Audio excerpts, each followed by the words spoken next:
boy. Yeah. Good boy. Yeah.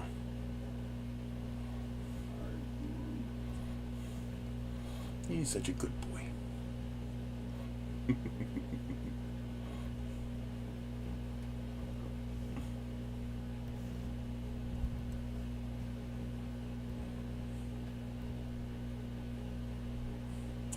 Photo Minima, you're first.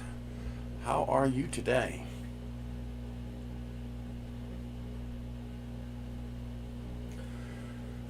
Oof. Cats are shedding.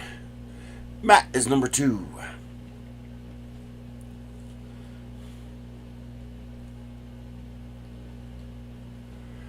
I think what I need to do is to get a pair of like cotton gloves and then make them damp and then pet my cat. Because I notice when my hands are damp, I pull a lot more of his shedding hair off. Oh yeah, holy crap. I totally missed you, Lee. On my screen it has a welcome to live chat. Remember to guard your privacy and abide by our community guidelines. You were so quick that you were above that. So in the time it took me to move the window from here to here, you had posted. So yeah, Lee is first, Photo Minima is second, and Matt is third. I totally missed that. Hi, baby. But yeah, these guys are shedding. I'm going to have to vacuum this whole entire room in my bed to get up all this hair. Look at this. Look at this. Just that, every time I pet them.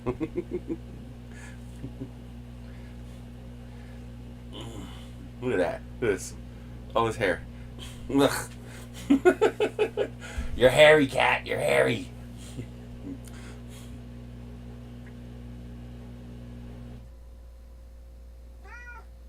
That's the first time Lee's won. Usually it's awesome, dude. Wait till you see what I got for the printers, and I got it for free.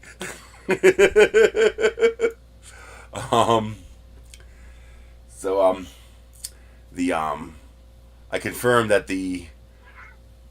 What's the matter?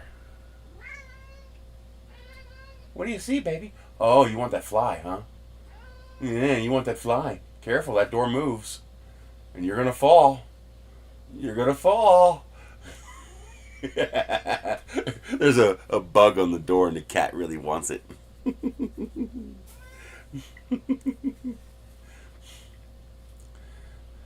Cat made a huge mess here yesterday. The box for the speaker I'm gonna show you. The cats have been trying to climb into the box. They've been obsessed with trying to get inside the box.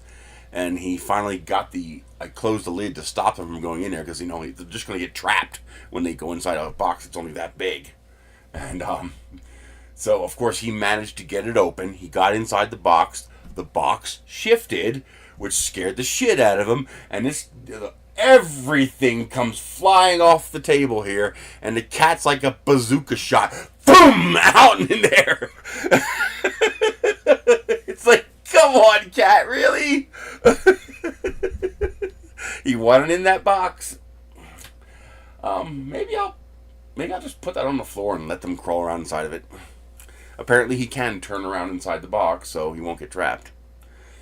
Man, he came out of there like a bazooka round. I got the new kiwi strawberry Sprite. It's really good. Oh, and something else that's really good. The Sprite plus tea. And I got the zero one too, of course, because I can't have the sugar one. But it's Sprite and tea mixed. And yeah, Frequent Reviews is right. It tastes like cheap instant tea, but I grew up on cheap instant tea, so I like that flavor. It's nostalgic to me. Hey, Jerry. Yeah, usually it's Jerry and who's the other one who are usually going for first? I forget. I'll see the name when it pops up. He'll be here. But it's usually Jerry and someone else who are usually vying for first. No notification, huh? I got a notification, I think. Oh yeah, I gotta send it to Michelle. Yep, YouTube now live. Welcome to Gmail? What? Go away. Why the hell did I do that for? Okay. Forward, Michelle.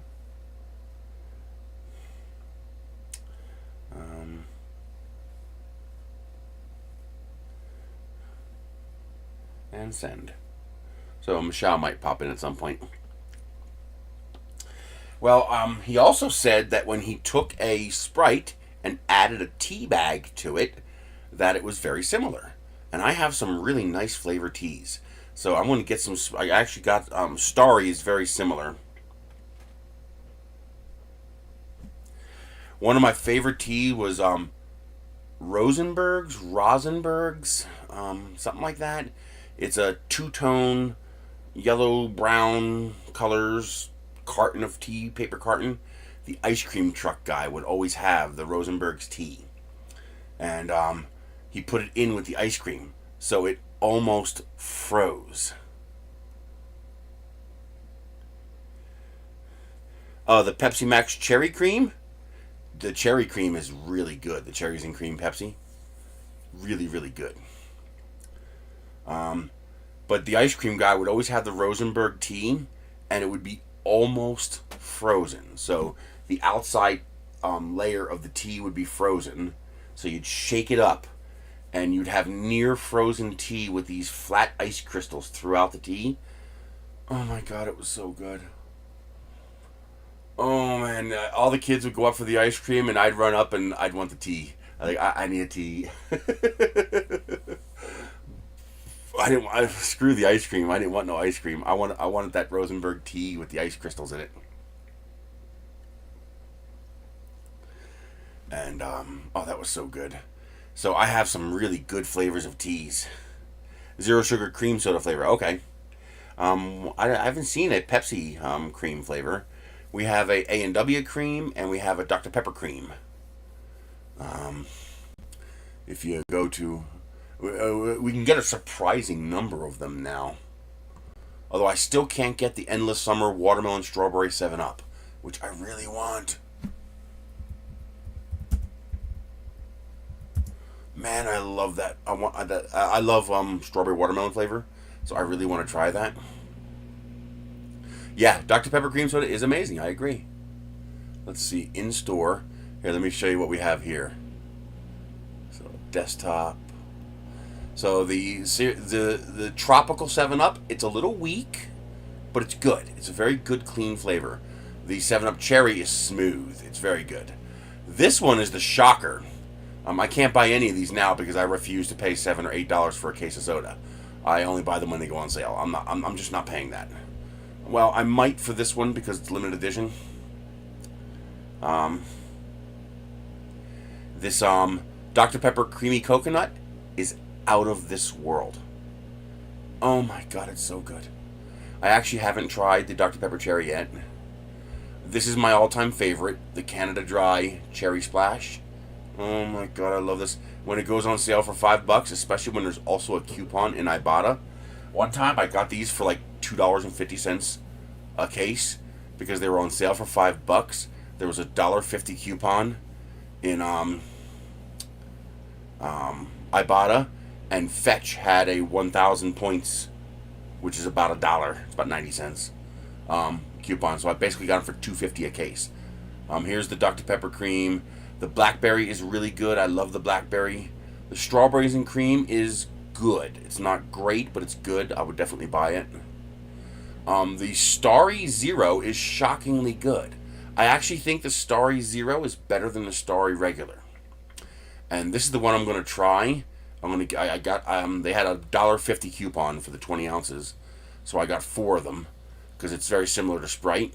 And I'm going to try putting tea bags in it. I want to put a ginger peach in one, and I want to put a blackberry sage in one, and see how that comes out. The A&W root beer is excellent, although I think the Mug Zero root beer is better. The cherry lime Sprite chill is fantastic. The wild cherry and cream is fantastic. This is the third revision of the Mountain Dew Blast Baja Zero, and they finally got it. This one is good. The other two weren't so hot. The first one was absolute garbage. The second one was okay. Tasted a little syrupy somehow, even though it was zero sugar.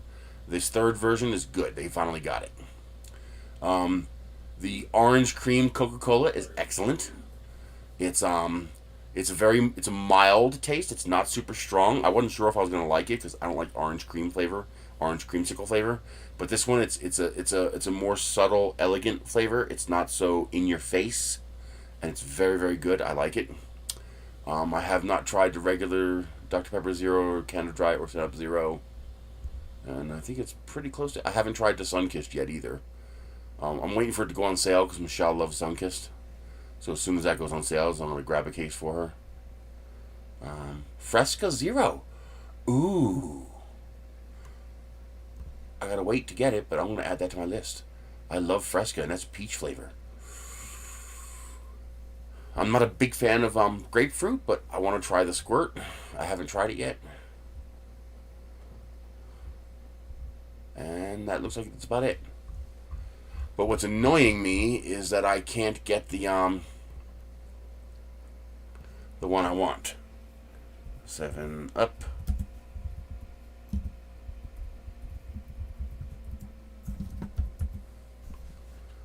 This is the one I want. I want this one. The Endless Summers Watermelon Strawberry Soda. I want this so bad, but this is what happens. The scalpers buy them all, and they sell them for $25 a case. It's like really? I mean, do people actually pay this? Like, are there people actually out there that have so much money that they'll pay $25 for a case of soda? I mean, they keep doing it, so they must be selling it. You know, I mean, here's what I gotta say to them. I'd rather never have it than pay $25 a case. That's insane. That's just batshit insane. It's just.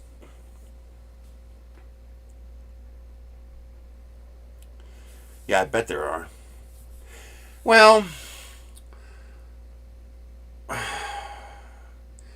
you know, if I were making $20,000 a year, I'd probably buy one, just because I want to try it. And because if I was making $20,000 a year, then, you know, $25 wouldn't be as big a deal to me. I guess because that amount is such a big deal to me, because of how much I make. So I mean, I guess I guess it is relative. I mean, I'm just as happy with a $2 pair of earrings as I would be with a $200 pair of earrings. I mean, they both look pretty to me. So I mean, I guess it's relative. I mean, they do say that until about $70,000, you tend to grow your expenses with your income. So as you make more, you spend more. Hey, Michelle. What was that?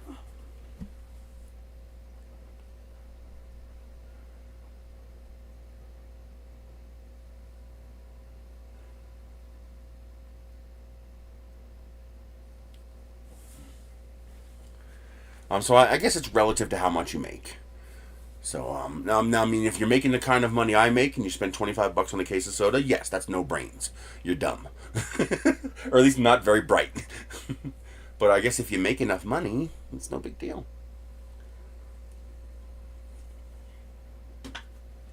You got to get that big old butt out of bed, Michelle. You got to work hard with your therapists. I know you are. Just got to work hard.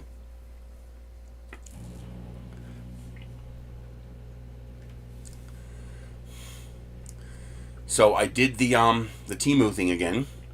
They're still doing it.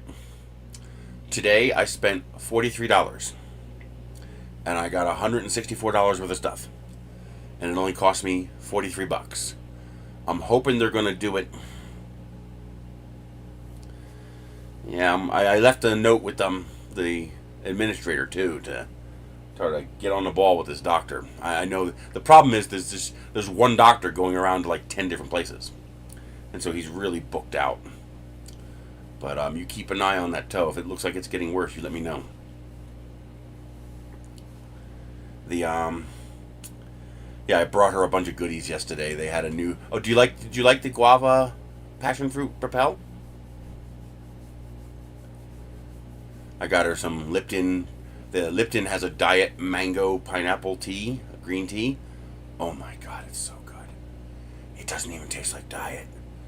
It tastes amazing. It tastes like fruit. However they did that, those flavors are just wow. It's like 5 calories and it tastes amazing.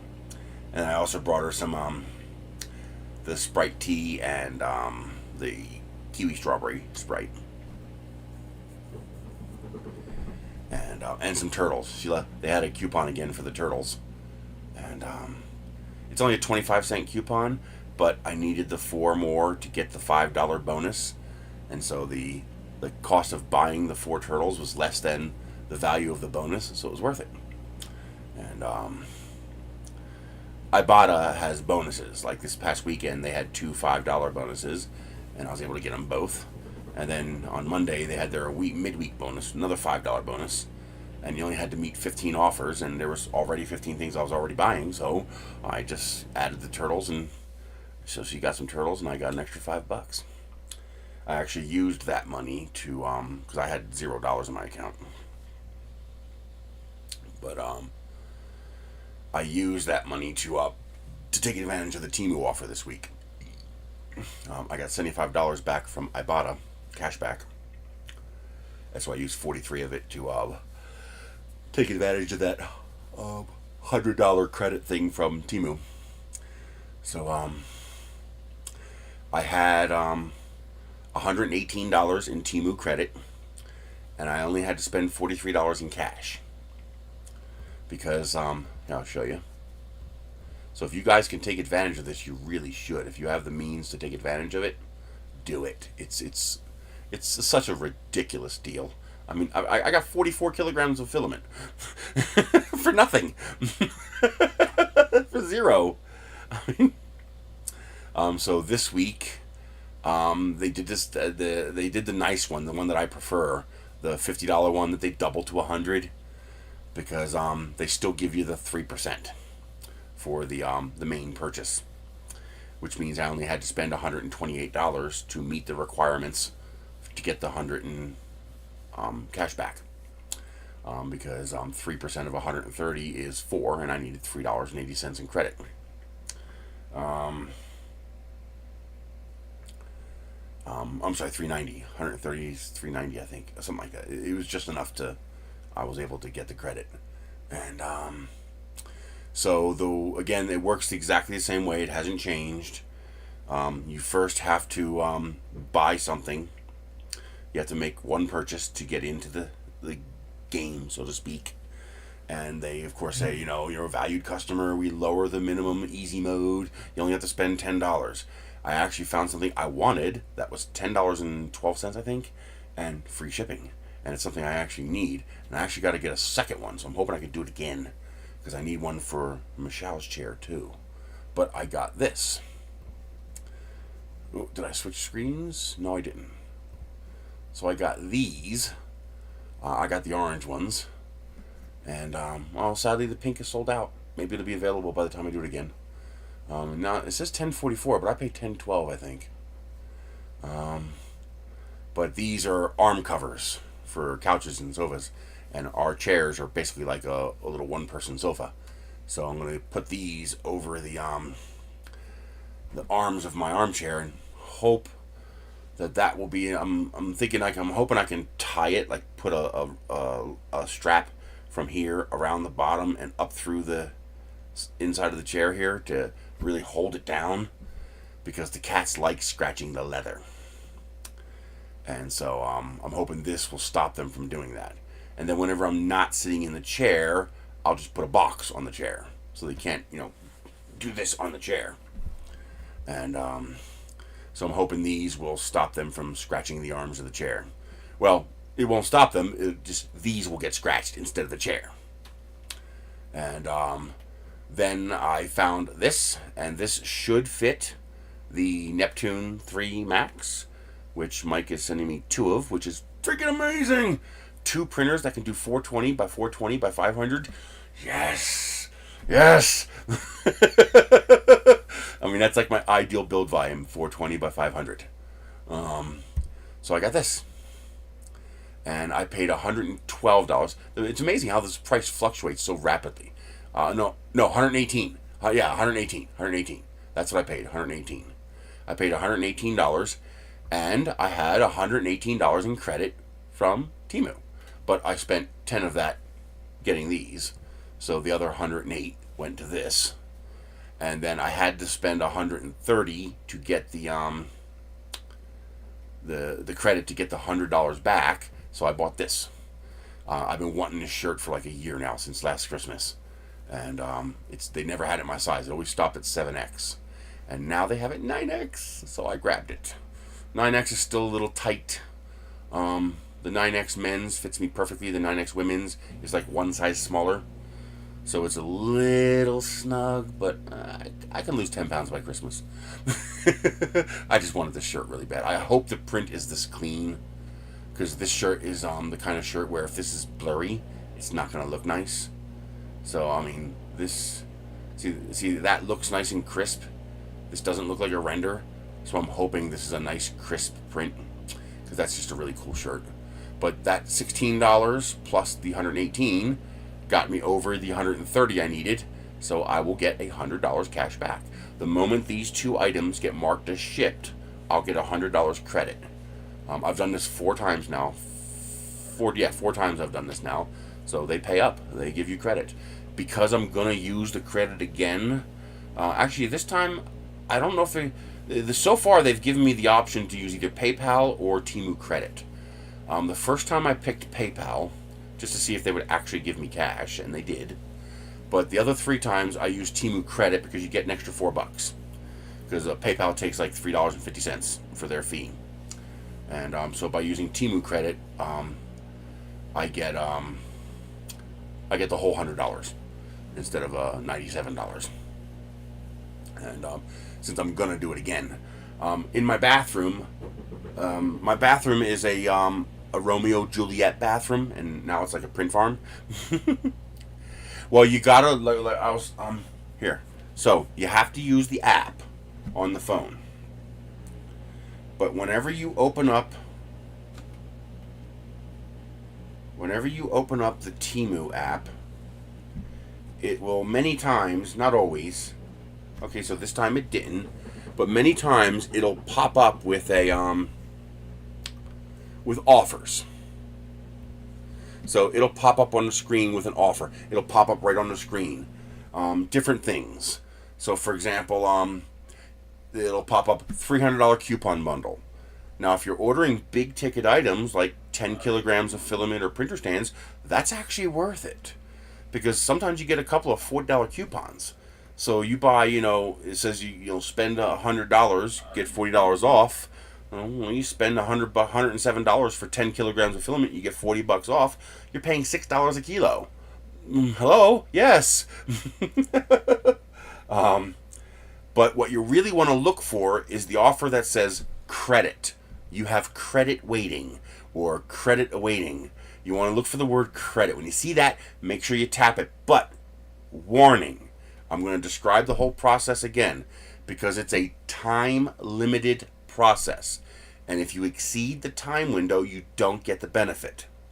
I mean, the benefit's not horrible. I mean, what would you need to get, if you didn't get any of the benefits? You need 9 credits, I think it is. Upwards of 10. And since you get 2% cash back, you would have to spend $500. Now, that's not horrible. I mean, it's 20% off. So if you spend $500, you get $100 off. But that's not a great deal. I mean, you have to spend $500. Now, another time this is another time I usually get the credit offer. When I click on your U page, sometimes right here it'll fold down and say offer, something like that. See where it says turn on notifications? It'll appear right there, and it'll be like a little pop-up window, like a little sliver, and it'll say credit offer, and you tap that. Now, to see the actual thing, now you might be able to invoke this. I have not been able to try it. I haven't risked trying it because I don't want to break it. Oops, nope, wrong place. So if you go, You know how Temu has games, Fishland, Farmland. I'm almost done Farmland, by the way, second time, and I probably won't do it again. It takes so long. But you could type in keywords to invoke certain things in Temu. Like it's no good anymore. Don't even bother trying it. It's really not worth it. Well, it depends on what you're getting. I tend to get things like earrings and shit like that, so it's not worth it for me. When you can get it free shipping from China, it was worth it. You pick like 6 free items, and then you have to pick from the stuff they give you, but they do populate it from your shopping cart and your wish list. Usually from your shopping cart, I think. And you pick 6 free items, but there's a trick. There's a catch. You have to, of course, you have to spend a certain amount of money. Usually it's $40 or $60. Lately it's been $40. You spend a minimum of $40, and then you get the 6 free items. But you don't just get the 6 free items. You have to come back to the app every day and get 1 item each day. You don't have to buy anything, but you have to come back each day and go. What you do is in the search box you type daily free, and then you get to pick your. You don't pick it. It orders them from cheapest to most expensive, and you pick. You get an item each day. The problem is, because of this tariff situation, now everything's coming from local warehouse, so almost everything, unless it's above $30, has a $3 shipping charge. Well, when you pick a $2 pair of earrings and there's a $3 shipping charge, it's like, I don't know if I want it now, because I don't know if it's worth $5. Something like these, yeah, they're probably worth $5. They're really nice. But something like, a cheapy pair, I don't know if I'll pay 60 cents, but I won't pay $5. So now if you're picking like $30 items, okay, it's worth it. You can do that. But they usually don't give you a whole lot of the really expensive items because, they got to make money. So that one's not worth it anymore.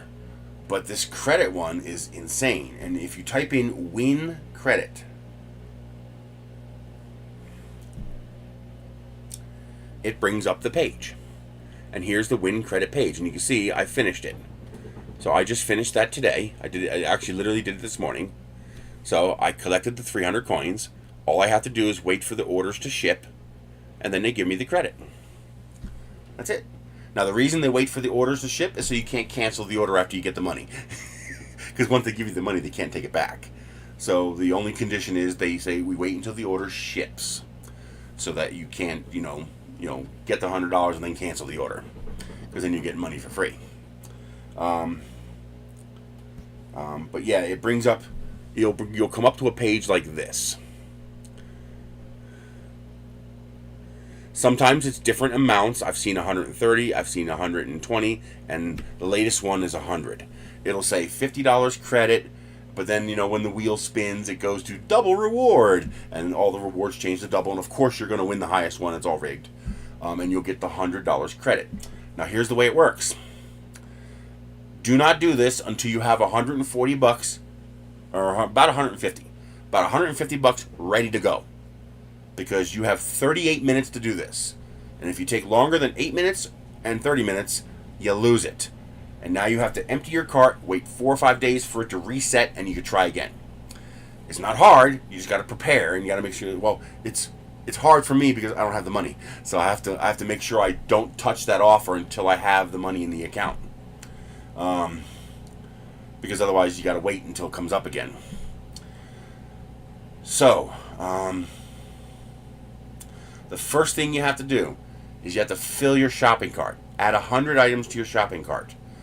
Whatever it is you want to buy, add that to your shopping cart. And even if it's something you don't want to buy, if it's the same thing. So for example, I want to make sure Filament shows up. So I went to every single 10 kilogram filament offer that they had, and I add to cart, add to cart, add to cart, add to cart. If I saw anything where I saw filament for $10 a kilogram, so 5 for 53, add to cart. All right, 6 for 64, add to cart. All right, anytime I see any kind of filament deal that's roughly $10 a kilogram, I add it to the cart. All these printer stands and racks, add to cart. If I want stuff like this, like jewelry, I'll try to find a vendor who has multiple items that I want, because that eases the penalty of the $3 shipping. Because if I order one pair of earrings, it's $3 shipping. If I order 2 pair of earrings, it's $6 shipping, $3 each. But if I order 3 pair of earrings from the same seller, it's just $3. And while you can't actually view the seller's other items on the promotion page, it will populate this promotion page. All of this stuff is stuff that I either looked at or that I added to my shopping cart. This is all things that I've added to my shopping cart, or things that it thinks I like. So, like, for example, I didn't add this, but I did add that. And so I did add this, and I did add that. This I added. What the fuck is that? I don't even want to click on that. It'll populate your. That looks weird. The pump that I was ordering, printer stand thing I was looking at. LED lights I was looking at, trash bags I was ordering, Baofeng radios, Stitch T-shirts. I was looking at these Oreo cookies of all different flavors, but they're a little expensive. Yeah, there's some kinky shit in here. I want this spork really bad. It's a tactical spork. I really want that. But anyway, I want this, Michelle. You're gonna love this. Follow your dreams.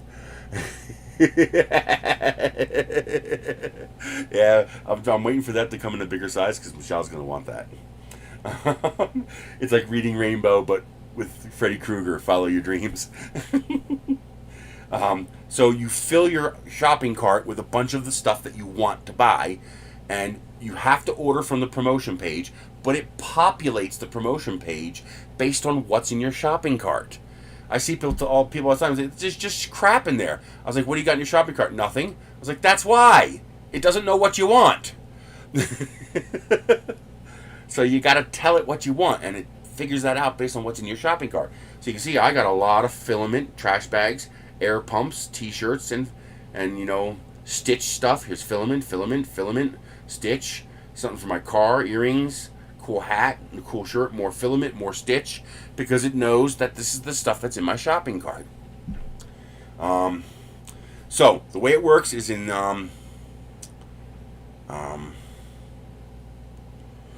it works in okay, let me make sure I get this right.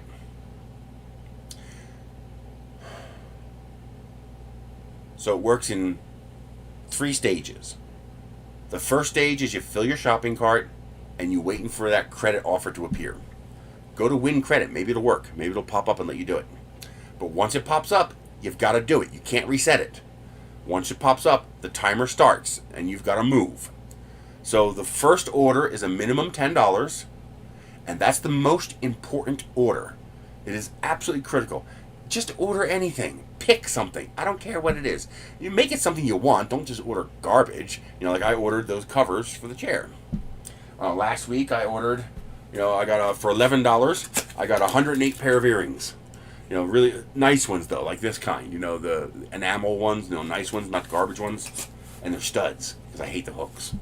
And then the time before that, well, no, that was to make 130. So I just picked something that's roughly $10. This week I got lucky and it actually had free shipping. So I only had to pay $10.12, and I get the orange covers for my chair. And what that gives you is you get 2% back, so I got like 0.2 coins. And then because you're gonna be at like 91 coins, and you'll have to get 9 coins to get the $100 cash back. And the way you get the $100 cash back is they give you credit as a percentage of what you order. So if I order $10 and it's 3% cash back, I get 90 cents towards that 100 coins to get the $100 cash back. So the first purchase is minimum $10, 2% cash back, but this is why it's so important. Bonus 5 coins. That's huge. That's like ordering $250 worth of stuff at 2% cash back. So you need to place that order within the 8 minutes. They give you 8 minutes. I have a feeling they extend the 8 minutes, but don't risk it. Because if you miss it, you got to wait 4 or 5 days. So you place your $10 order. I ordered this. So this is what I ordered. Okay, so this right here, I ordered it's these two covers to stop the cats from tearing up my chair. And then who was that? Timu. Ooh, new survey. Which of the following places have you visited? Ace Ticket, and Japper Savers, Blue Sky. Nope, none of the above. $8.15 on opinion rewards. So I ordered the covers for the chair. I added it to my cart, and of course it popped up on the promotion page, so I grabbed it. If it didn't, I would have found something else. Like, that's why I added that scooper with the little rake. That's something I want for the yard to help me pick stuff up in the yard. And that was another $10 item.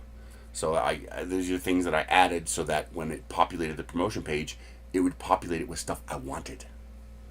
And I got lucky. These were free shipping. And then you now only have to get, like, I got like 0.2 for the order, for the 2% back, and I got the 5 coins. So now I had, I only needed 3.9 coins to get the $100 in cash back. So now here's the important part. After it does that, it's going to say, congratulations, you got your 5 coins, you got your 0.2. It's like, now, for a limited time, I think you have like 2 or 3 days to place your orders. You can place multiple orders, and once you total up to 100 coins, using the 2% cash back, you get the $100 cash once those items ship. However, for the first 30 minutes, they give you 3% cash back. That's huge. That's just monumentally huge. I mean, do the math. 130 times 0.03. $3.90. I need $3.80. So I only have to order $130 worth of stuff to get the $100 cash back. So I ordered this. This is basically a printer workstation. Now, my bathroom is a Romeo and Juliet bathroom. So the bathroom is actually as wide as the entire house. It's the full width of the house. It's narrow, but it's as wide as the house. And there's a pair of French doors here to go into the bathroom, because this is the master. So I got these nice, pretty French doors. One I keep permanently closed because I have a cat tree in front of it for the cats. So what it is a garden tub in the middle of the bathroom. So right in the middle, there's a garden tub. On the left-hand side, there's a his and her sink. So there's a sink on the left, and there's a sink on the right. And then on the flip side of the bathroom, on this side is the toilet, and on this side is the shower. I'm going to put tile down on the toilet side, because this was in the 90s when they carpeted bathrooms, and carpet around toilets, nah, come on, that's just nasty. That's just nasty. So I'm going to put tile around the toilet, because I don't like the idea of carpet. I love carpet on the shower. Stepping out of the shower onto carpet is amazing. And it works in this environment because it's the desert. So I don't have to worry about the floor rotting, because it dries out very quickly. So I got rid of the tub. I told somebody, hey, anybody want this tub? If you come remove it, you can have it. A guy came within 48 hours and said he'll take it. I guess there's demand for tubs. I probably could have sold it for money. I don't care. He removed it for free. He got to keep the tub, because a tub is absolutely useless to me.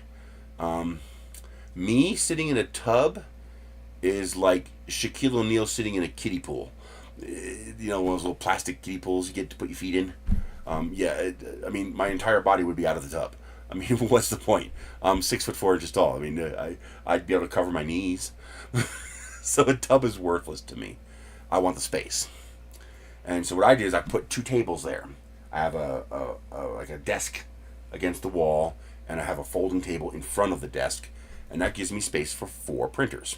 So I have 3 printers on the left sink, 3 printers on the right sink, well, 2 printers and a freezer on the right hand sink, and I have 4 printers on the center. The problem with the center, though, is that it's hard to get to the printers in the back, so I basically don't. And I can't run that many printers, so it hasn't been a priority. But then I saw this, and I was like, that is really cool. And the Neptune 3 Max should fit inside here. Now, I'm hoping I can put this little fold-out table on the other side, so one can be on the left and one can be on the right. It might be a little. I can't have this here because the printer is going to be almost as tall as this. If I have to extend this, that's no problem. I'll 3D print a little H bracket, and I'll just cut these off right here. Put the 3D printed bracket in there to lift it up an inch or two, because it's close as to whether it'll fit. It should fit, but it's like there's like a 1 inch unknown there, because this is 28.7 across, 23.2 deep, and 31.5 tall. And I think the printer's 29 tall, and so you got to include the thickness of this. So I might have to raise this just a tiny bit, which would be no problem. And the printer front to back might be a little dicey, but it should fit. And if it doesn't, adding a little 3D printed extension will be no problem. But I should be able to fit a Neptune 3 on this table, on this workshop. But I'll have to get rid of this. So I'll remove that.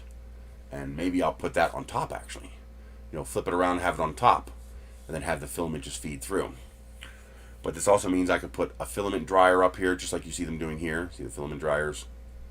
So I'll put my Sunlu 4-way filament dryer up here. And I can run 2 of them to this printer and 2 of them to the printer next to it.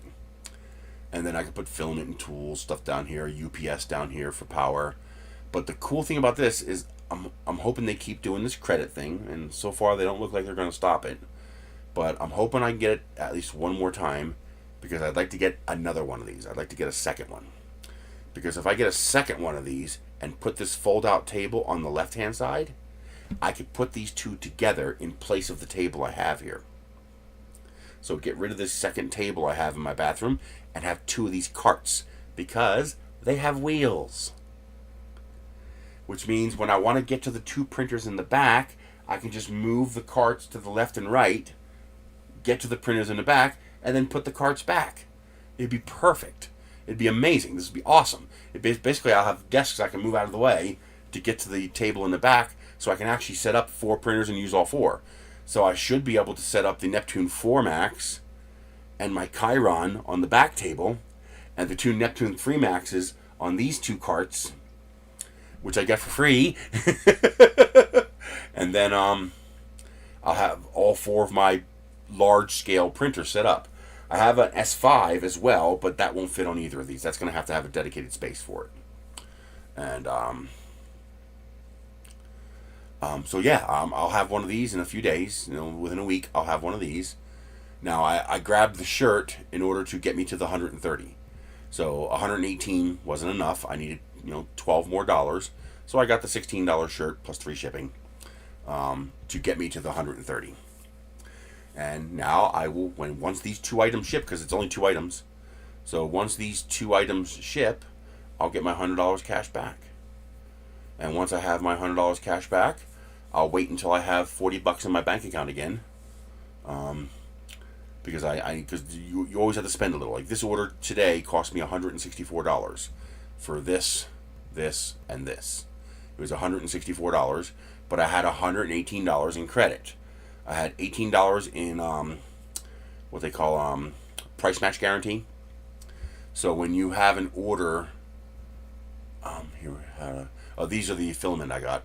I got 2 of these in already. I have 1 more on the way. I also got the 4 kilograms and the 2 kilograms. So that's 46 kilograms of filament that I've gotten for basically zero, for nothing. $93, and I used $100 cash back to pay for it. So it's free. Even if you account for the extra items that I ordered to get to the 130, and you amortize the savings over the whole thing. Oh, they're out of stock on the multicolor. That's annoying. Yes, yeah, I've been ordering these, the multicolor. Yeah, see, it says please check out, yeah, because they're out of stock on the multicolor. But I've been only ordering the multicolor ones so I could have as many colors as I can get my hands on. And I got 2 orders that took too long to arrive, so I got $5 credit. because here, if your order comes late, you get $5 bonus.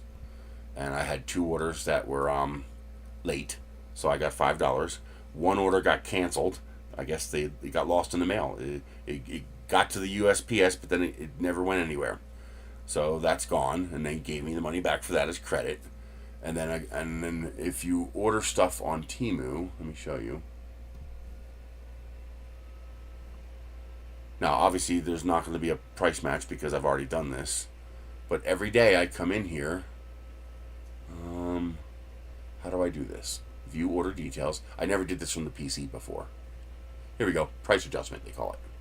So you click on price adjustment. And if the price of this has gone down, you get that money back.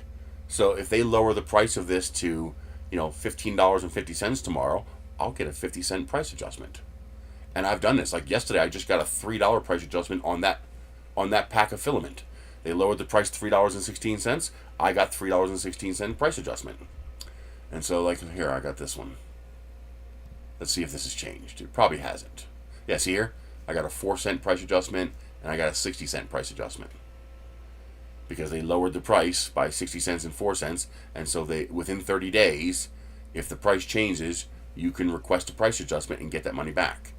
And so I had a grand total of $118 in credit. So I only had to spend $43.16 of my own money to get all 3 of these. Hello? Yes. Last week I got 10 kilograms of filament. I got the 108. The 108 pack of earrings was my my $10 purchase to get the 5 coins. So I got those, and they're actually pretty nice.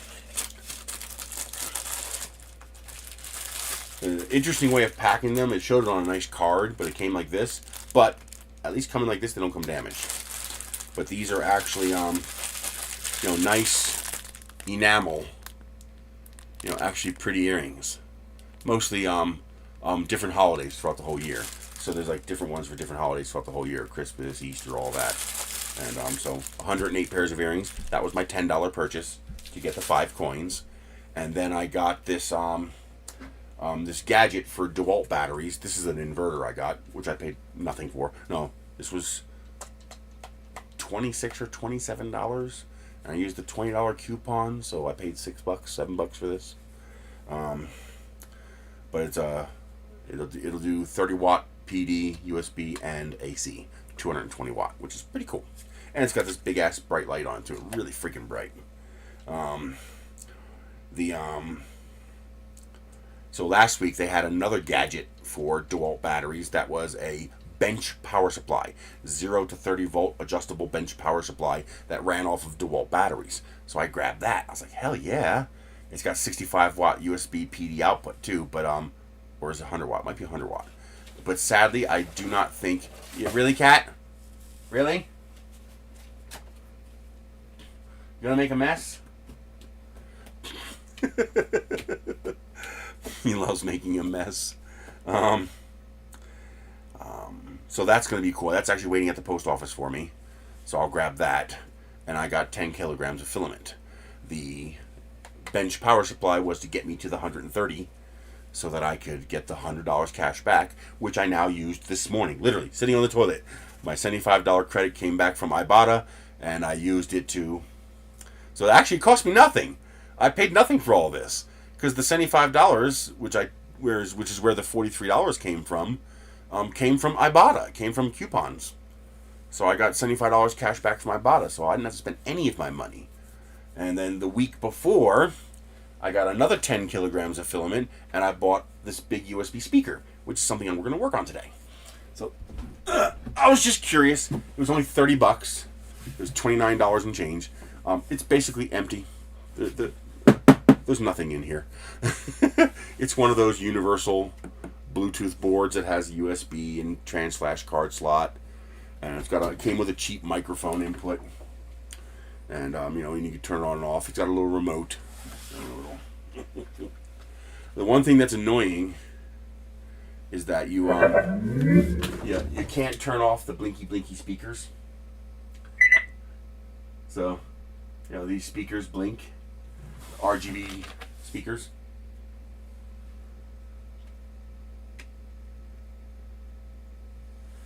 Are you not going to turn off, or do I have to do it up here?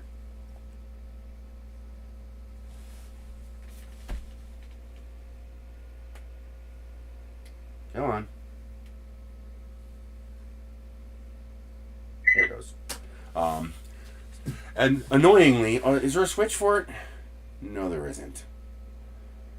It's annoying because you can't turn it off. They're not very bright, so it's not a big deal. And the speaker has no punch. It's actually pretty good sound. It's actually a decent volume, but you're not going to fill a room with it. Although supposedly this supports TWS, so if I get a second one, I can pair them together with one device and get stereo. And the problem is the seller who I got this from doesn't have this anymore. And I'm pretty sure they have to be the exact same thing for it to work. So I'm trying to find another one. But it's not bad. I use it for listening to my audiobooks. Because it's decent sound. It's for listening to audio, podcasts, stuff like that, or music in a quiet room. It's actually not bad sound. It just doesn't have a lot of punch. It's got a little bass, but it doesn't have that, to fill a room like it looks like it should based on its size. It's just two 8-inch speakers, and that's it. It's just two 8-inch speakers connected to one of those universal music boards that you can buy for $15 off AliExpress, and in a big, speaker case. And but not bad. It's also super light. I mean, I can hold it out like this. It's like ridiculously light. Where they cut the corners is there's no real woofer. It's got an audio port, and it moves a little air. Like I said, it's got no real punch, but it's not bad, especially for $30, and it's battery powered. But that's one of the places where they cut corners. It's only got like an 1800 milliamp battery in it, so it's probably like a single 18650 cell in there. So it'll only run for like 5 or 6 hours. But then I got the idea. I was like, wait a minute. I've got all these DeWalt batteries, and I'm buying all these DeWalt tools. So I can literally take this and connect it to this.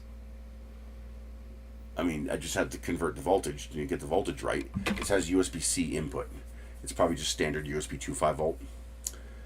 So it's all empty space in here. There's nothing in here. Trust me. This is all empty. I'm going to open it up at some point this week, but trust me, it's empty. There's nothing. You can tell because all the weight's going toward the front where the two speakers are.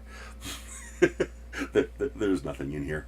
So two things I thought of. One, I can take one of my like 8 amp hour lithium iron phosphate batteries and drop that bad boy into the bottom here.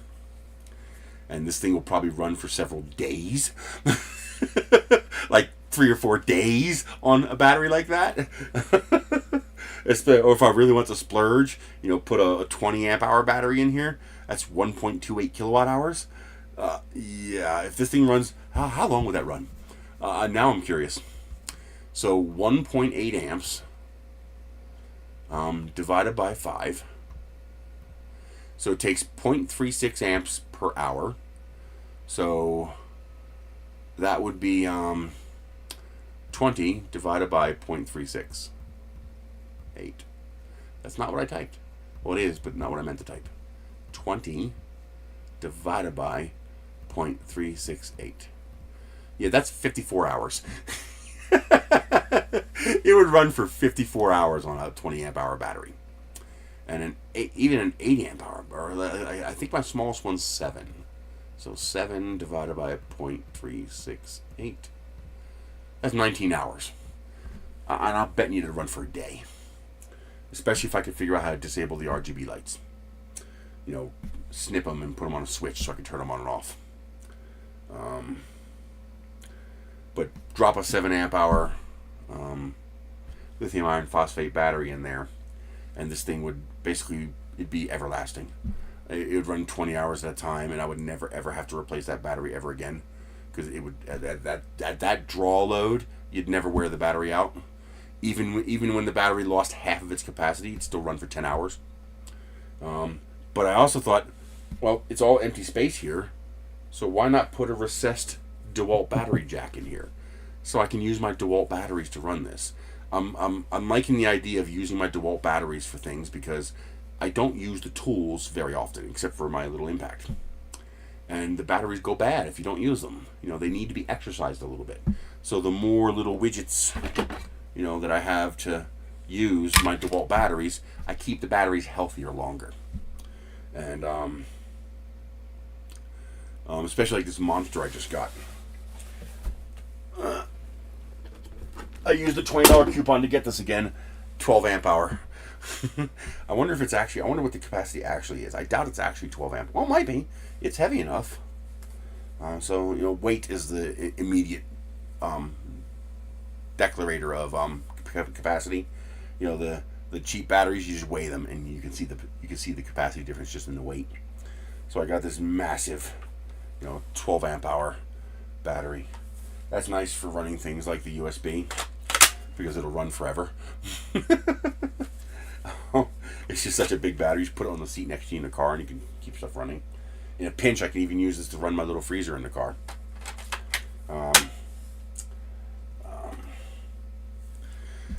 So I want to put a DeWalt battery on the speaker. That'll genuinely make it useful. I mean, that'd be pretty cool. I'll put the battery. I just thought about it. I'm gonna put the battery down here so it doesn't tip over so easy.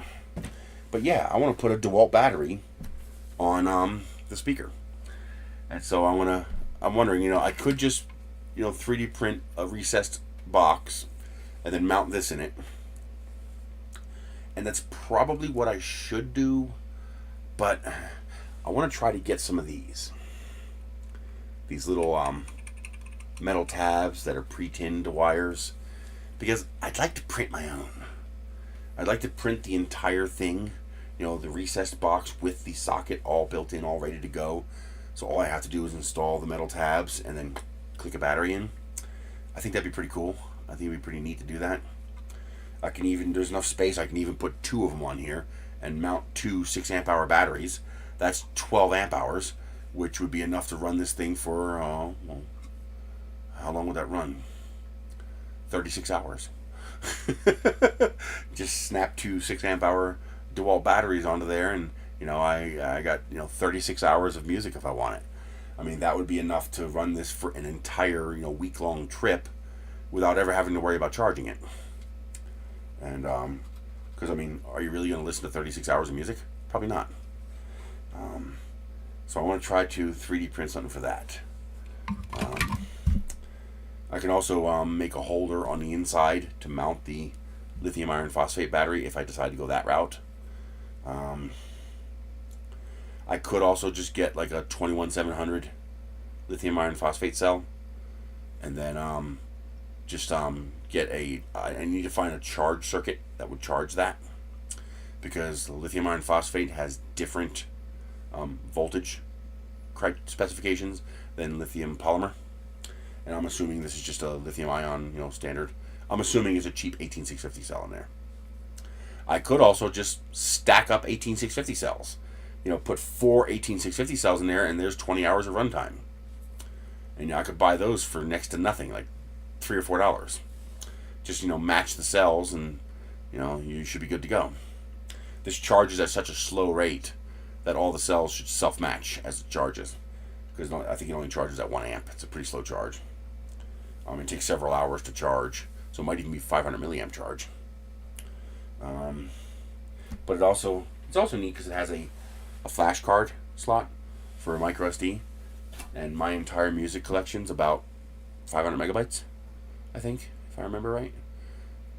Or is it 2 gigabytes? It might be 2 gigabytes. And so I could just put a 2 gig card in there and have all my music anytime I want, but then you have no way of accessing it. So you're better off using the Bluetooth. Put a couple of your favorite albums on the card, or 2. Put one on a little micro USB jump drive and one on a trans flash. This way you can choose album 1 or album 2. And but yeah, that's pretty neat. I noticed the bigger ones have wheels, which were nice, but this is so light. It just doesn't weigh much, so it doesn't need wheels, but I could 3D print wheels for it. Also, I got another idea this morning. I was looking at a pair of sandals on Temu. Of course, not big enough for me. And I got to thinking, does Gloop make gloop for TPU? Let's find out. Because if gloop has a TPU variety,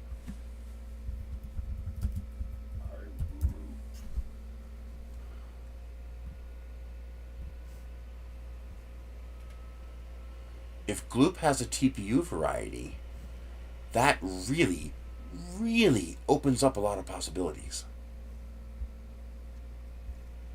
PLA, PETG, ABS, PETG, PLA. Okay, I'm gonna have to contact them, because if they have a TPU chemistry, that opens up a tremendous number of possibilities. So, for example, let's do a search for sandals.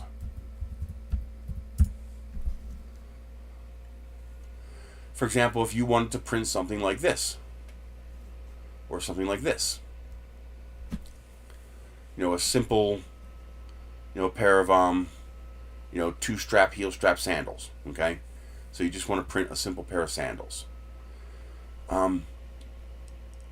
This would be extremely hard to print, to the point where it's not worth printing, because you would never get this part to print correctly. It's just no way. And if you tried to print this vertically and then fold it over, yeah, right, it's TPU. That's never going to work. It's just not going to work. However, if I could print the bottom and then print this flat, and then use something like gloop to adhere it to the shoe so that it fuses, not glued, because that's not going to hold. In a pair of shoes, you're going to rip it off. But if it can fuse TPU to TPU like their PLA and PETG and ABS gloop do, well, then this becomes practical. We can print the sole. We can print the strap out of TPU. You could probably, you can use PLA to print the buckle, but you might even be able to print the buckle out of TPU as well. Because 95A, you print it with 100% infill or 90% infill. It's pretty stiff, actually. It's a pretty stiff plastic if you print it that heavy duty. So if you print the buckles a little chunky, or just print the buckles in PLA or PETG or nylon. Hell, with that little bit of plastic, just print the buckles in nylon and they'll be strong enough. You could 3D print all of this, 100% 3D printed, and then just use something like gloop to have this adhere to the side of the shoe. That would let us make shoes. The only other solution I had was if I put a channel in the bottom of the shoe here, so like a channel in the bottom of the shoe, and had the strap go all the way around the shoe. So there's an opening in the bottom of the shoe, and the strap went through the bottom of the shoe and around, so that it didn't have you would have like the way I would do that. Let's see. Let me show you how I would do that.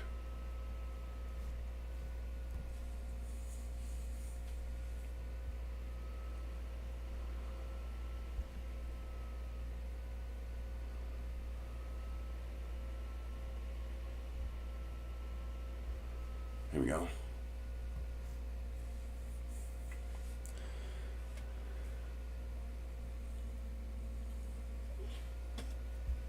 This wouldn't be a very elegant solution, but it could work. Although the bonus of having a strap go all the way around is if you wore out the bottom of the shoe and you had to replace it, you wouldn't have to replace the strap. If the strap was still in good shape, you could remove it and print a new sole and then add it to the new shoe. It would also reduce, if you wanted to have a variety of shoes and colors and designs, you wouldn't have to print so many because you could take them apart and mix and match them.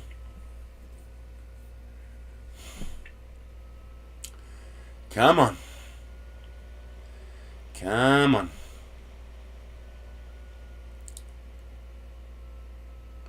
There we go. Okay, so let's grab this. Let's I think is this one, copy, yep. Then go new.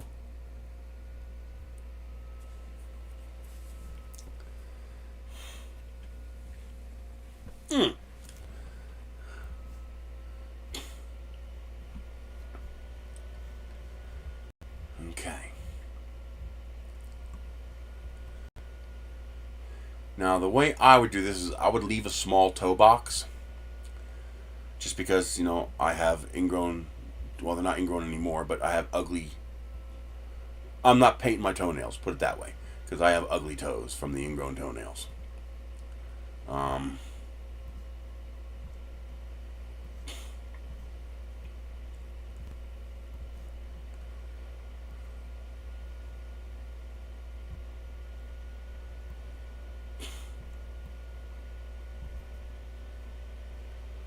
Let's see, do this, and then do this.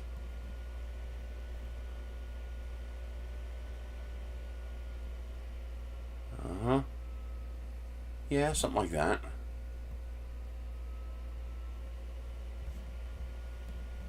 Let's bring this down a little bit. A little more toe box.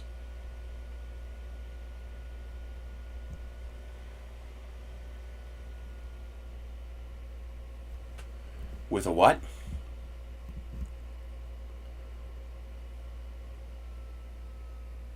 What do you mean an eye shape?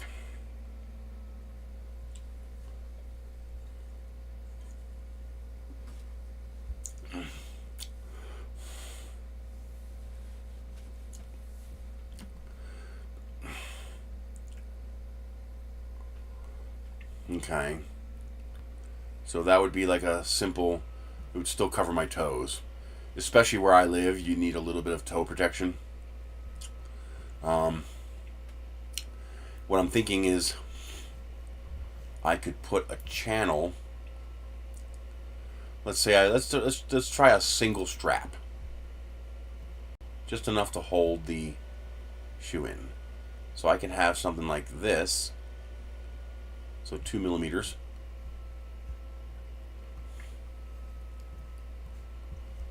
And then do that.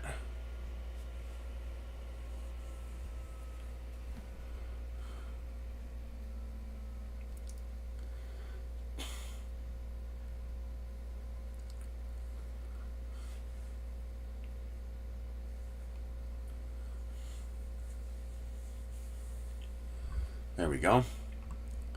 And then I could do something like this.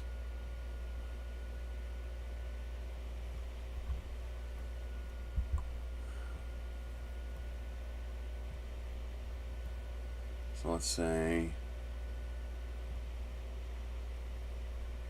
oh wait a minute, I gotta change the dimensions first. So we're gonna want this to be 2 millimeters. And then rotate it.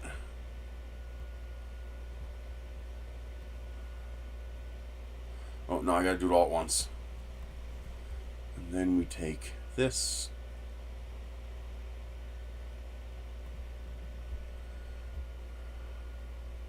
And we make it 24.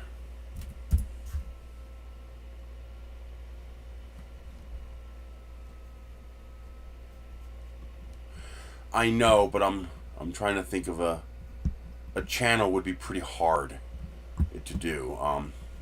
But this is just a quick thing. If I make the shoe thicker, then yes, I would actually have a bottom layer and then an open layer, because even TPU should be able to bridge such a small opening. I would think it can bridge that. So yes, you're right. We should do a proper channel. But let me get this done real quick. So align. Let's align on you. Let's do you and you. And then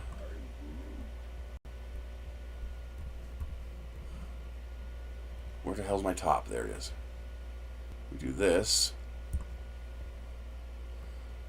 And I do this. Howdy, Big Bad Joe. How are you doing? So now the idea would be, oh, what'd I do? That was dumb.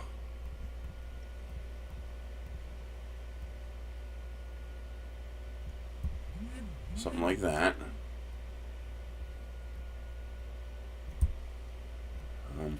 This would be the simplest way, but a channel, if I can make it bridge properly, would be good. Oh, there we go. So now I take this, we duplicate it,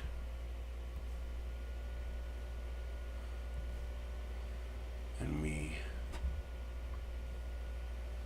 do something like this.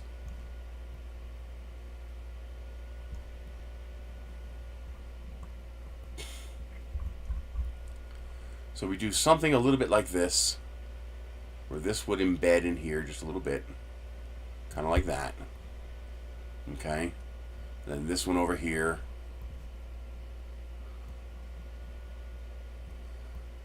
And we can shorten these.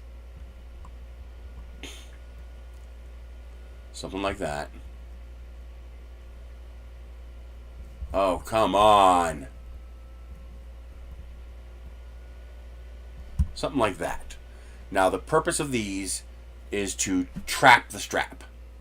So the strap would lay in here, and then you would run the strap up here, and that would trap the strap so it wouldn't fall off, jiggle around, go anyplace. Okay. Now, if we can bridge the TPU, then yes, we would do that. We would have an actual channel, and then you probably wouldn't need these. And that, if the TPU will bridge, that would actually work better.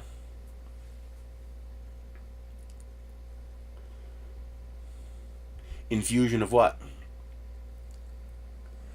But this is just different ways we can do this. And now, what I would do is I would take a piece of fabric, like just a piece of plastic, and I would make a strap to make this shoe fit me properly. And once I trimmed and cut and adjusted this strap until the shoe fit me properly, I would then take that strap, scan it on a scanner, turn it into an SVG, and then now I would have a strap that fits the shoe in my foot. And I can put designs on it, I can change colors, I can put different infill in it, whatever I want to do. I can now print that strap. And the nice thing about this channel idea is that no glue would be required. You wouldn't have to use glue at all. The other nice thing about a channel, instead of having it exposed like this, so that's a good idea, Big Bad Joe, is that it would keep the strap from being damaged by the ground, which means I would be able to disassemble this and, for example, replace the strap if it gets worn, or if I wear out the sole, because I will wear out the sole eventually, I could take the strap that's still perfectly good and move it to a new shoe. This would also make it interchangeable, so I can print shoes and straps in different colors and mix and match them, if I want to for whatever reason, or if anybody wants to for any reason. But yeah, that's a definite possibility. And this would also reduce the amount of filament greatly. And this would also print a lot better too. Yeah, this has got a lot of potential. Just to make a super stupid simple shoe. I want this little bit of edge on here just because the kind of shit that I walk on here, like goat heads and thorns and stuff like that, this would give you some modicum of protection from it. But you can do anything. You can make this kind of a strap. You can do this kind of a shoe, this kind of a shoe, this kind of a shoe. You can do this kind like this. You could do whatever you want. I mean, literally, all of these. I mean, this, this, this, this, and this, and this. All these are all flat. These are all flat designs. These are all flat material. Not this. I actually have an orange pair of these. They're pretty cool. They're a little hard to put on, but they're pretty cool. Shit like this, and whatever you can come up with, you just got to build a template that fits your foot. See, this is all flat material. This is all flat. This is not molded. And we would do it just like they're doing it here. You can see the way it inserts into the shoe, except we would just have a channel in the shoe. But you could do any of this. All you have to do is take a piece of fabric or pleather or hell, an existing pair of shoes that are worn out, Multiple sclerosis, okay. Is it working? I hope it's working. This would allow you to do all of this, and then you would simply print it flat. You'd print flat TPU, and then just insert it into the shoe. You know, I actually thought of this sitting on the toilet this morning, and I was like, I could always just, cut the strap out of leather and add it to a base on the shoe, and it would still. I was like, wait a minute, leather's flat. Leather's a flat material, and then you're just cutting a pattern. Well, I can just print a pattern out of TPU. Not stable. I hope insurance is covering it. God, medicine in this country is such a mess.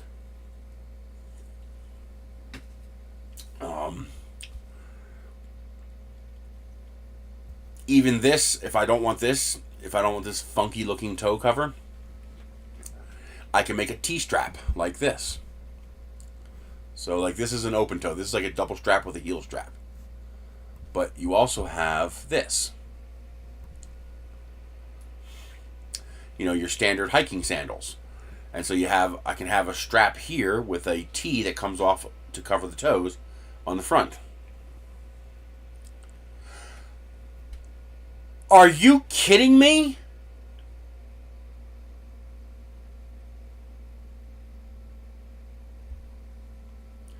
Your copay is $2,700? How many times do you need it?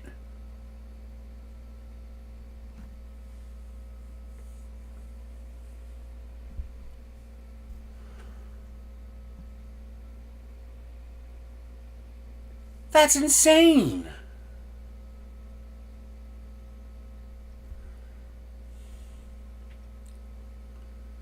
That's just fucking people over because they can.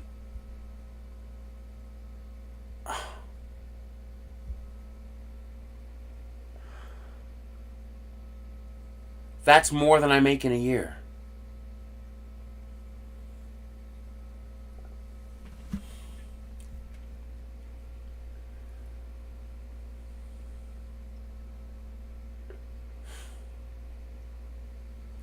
That's insane.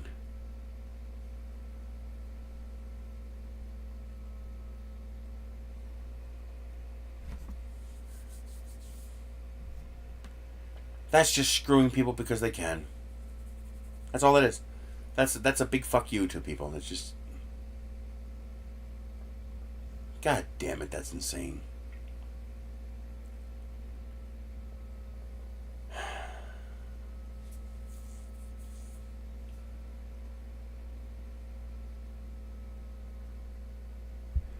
So you save and you gotta blow your savings to save your life.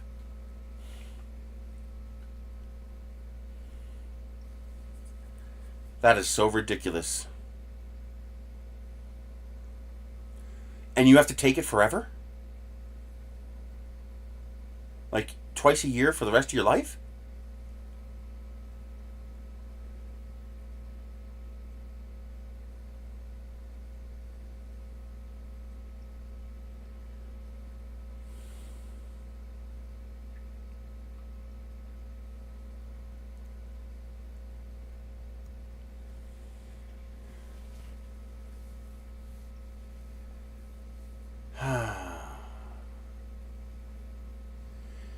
At that rate, it might actually be worth you looking into moving into another country that has, usable healthcare, that would cover that.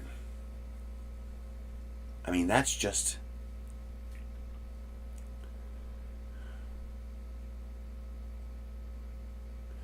So it could be a one-off. Okay. That helps explain why they charge so much. Because they're not going to be able to force you to keep coming back for more. God, that's insane. Imagine finding out you have something as horrible as MS and then saying, well, it's $6,000 and you're good. And then you realize, so I'm dead. I mean, how many people have that? God, that's insane.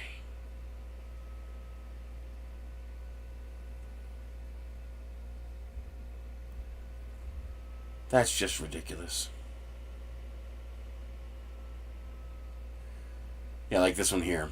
Double strap setup like this. That'd be pretty easy to print. This is what I'm thinking of, this kind of a setup here. Because it goes around the ankle. And it'll keep the ankle from popping up. But again, this would be easy to print. You know, you just print 2 straps. Or actually, if we go through a channel, 1 strap.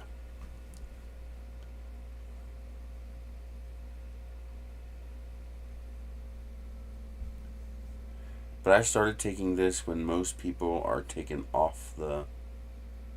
What's that mean? What's that mean?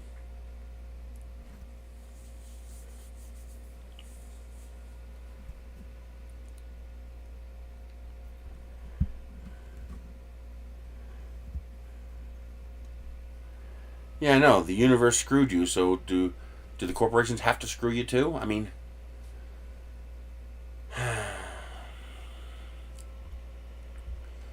This is what people don't realize. This is not capitalism. This is feudalism. Capitalism, that medicine would be $300. You know, in capitalism, it'd be driven down to the lowest profit margin to gain the most market share. This kind of stuff, that's not capitalism. That's feudalism. Let me show you what I'm talking about.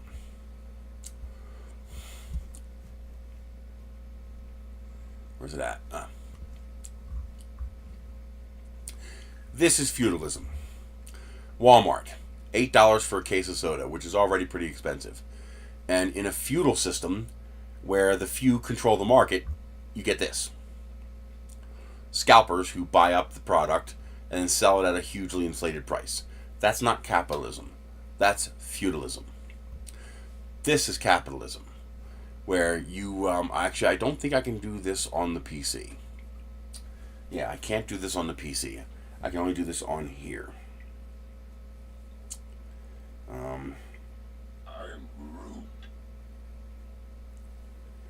So let's say I gotta find something that's super common.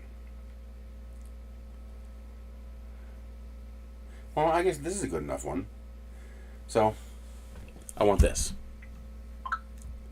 Okay, I want that thing right there. This is Chinese, okay? This is China. Let me show you how capitalism works. Where is it? Tap that, tap that. That was $43. This is how capitalism works. Oh, here you go. There's one for $34. There's one for $43. There's one for $34. Oh, we can use these too. So for whatever reason this thing is popping up, this thing, $81, $99, $84, $69, $76, $81, $85. So here it is from $69 to $100. So I just go in here and I pick the $69 one. That's capitalism. Okay? That's capitalism. Wow. So insurance covers it. That's good. All right. The Chinese have more capitalism. They have more capitalism in their pinky tip than we do in the entire country. There's no capitalism left in the U.S. It's all feudalism.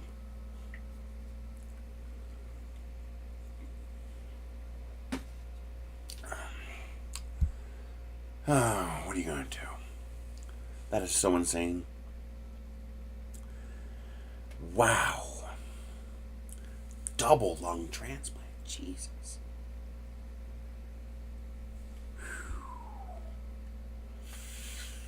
Talk about dead if you don't. Damn. Is he in the U.S. or another country?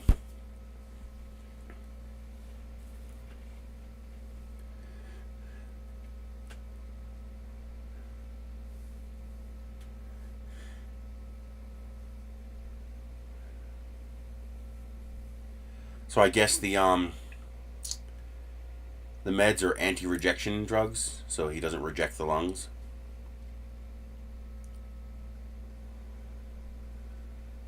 Keep his own immune system from attacking the new lungs. Oh. How old?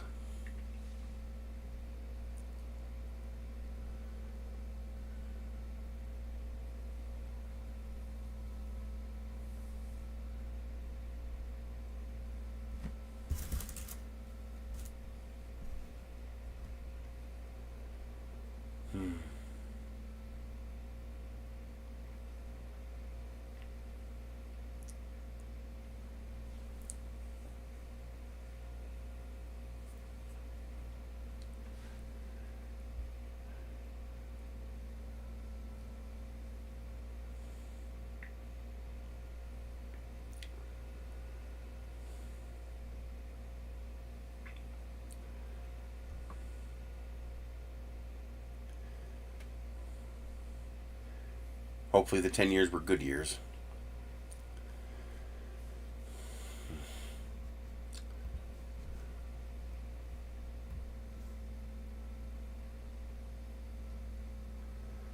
Yeah, no shit.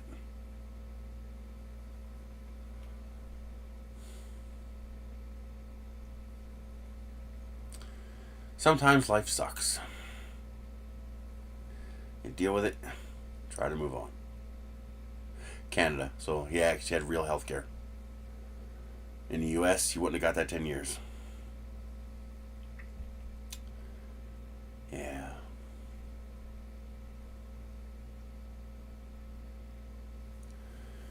Well, I hope you got to enjoy that 10 years with him.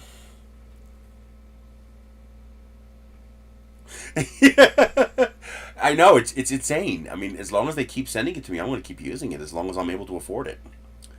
I mean, it's hard to not justify $40 when you're getting $160 worth of stuff. I mean, it's hard to. I mean, I'm effectively paying $2.80 a kilogram for PET G. I mean, that's crazy. It's just wow.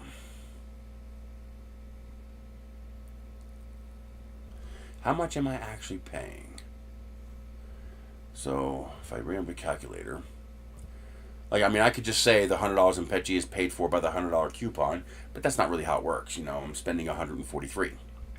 So if I spend $143 and I get $93 worth of filament. Oh wow! So you went from 67 to 77. That's fantastic. 67 is when my dad died. He died at 67. I'd have liked to have gotten another 10 years. Yeah. Okay, so they gave him a good life. 77's not bad.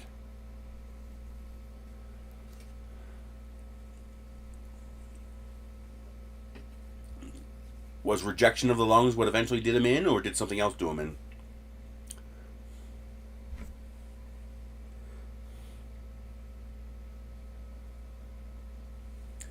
Yeah, it's because your corporate and political types are trying to turn Canada into a USA 2. Sadly, that's the problem. They see all the money the American pharmaceuticals are making, and they want that money. It's horrible. What a horrible system. So, 143 divided by 100 is 1.43. 93.95 divided by 1.43. So that means 65.7% of the coupon would go toward the filament. So 93.95 times 0.6. What was it? 65.7? 67. So that means $61.69 off minus 93.95 means I paid $32.25 for 10 kilograms of filament, which means I paid $3.22 a kilogram. I'm sorry, I'd be stupid not to take advantage of that as many times as I can. I mean, it'd be crazy. It'd be crazy not to take advantage of that. So I'm trying as desperately as I can to try to, have 40 or $50 in my account when I get the $100 cash back, so I can do it again. And so far I've done it. Today's the fifth. Yeah, today's the fifth time I've done it. And so I've spent $200 in the last 3 months. Yeah, $200 in the last 3 months, or 2 months, 2.5 months, and I've gotten $1,000 worth of stuff. It's hard to argue with that. I mean, it's really, really hard to argue with that. And useful stuff, not just crap. This hamper is incredible. If you guys need a hamper, I'm telling you, get this hamper. Let me find it.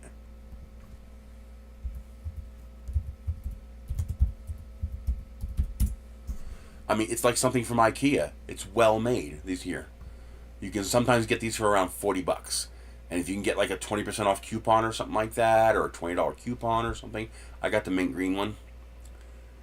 This is actually the 29-gallon one. I got the 45-gallon one.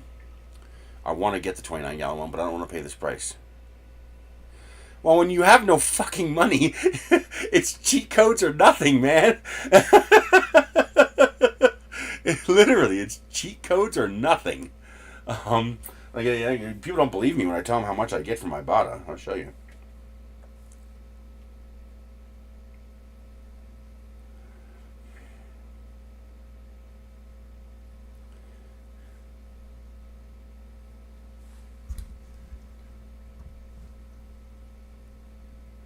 Here, look.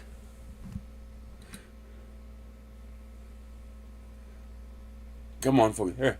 $75 cash out. I cashed out $75. I got $13 in coupons plus the $5 bonus, and then here I got $25.75 in coupon cash back plus the $1, $5, and $5 bonus. So I think I had to get 18 offers to get all this, and then 15 offers to get this. And it's stuff that I'm eating.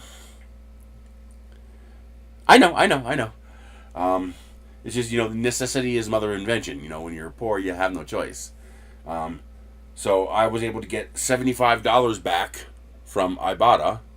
I've gotten, my total from Ibotta is $2,500. Oop. Look at the top there. Come on. Oh, there it goes. $2,500. And that's not counting the other 2 accounts that I had that they closed. I've saved something like, in the last 5 years, I've saved over $4,000 with Ibotta. And that's actual cash back. Like, I buy the stuff from Walmart, and I get cash. Now, the only catch is $20 minimum. You gotta wait till you have $20. But, I mean, obviously $75, I had enough. But without that $75, I couldn't have ordered the stuff this morning because I had $0. I had 7 cents in my bank account. So I had nothing. So first thing I did was pay my phone bill, and then I ordered the stuff from Temu.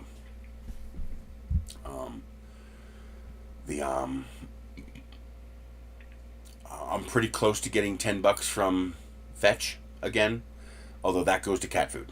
Because I can't get cash, I can get gift cards. So it's either an Amazon gift card or a Walmart gift card. So lately I've been getting $10 Walmart gift cards so that I can buy the cat food. So I just bought a 16-pound bag of cat food for $12. So I only had to pay $1.76 because I had the $10 gift card. You do what you gotta do. And the nice thing is, it lets me eat good stuff every now and then. Like, there are these new bratwursts. If you've ever heard of the Wright brand, WRIGHT, their thick cut bacon is out of this fucking world. Oh my god, it's so good. I used to get it for $1 a pound at that place in Bensalem, Bensalem Wholesale Foods that I used to go to. I used to get it for $1 a pound there, and I've only had Wright bacon once since I left Pennsylvania because they had a coupon on Ibotta. Because I can't afford regular price. Regular price for that stuff is very expensive. Let me show you.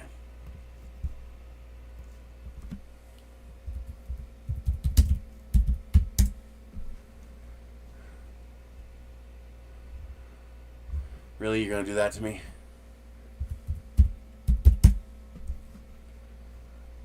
There it is.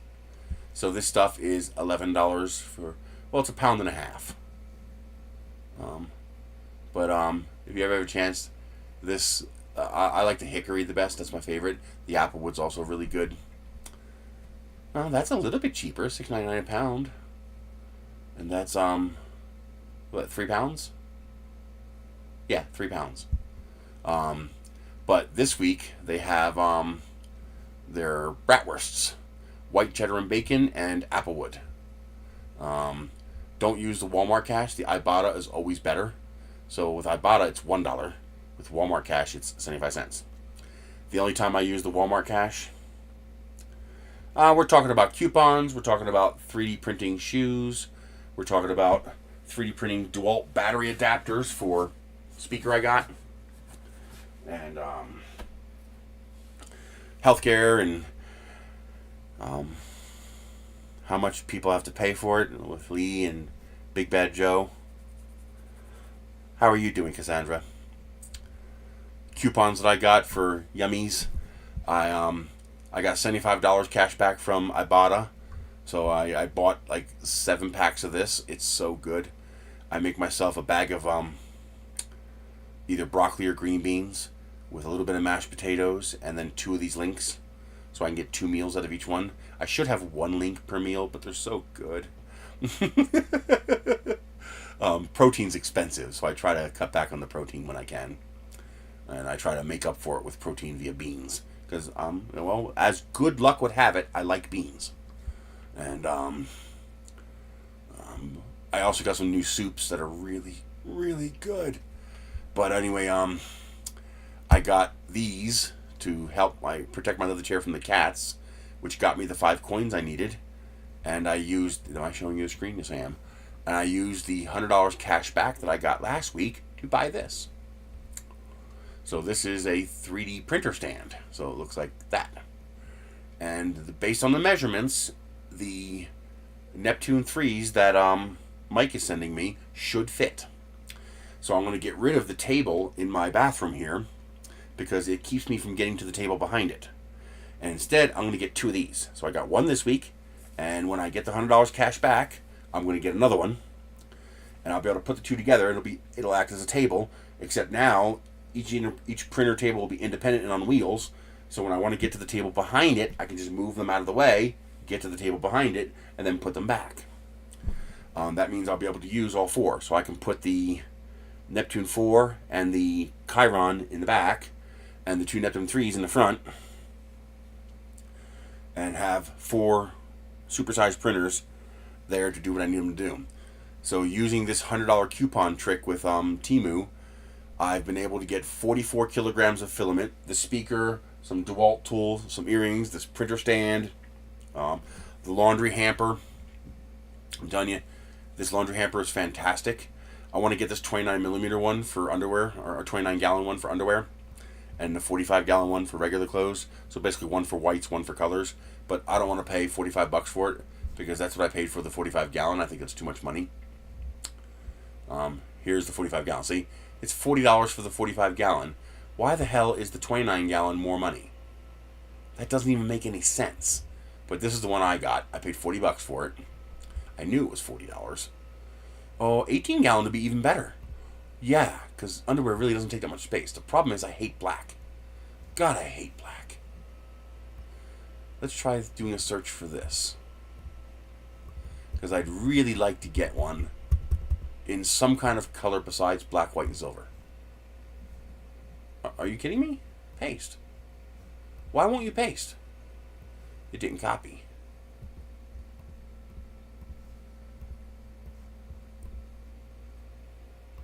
There it goes. Alright.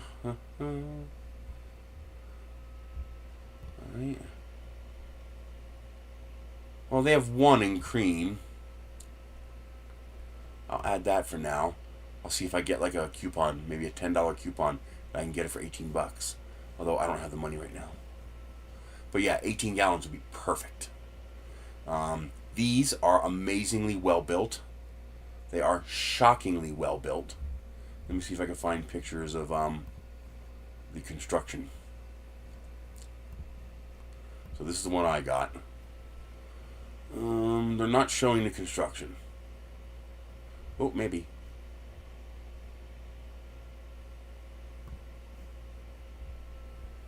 It kind of shows it. So you have this top hoop, and you have a bottom hoop, and then these bolt into the bottom and the top hoop, and then there's wheels on the bottom, and then this basket fits inside, and then these clips, it folds over the hoop and clips in place. So it looks like this. And it is, here you go. Here's a good picture. So you can see there's the bottom one. It's got supports in here, the wheels. It rolls wonderfully. I can actually lean on it. I haven't put my weight on it because I'm not stupid. But hey, 3D Medic.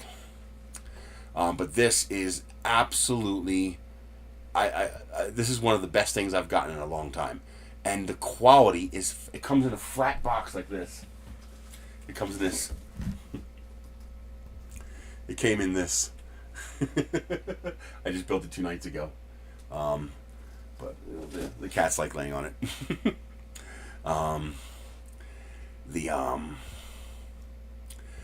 It's high quality. It's thick. The metal is robust. It's not thin tin. The bolts went in by hand. The only change I would make, the instructions were actually good. It actually came. Oh, do I have them? Yeah, I do. It actually came with legit instructions, which is pretty rare for something like this. Like actual legit instructions with drawings and everything. Now, the way they have you do it is you bolt to the top hoop and then you bolt to the bottom hoop. I would actually do the reverse. Bolt to the bottom hoop. Because the bottom hoop has the round pieces that'll cause these pieces to self-align, which will make installing the top hoop a lot easier. So I would do bottom hoop, then top hoop. And then you install your wheels and you're done. But it's a shockingly, this is like something you'd buy at IKEA. Like, I could absolutely see this on the shelf at IKEA. It just, in fact, I wonder if that's exactly what it is. I want to find out. I want to find out.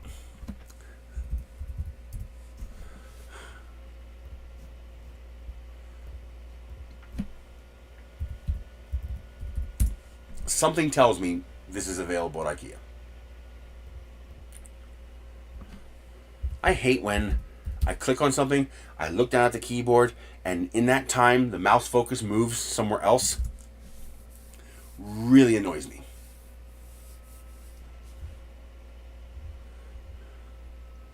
I will not be shocked if we find this on IKEA, or something so close to it as to be the same thing. It's not. Okay, that's actually amazing. I would not have been surprised if this was on IKEA, because it just fits. It fits with the IKEA mantra. Well, yeah, no, it wouldn't be on. Do they make it in China or do they make it in Sweden? Like, is all their stuff made in Sweden or is their stuff made in China? Let's find out. Does it tell you? Let's see here. Product details. Material and care. It doesn't say. Like, it doesn't tell you where it's made?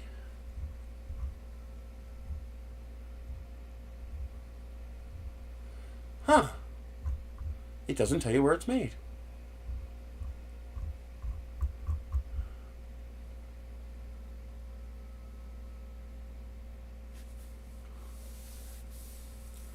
Either way, the point is I got this one. It's wonderful. It's got nice big wheels that roll easy. But yeah, I've already got it filled with my clothes because the problem I'm running into is I need to use a hamper. I normally just toss my clothes in a pile at the bottom of the bed, and then when the pile gets big enough, I stuff it in the washing machine and wash it. Yeah, I guess it's a guy thing. I don't know, but I'm lazy about my clothes. The problem is, my cats are good. Oh, there we go. That one. Yeah. Okay. The problem is the cats they're both now catching mice, which is fantastic. It's very good. I hear less mice now because the cats are catching them. And the problem is they don't kill them right away. You know, they have that instinct to get it. But then once they get it, they don't know what to do with it. Because mice aren't food to them. Food comes in a bowl, and this big monster in a blue shirt puts the food in the bowl for me if I whine enough. You know, this big retarded cat who smells funny, you know, gives me my food every day. So they don't see the mice as food, but they still have the instinct to catch them. And so what they end up doing is they don't know what to do with it. So they bring the mice into my bedroom and then let them go.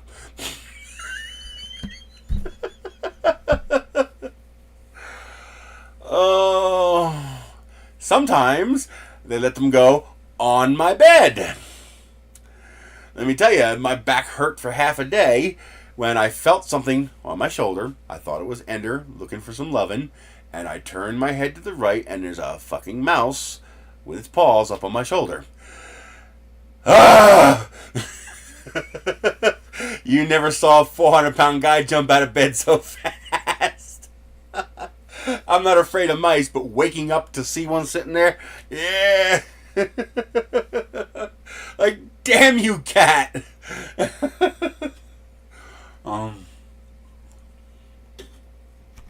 I've been getting holes in my shirts. I thought it was the concrete back in Pennsylvania, but it's not, because I'm getting holes here. There's no moths, I know that. And I finally figured out what it is. The cats release the mice right here at the base of the bed. And the mice go to the nearest spot where they can hide, the pile of clothes. Because there's times where I've pulled up my dirty clothes and here's a desiccated, flattened mouse in the clothes. Thankfully, they don't stink because it's a desert, so they just desiccate. They dry out and they desiccate. I try to get them when the cats catch them. You know, I pet the cat, love the cat as I take the mouse from it because he doesn't want to give up the mouse. And I tell him he's a good boy, and then I put it in the toilet. But sometimes, you know, I'm asleep and they catch the mice. Or I'm away from home. And the mice hide in the pile of clothes. And so the cats, they know the mouse is in the clothes, and the cats have claws, and they paw at the clothes, trying to find the mouse. And when they paw at the clothes, they're putting holes in my clothes. So I needed a hamper. So now I have a hamper. And I want to try to get that 18-gallon one. That would be perfect for whites. And I could put all my underwear, t-shirts, and stuff in there. Because this way, I don't separate clothes except for underwear. Because underwear, you got to bleach every now and then to keep them white. And so I just, all the colors go in, and all the whites go in. So I just need two, one for the whites and one for the colors. And so now that I have a very good, robust hamper, I have other hampers, but you end up stop using them because they're soft. And so what inevitably happens, especially with someone like me, where, you know, my shirt probably weighs 3 times what your shirt wears, because, you know, my shirt is 3 times the fabric of your shirt.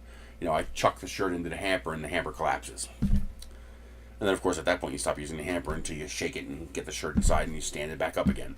So this is a rigid hamper. It's a good quality. It's actually built well. It's good, thick steel. Let me get you a link. Because this, if you need a hamper, this is really good. And they have it in 29-gallon and 18-gallon. But the best deal is this one here because it's $40. Well, this one's $49, but you shop around. You'll find it. Hit that little icon at the top to find others like this, and you'll find it for, yeah, here it is, $40.52. And also check on colors. Sometimes different colors are cheaper for some reason. You know, one color will be half the price of the other colors for some strange reason. I don't know why. It just is. Aw, Stitch. I like Stitch. Where is... Oh, this one's it. So there's the cream one. I would love to find this in... Oh, it opened a new window. So that means I'm not searching for that anymore. That's annoying.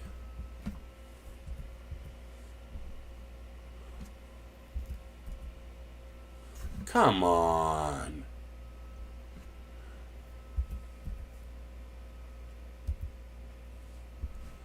$18.5 gallon rolling hamper.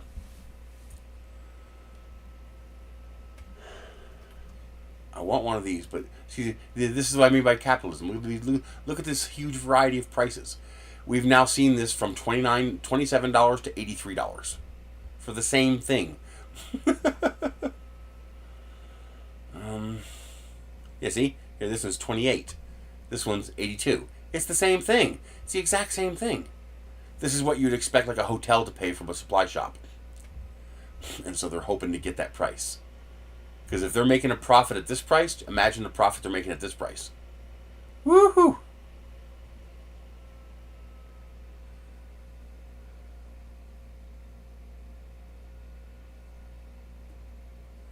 Oh, cool. Thank you, Jerry. I appreciate that.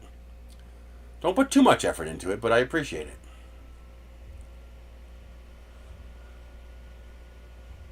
So, can we get it for cheaper? I'd rather stick with the same one because I know the quality is good. But I would also rather have the green one. I hate ugly.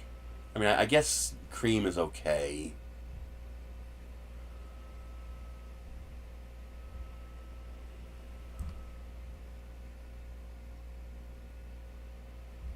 But I would really rather have... Oh, pink is cute.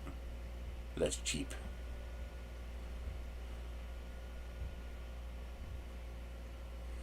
And the wheels are so big, I can roll it right into the utility room and just load it.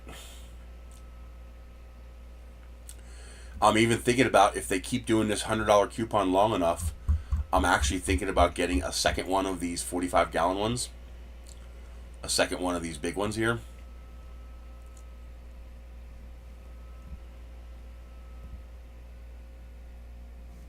So that I can leave one in the utility room. Are you serious? What are you doing? Well, they got the 29-gallon in mint green, but I'm not paying more for it than the 45. That's insane. Ugh, I hate that. So I keep an empty one in the laundry room and the full one in my bedroom, and then when I have to do laundry, I can roll the hamper into the laundry, load the wash, and then put the clean ones in the second hamper because it holds more than a load of wash. And then just swap. Leave the empty one in there and bring the full one in here, put my clothes back in the drawers, and then I'm reset back again, ready to go. And if I do that properly, that'll stop me from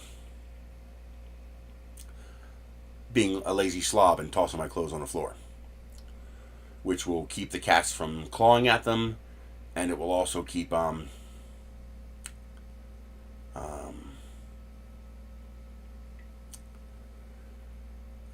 keep me from finding desiccated mice in my clothes. Now the 18-gallon one I don't need two of because even if I fill that with underwear, that's only one load. So it'll just go right back into the same hamper when it's done. But I could use two of the 45s. That would come in handy. But we'll see how often the coupons go. And basically, the last time they do the coupon where I can't get the coupon anymore, I'll use that last 100 that I get back, cash back, and I'll use that to buy the Jackery battery. Because I want that Jackery battery.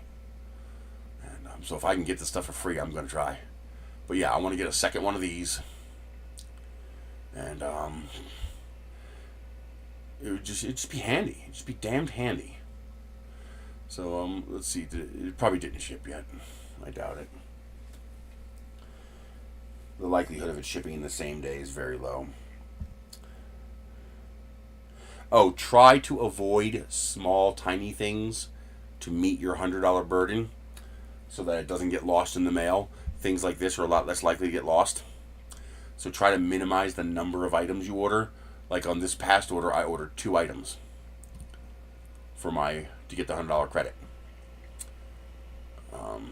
I ordered the shirt. Ooh, I don't like the fact that that says pre-order. Oh, that's bad. It could take until July. Oh no, I didn't notice that.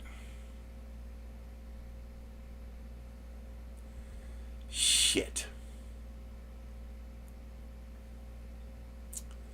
That's annoying. Because I don't get the $100 credit until both of these ship.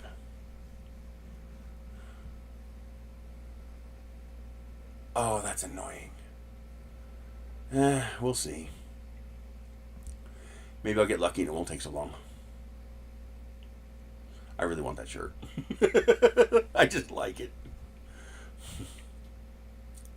This one doesn't matter because that was the one to get the 5 points. So that one doesn't have to ship for me to get the $100 cash back. These two have to ship. Once these two ship, then I get the $100 cash back and I can recycle and do it again. And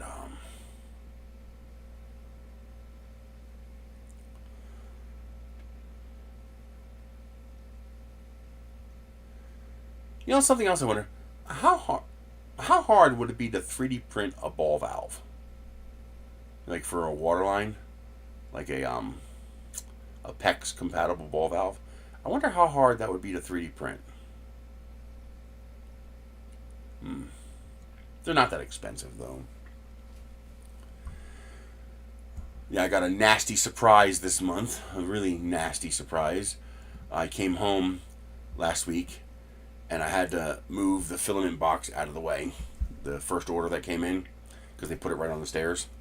So I was too tired, it was late at night, and I pushed to the side and I heard water running. And I realized it was water, the clean out for the drain that goes to the septic. There's a clean out right outside. So I guess in case you get a clog there, they can put a fish in there and clean it out. I heard water running in that drain. And I didn't think much of it. It was raining, so I just thought it was the rain. But then a week later, I heard it again. I heard water running. And this time it was daylight and sunny. And I was like, okay, that's not rain. I was like, the only reason water would be going through that is if a faucet was on. If water was going down a drain. So I thought, oh god, the cats. I thought maybe they turned the shower on. They sometimes jump around and mess with each other inside the shower. So I checked. Toilet was fine. Shower was fine. Nothing was running. And I'm getting ready to head out to go pick up a Walmart order. And I stop and I look down the hallway. I was like, I haven't checked Michelle's bathroom. I haven't even walked down that hallway in like a month. As soon as I get to Michelle's door, I hear the toilet. The fucking toilet's running.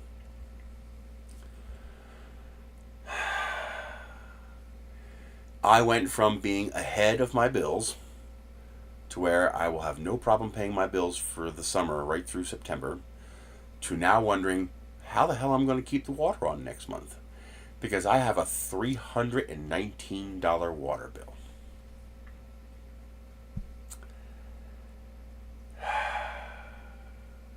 That's more water than I use in an entire year. I don't use that much water in a whole year. Well, slightly more. My bill's about $25 to $30 a month. Well, it's about $34 a month with all the crap.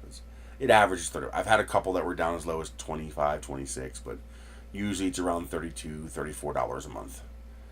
But that's basically a year's worth of water in 1 month's bill. I can't pay that. I don't have $319.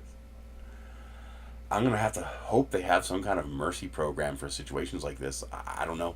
I have no idea what they're going to do. They're going to research it, get back to me, make sure it's legit. But I think it might be. It might be that toilet. I did the math. If that toilet was running for a whole week, if it was running even, I don't know, a third of a gallon a minute, even just a third of a gallon a minute, that's 600 gallons a day. That's 4,200 gallons in a week? That's a lot of water. Water's expensive out here. Yeah. 2 weeks, that's 8 or 10,000 gallons of water. Ouch. And all it took was one finger to stop it. I just took my finger and just touched the flapper and it stopped, just like that. Yeah. That sucks. So now I'm gonna have to find. I have a remote control valve.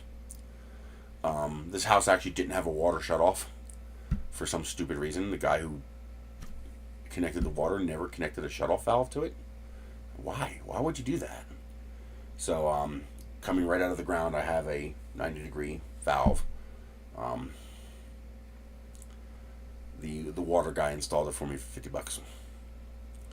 And this way he can turn the water on, even with all the leaky pipes, and I can just turn the water off. And then once I replace the pipes, I don't have to call the water company. All I have to do is turn the valve and turn the water on. And that's exactly what I did.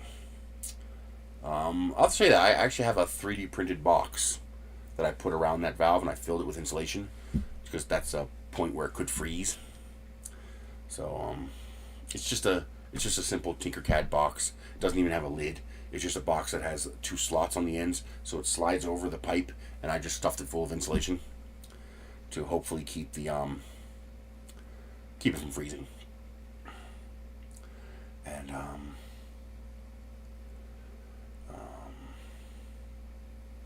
but anyway, I have a smart switch that connects to Smart Life, Smart Things. So it's basically a little 12-volt motor that has an arm that grabs the handle, and it actually grabs your existing handle and just turns it. And so it's not actually a valve. It's just a mechanical arm to turn your existing handle. And so for my phone, I'll be able to go and turn the water off to the whole house, which means I don't have to climb underneath the house to turn the water off to, for example, flush the hot water tank, for example, which I have to do like 3 times a year because of all the hard water. I've only done it twice a year. I really should do it 3 times. I really should do it after each season, every 3 months, but I'm lazy. Plus, I don't use that much hot water. Now I need to install that. I need to install that and start turning the water off to the whole house all the time. Like, make it default, the water is always off. And then when I need to flush a toilet or use the sink, hit the button and turn the water on. This way that can never happen again. If Michelle were home, she might have heard it and said something. But because she's not home and I never go to that end of the house, I never heard the toilet running. And I forgot, that I thought I had it turned off. I thought I had the valve turned off, but I guess I didn't. And so yeah, that's fun. $320 water bill. The $100 I was going to save over the next 3 months on my electric bill and use to pay my car insurance in September is now going to have to go toward paying the water bill. Which means in September I got to figure out how the hell I'm going to pay the water bill, the car insurance bill. So I'll figure it out. I've been figuring it out every time. I just keep figuring it out. I am going to do. I've decided I've played around in the slicer for about an hour and a half. And I determined I can, in fact, print the mushroom stools in vase mode, not as stools, but as decorations. Because who was it who told me to put the solar lights in it? One of you guys said, "Are you going to put the solar lights in it?" Great idea. I'm definitely going to do that because it'll look really freaking cool. I just got to figure out what solar light I want to use. I think the simplest idea is going to be just to use Walmart $1 solar lights. Just use multiple.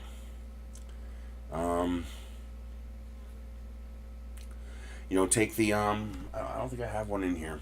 I don't. Oh, here it is. Just take this part right here. Leave this on so it spreads the light sideways, because otherwise all the light's just going to go down. Put little sockets, print little sockets in the bottom of the mushroom head that will accept this. A little hot glue, just stick it in there. Friction fit it, ideally. Wrap a little tape and friction fit it in there. Or even make it deep enough to actually have little clips to grab the bottom of this. So you push it in and it'll grab it. Just a little lip so that it'll hold on to the light. Enough light should shine through a transparent PETG to charge these through the PETG. And put like 4 of these in them, like 1, 2, 3, 4, and then maybe take this off and have one in the middle to light up the stem, And I think that might work. I think that would look pretty. It only cost me $5 in lights for each of them. And these are serviceable. You can actually take these apart. You can replace the battery, but at 97 cents, it's not really worth it. And so I think I am going to do that. I think that would look pretty cool. And yeah, I haven't figured out how I want to do it yet. Do I want to spread these around, or do I want to have them all near the center so that you have that clean mushroom? But yeah, I'm going to do that. And once I have a success, the problem I'm having right now is I don't have any transparent PETGs. I probably have some in the bus still. I'm gonna that first 7-tier rack that I got, the 3D printing rack, that's gonna go in the bathroom here. It's gonna go right on the other side of this door, since there's enough room there for it. So I can bring in a whole bunch of filament and actually have one place to put it that's not in the way. And if I need to, I can move it because it's on wheels. So that rack's gonna go in here. And I got to go through the filament. The second crate I can't get to unless I go in the back of the bus. I can't get around the first crate to get to the second crate. I've been digging and pawing through it to see what I can find. I found a whole bunch of Filamentum. Yeah, I love Filamentum. It's good stuff. I found a whole bunch of Vertigo Gray and Vertigo Galaxy. I think I found a box of Starlight, which is really nice. That's good stuff. And so I'll definitely be able to do something with that. I found a couple rolls of Zyro, but I can't use that outdoors because it's PLA. Even transparent PLA I think might get too hot. A clear PLA might hold up in the sunlight, but I think any color at all, and I think it's going to get warm enough in our sunlight here to deform it. And the last thing I want to do is waste a nice roll of sparkling Zyro and just have it deform. That would suck.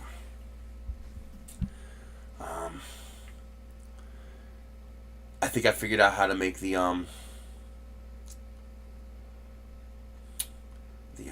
stool a little taller. Although I won't have to. With the printers Mike is sending me, I could print them 500 millimeters tall. And 500 millimeters tall is tall enough for me to sit on, because I sit on my toilet paper holder that looks like a roll of toilet paper, and that's 450, and that's tall enough for me to sit on. So what was that?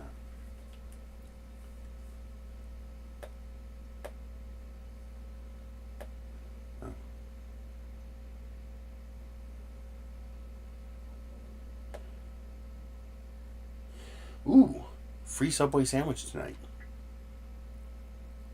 Field agent. And is it close? Yes, it is. 500B Old Highway. And a $4 fee.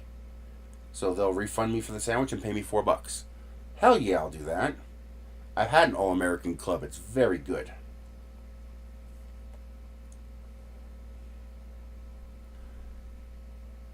Okay. I think I'm going to take advantage of that. Free dinner! Or free lunch. I got to do it at 3 o'clock. So, yeah. And Mike, make sure you let me know what the shipping is for those printers. It might take me a couple months to pay it in full, but I will pay my half for the shipping. So let me know what that costs. And, you know, whatever extra money I have, I'll send it your way. It won't be much. It'll take me a while, but I'll do it. Well worth it. I mean, Jesus, that's such a generous offer. It's just incredible. I mean, 3, 4, 4, 5 printers. Oh my God. Oh, I've got to print a lot. And now that I know I could print PETG without a heat bed, I can actually afford to run those.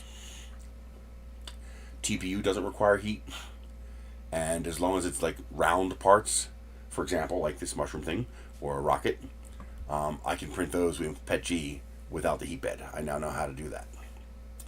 Although I haven't found any affordable TPU lately.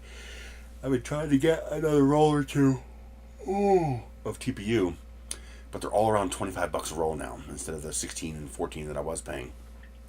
So I've been holding off, waiting to see if I can get a better deal. I haven't checked Amazon.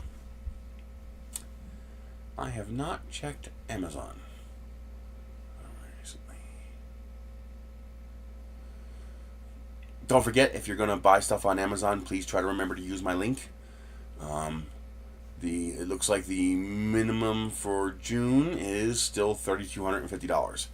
If I can make $3,250 in sales, I get a $100 bonus. So far in June, in the last 11 days, I've only done $336. But I got the $330 for April, and this coming month I'll be getting the $100 that you guys helped me get for May.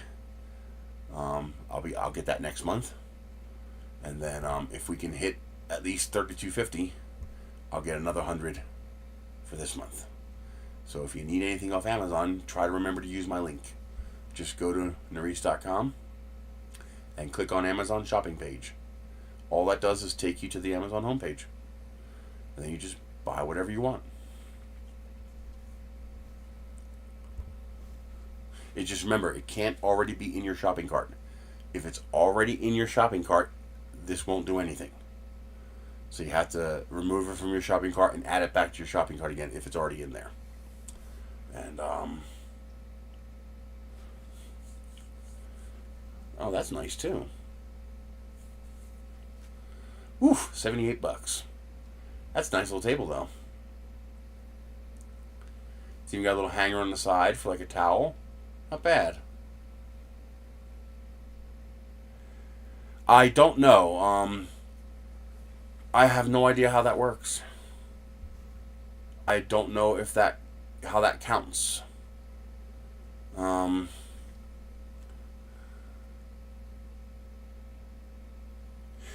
Vine purchases might not even count. Now, I know Smile purchases counted, but when you buy off Vine, I doubt that'll work. Try it. See if it does. I mean, the worst you could do is not work.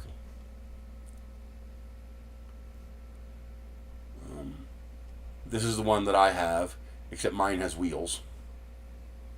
This one's gonna go in the bathroom, in my print farm bathroom.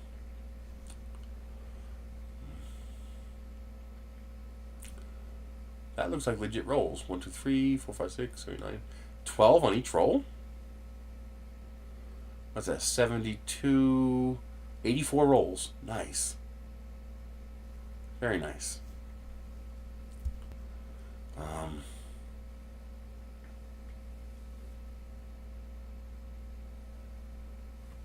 Yes, I'm pretty certain that I would lay a pretty good bet that Vine purchases are not going to count, especially since the value is 0.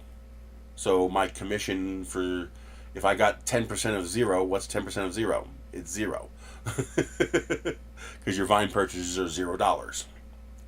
So even if the affiliate link worked, it wouldn't get me anything because, 10% of 0 is still 0. So I doubt that would do anything.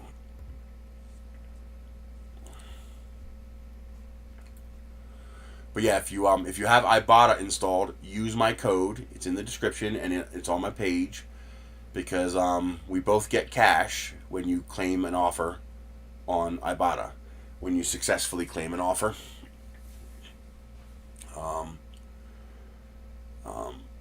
They have $1 coupon for the right brand bratwursts, and they are very good. Oh man, they're good. They're a little expensive, not too bad. I mean, it's $7 a pound for specialized brats. That's not too bad. And of course, their bacon is amazing. Oh, I miss their bacon. Oh, do I miss their bacon? But what else did they have for deals? Oh, this. If you guys have the chance to get these, do it. They are so good.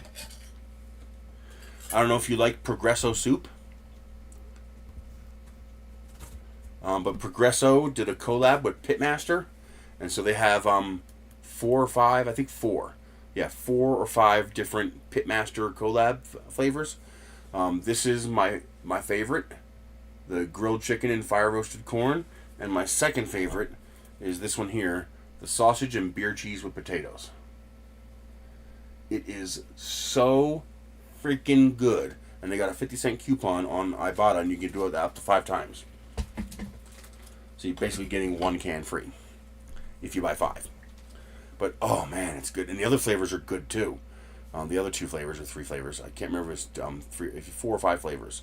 But I am definitely going to order more of those and stock up on them because they're one of the biggest problems with Progresso is that the flavors are wonderful, but some of them, they're thin. It's hearty because I buy the hearty ones that come with extra stuff inside. Like the hearty chicken noodle is like chicken. It's the best. The Progresso hearty chicken noodle is amazing. Yeah, more hair. But that's supposed to be thin. It's chicken noodle soup.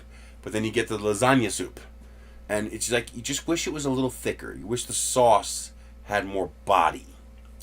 And these have body. These have thickness. It's more like gravy than sauce. It's so good. Oh my god, it's so good.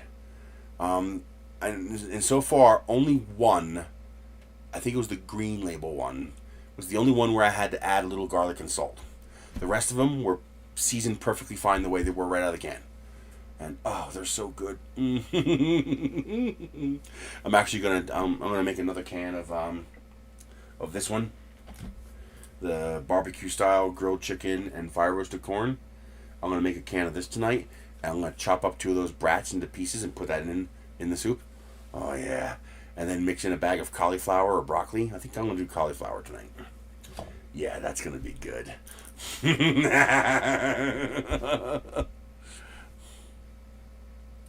Oh no! That would have been a nice purchase. That's alright, I appreciate it. But yeah, just what I tell people to do is just bookmark my Nerys.com homepage and make that your Amazon link. And all you gotta do is click on this here where it says Amazon shopping page. Just click that, and all it does is take you to the Amazon homepage. And now, for the next 24 hours, unless you click on someone else's link, then it reverts to them. Anything you add to your shopping cart, I'll get credit for. I wonder. Let's raise the Jolly Roger and see what's available.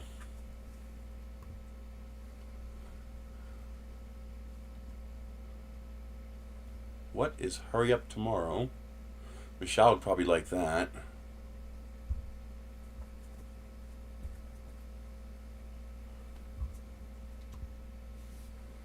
Oh, you can't see. Duh. Ooh, The Accountant 2. I want that. It's supposed to be really good. I wonder what that's about. Oh, it's a thriller. I don't like thrillers. Boring. Is this a Predator knockoff? Oh, a new Predator movie? Like a legit Predator movie? Ooh.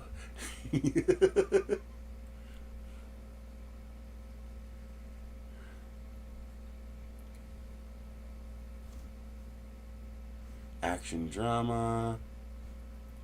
Action thriller. That could be good.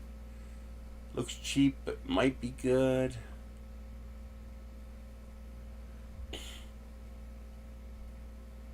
That looks like a religious movie.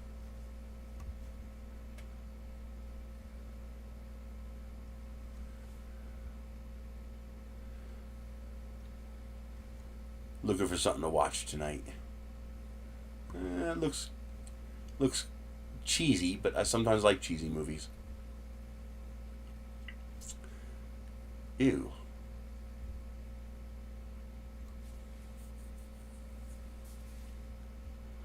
This is a great movie. A Knight's Tale. That's actually a really good movie. If you've never seen that, I would put that on a must-watch list. It's a good movie. Fountain of Youth, probably low budget, but I tend to be okay with low budget movies.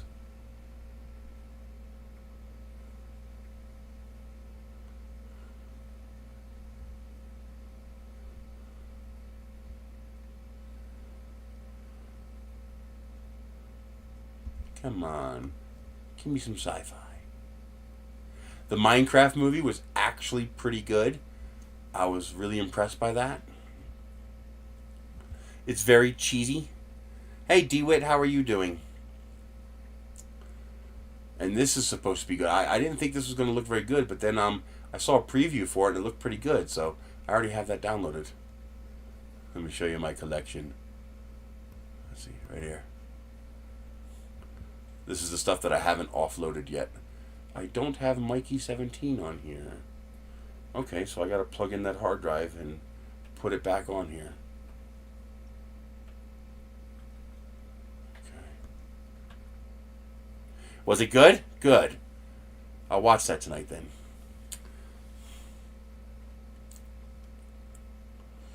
Let's see, does my VPN still work? I'll have to check to see if because I know my payment's due soon and I can't afford it right now. I'll have to see if my VPN is still good.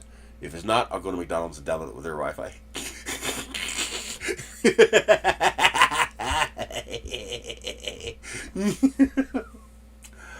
Okay, so the plan for this week is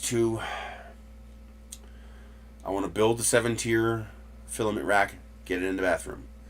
I want to get that table out of there in preparation for receiving the new cart that's coming in. I also want to get my IDEX printer going again. I got to fix it. The one hot end's broken. Because the IDEX printer, if it's TPU compatible, will make it a lot easier to print shoes. I can print the Ninja Flex and then print the TPU without having to swap filament. So I want to try to get that going. And now that my Sunlu filament dryer is ready for me to pick up, so when I am done with you guys, I'm going to the post office. The bathroom is my print farm. I have like 12 printers in my bathroom. I think 1, 2, 3, 4, 5, 6, 7, 8, 9, 10, 13 printers in my bathroom. Only 5 of them are connected. But yeah, my bathroom's basically a print farm because it's a gigantic Romeo and Juliet bathroom, and all I need is a sink, a toilet, and a shower. So I use all the extra space for printers. I got rid of the garden tub. You can see that in my past videos. And I have 2 tables there with 4 printers on it and printers underneath. And so yeah, the bathroom is basically my little print farm. And humidity's not a problem here. It's 12% humidity. I live at 7,000 feet in a high desert. So yeah, I'm not worried about humidity. And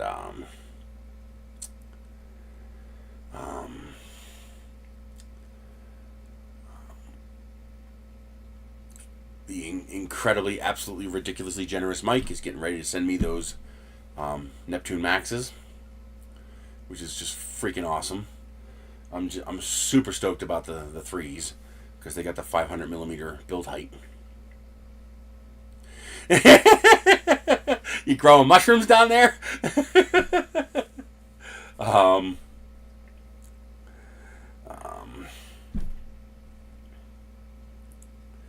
But the Sunlu 4-roll filament dryer, which I got for free, I paid nothing. Thank you, Timu, and your venture capital backers. I'm assuming that they have some similar thing over there like we have here, because they have some pretty heavy hitter backers, and that should get hot enough to properly dry TPU. My current filament dryer doesn't get hot enough to dry TPU, not fully, but the Sunlu goes to a higher temperature, and I could do 4 rolls, so I could put both rolls of TPU and both rolls of Ninja Flex in there. I also got the little thing. Where is it at? I think it's in there. Yes, it's in there. What is that? That's heavy. Oh, magnets. The 6x2 magnets for the Gridfinity. Got them before the tariffs went up. I got the Sunlu filament joiner. So, what was it? Kurt, I think it was Kurt who sent me all the Ninja Flex. A whole bunch of them are 50-gram sample rolls. There's like 8 of them. So I'm going to use that device to join them all together so that I can maybe print a shoe out of it. If I get these sandals working, I might be able to print 2. But also, that Ninja Flex I can probably get a whole bunch of shoes out of that if I use it just for the bottom of the shoe, to get good traction on the ground, and then use the cheaper TPU to print the rest of the shoe. So that should actually be enough Ninja Flex to print a dozen pair of shoes. So that's freaking awesome. And so the bottom of each shoe will be a different color. I want to do that. That's important to me. I want to be able to make my own shoes. I really, really love the idea of being able to make my own shoes. And there's just something just awesome about that. Especially considering that, my shoes are so expensive. They're $50 a pair. And that's for cheap ones, for Crocs. If I were to buy a proper pair of shoes, you're talking, what, $150 for a pair of Keens, $200 for a pair of Danners, for shoes that will hold my weight. So the idea of being able to make my own shoes is just really, really awesome. So I want to finish that. I want to make that work. And if I can figure out how to attach the straps, either with something like Gloop to glue it together, or a mechanical way of attaching them,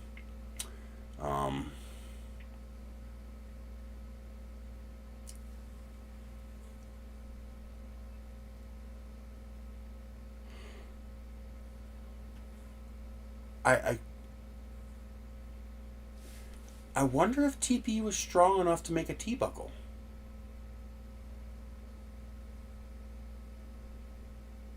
Instead of having the TPU go all the way around the bottom of the shoe, just have the TPU have a... why didn't I think of that?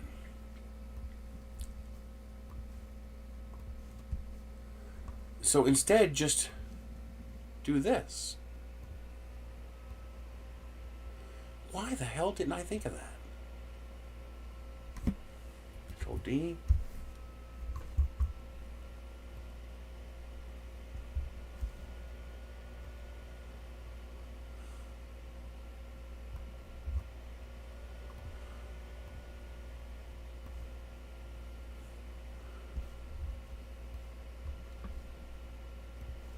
Why didn't I think of that?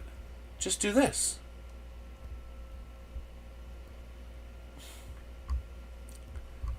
Have the strap be shaped like that, and then lift this up. It would be a little tricky to print, but have that like that, and then this would just fit inside.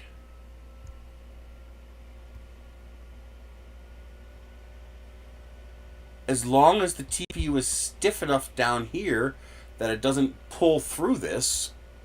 So if I print this with enough perimeters and this with enough perimeters, all I have to do is slide the strap in like that. Why the hell didn't I think of that? I can even make this triangle shaped so that I can print it all the way flat on the bed with no overhang. And then just have the bottom of this. And then just have the bottom of this be a triangle. And you just pull it through. That would work. That would work just fine, as long as it was stiff enough. The concern is if this tried to bow out and you were able to pull the strap through the what would you call this? Whatever this would be called.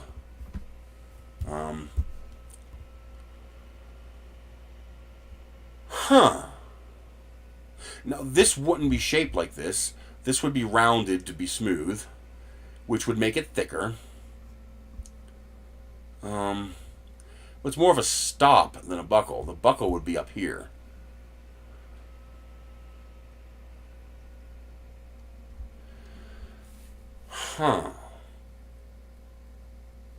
If only there was a way to use a single strap and have that strap hook on over here somehow. I don't think there's an equitable way to do that. That won't come free. That's too bad. I think TPU is too flexible for that.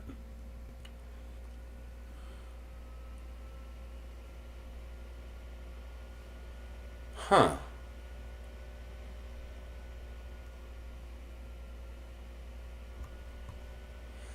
And something else I want to try is they don't have a TPU gloop. I gotta find out if they have a TPU chemistry gloop. Now something else is interesting,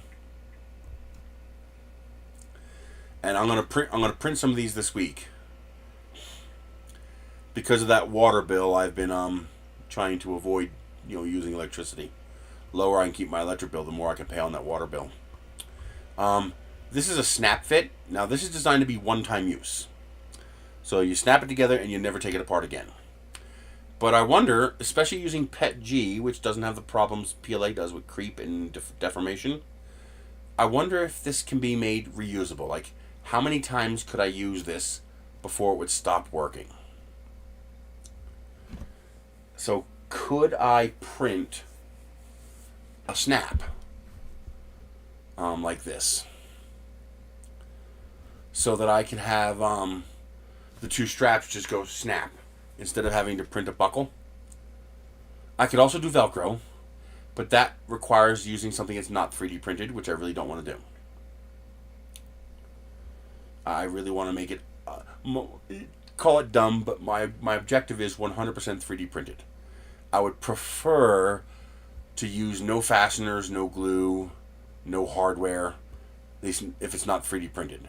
But I'm willing to budge a little bit on that if I have to. I got to print one of these and see how durable this is. And just make a fidget toy and just sit there and just see how many times I can do it before it gives.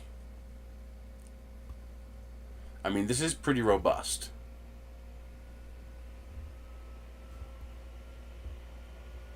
Huh. I mean, that could open up a lot of possibilities. That could open up a whole lot of possibilities.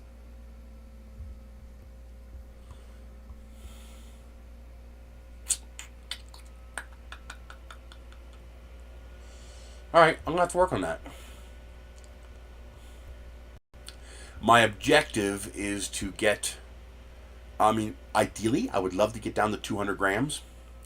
And I think for most of you normies out there, you could probably do it for 200 grams.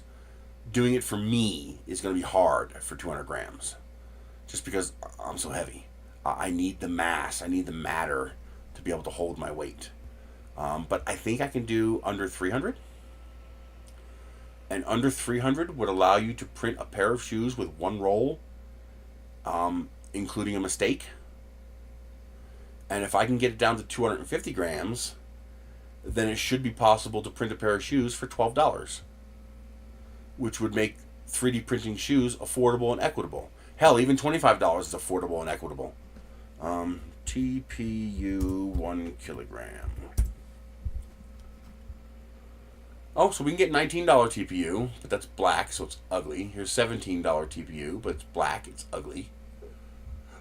Really? Here's 19 bucks for some blue. Here's some silk blue for 20. Okay, so you can still get it for 20. So if I could get it down to, here's 98. That's nice and stiff.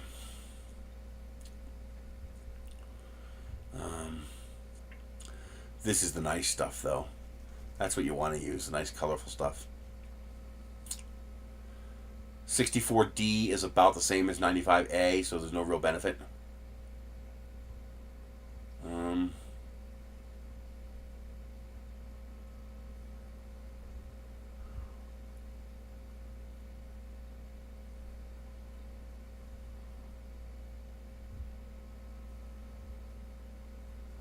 Here's some yellow. Come on. Oh, that's some clear. Clear's not bad. That's PLA. Here's clear TPU. I want some nice colors. Come on. Oh, here's a voxel lab. It's opaque, but it's colorful. That one's pretty. That's a nice color. I'd print a pair of shoes out of that. And there's some pink, but it's expensive. Ooh, 15. Oh, it's only a quarter. There's a nice one. That's a nice purple. But does the silk affect the 57D is harder than 98A?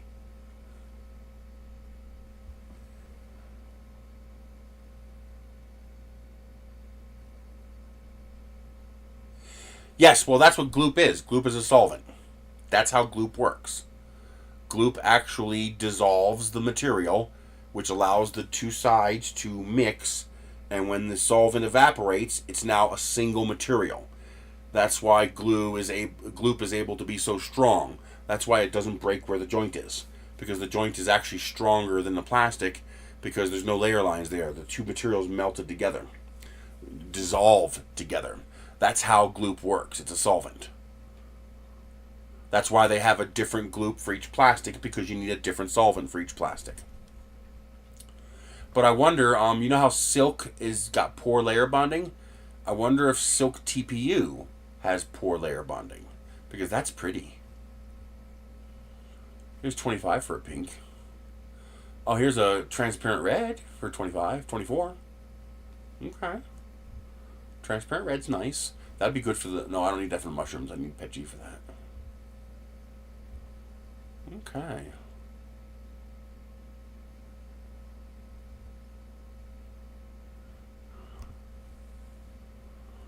Ooh, Paramount 3D. Mid-Century Teal is a nice color. I've printed that before. It's a nice color. There's some Everyone. Nice transparent blue. Okay, so the colors are available. Ranky.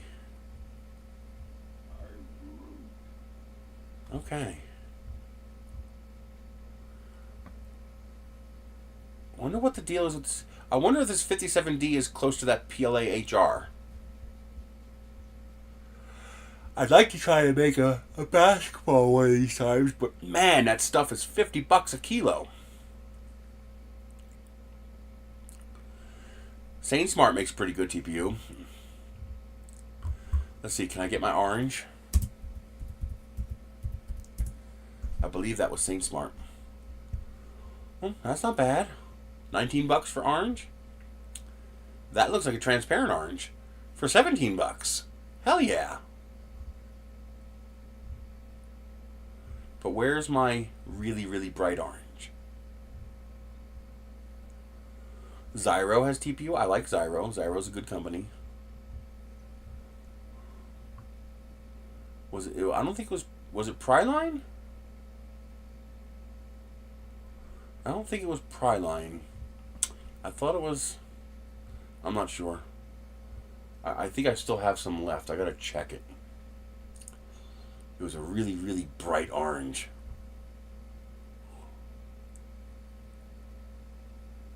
Here's $21 for a transparent orange.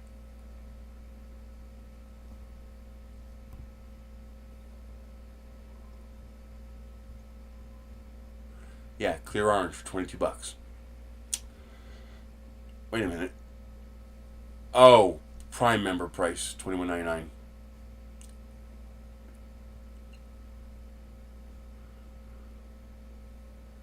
Okay. And I like the cardboard spool.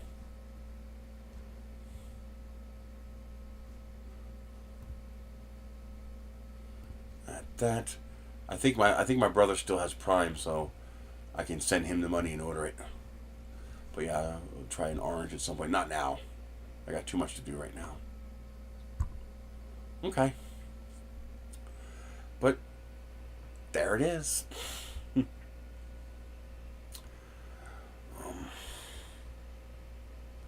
Anything else?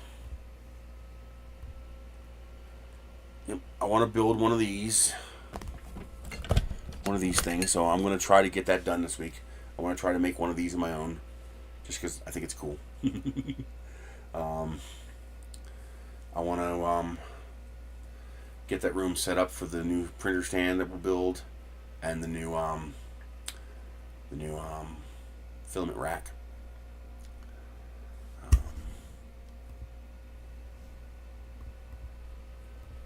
got some goodies from the I went to the doctor's yesterday. My the doctor I see in Albuquerque, we schedule our appointments for specific Tuesdays because they have a vegetable drop on those Tuesdays. So I got a bag full of green peppers, onions, and tomatoes. Guess what I'm doing after this? I'm gonna go make a salad. Yum, yum, yum, yum, yum. I got some Olive Garden dressings too, so it's gonna be a good salad. Yeah, I just realized that almost makes a circle. I wonder if I can actually make a circle.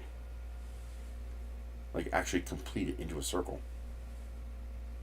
That'd be interesting to try.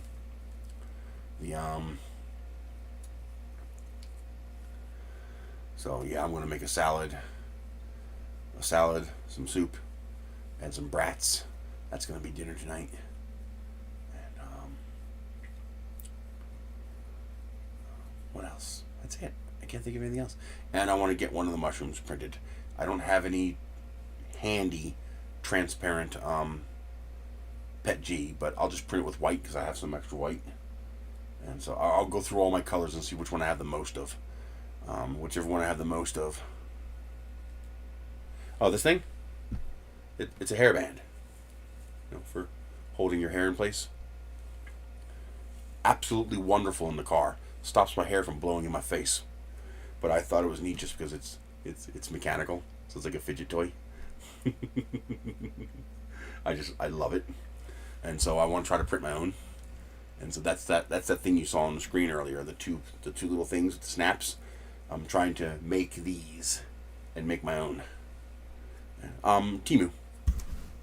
Let's see. How did I find these? I got these off Temu. Let's just search for hairband. They came up all the time before. Why do you do that? Stop it.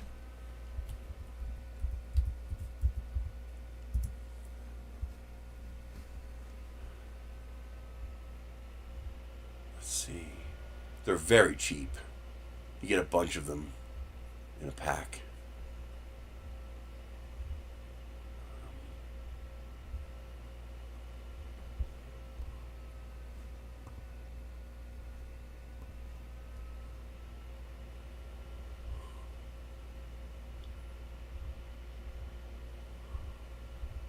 I'll show you as soon as I find it.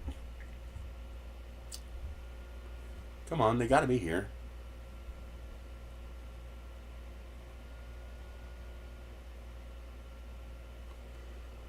Ooh, that's interesting too. And then fold it down nice and compact. Put some clips on it. Good idea.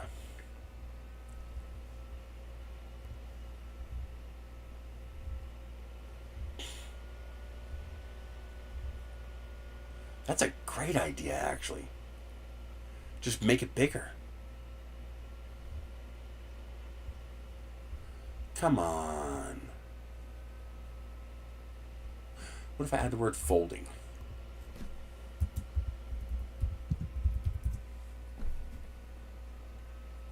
There it is. Here we go. You don't want to buy them single because you're paying shipping. So you want to get a pack of them. Here we go. 5 pieces, $5. Here we go. These.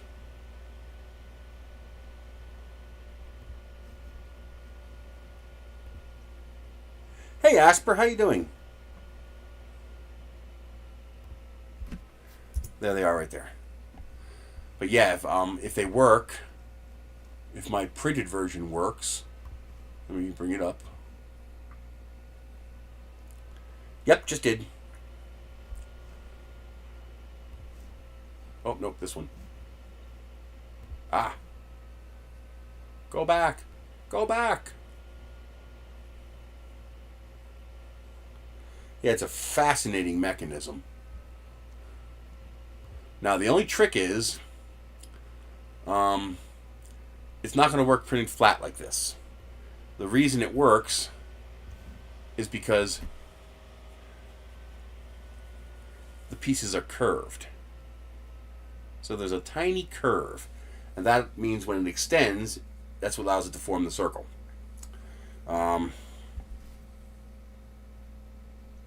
She's doing okay. I'm doing all right. I got a surprise $320 water bill last month. I don't know how the hell I'm going to pay that. The toilet in Michelle's bathroom started running on its own. My guess is the cats got in there, ran on top of the toilet, hit the button, and it was just enough to open the flapper, and it just kept going. And I used like 10,000 gallons of water. Didn't know it. That sucks. But otherwise okay. Her foot's healing. They're still waiting for the foot doctor to get there to look at it, make sure it's okay. New Mexico's poor, so there's not too many doctors around, so you gotta wait for them. Yeah, that hurts a lot. That's a year's worth of water. That's what my water bill is for a year. I pay about $30 a month for water. So to get socked with a $320 bill in 1 month that I can't pay, I gotta hope they're willing to be flexible with me. But the trick is to figure out how to warp these. So to figure out how to bend them to make them curve. So I haven't figured out how to do that yet. Although I just thought of something. Does the whole thing have to curve, or do just the ends have to curve? Because if I tilt these and tilt these parts, would that do it too? I did, and well, first of all, if there is a leak, it's my responsibility, not theirs. And second of all, the toilet was running for over a week. I just didn't think it used that much water. It was I came home one night in the rain, and I heard running water. Well, but if I print it on its side, then these won't print. These snaps won't print if I print it on its side. So that's what would prevent me from printing on its side. Yes, if I didn't need these snaps, I could just print it on its side. And I don't really want to use support. This is the simplest way. And what I'm thinking is, just take a bowl with the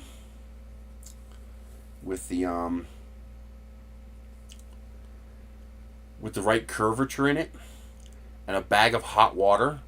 Assemble it, put it in the bowl, put the bag of hot water over it, and let it warp it. And just let the water cool down, and that might work. The first thing will be just to see if these snaps work at all. If the snaps work, then figure out how to curve it. Now I could make this a thread, and this a hole, and then a little screw, like a set screw. Then I could print these on their side, and then print a whole bunch of little tiny screws, and screw it together. That would technically work. It'd be a little bit fuddly, but it could work. It would let me print it on the side. I'll have to play around with it. But I love that mechanism so much. That mechanism is just so fascinating to me. Do you remember the let me see if I can find a picture of it. Geoball. It reminds me of this.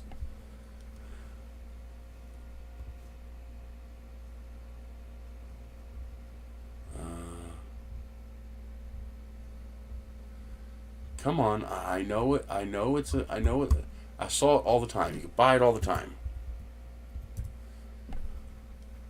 There it is. That's it. This thing. It reminds me of this. The ball that you can expand it and close it.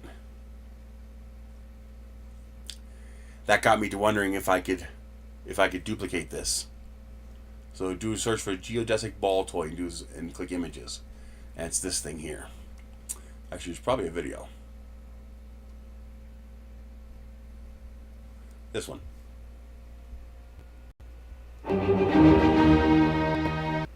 This thing. Remember that? You guys remember that as a kid? It reminded me of that.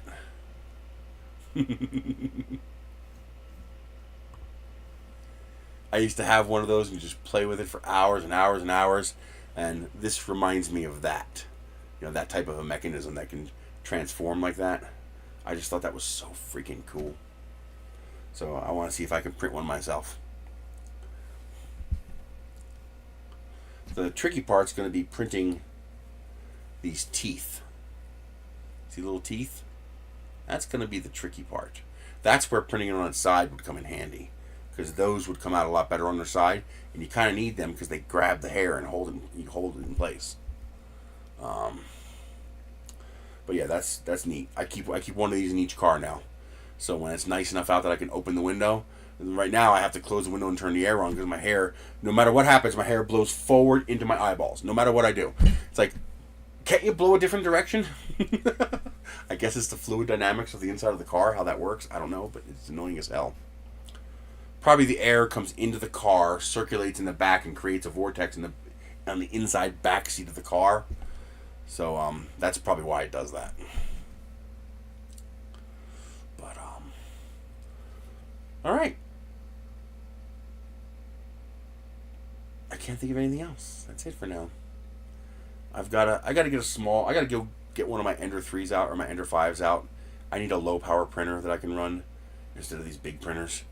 And also to print this, I think I'm going to be better off with a 0.4 millimeter nozzle. I'm going to try it with the 0.8 because that'll make it very robust.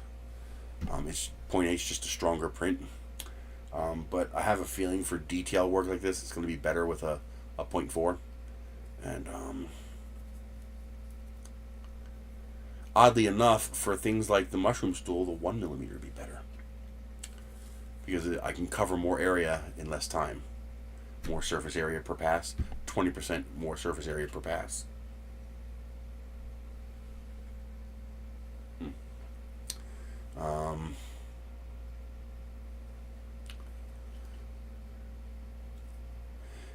You know, I just thought of something else too. I could put some RGB lights in the mushrooms, and then we would have psychedelic mushrooms.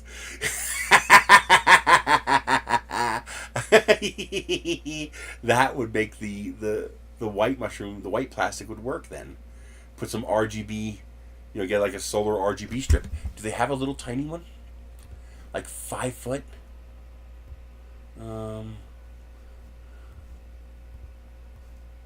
Solar RGB.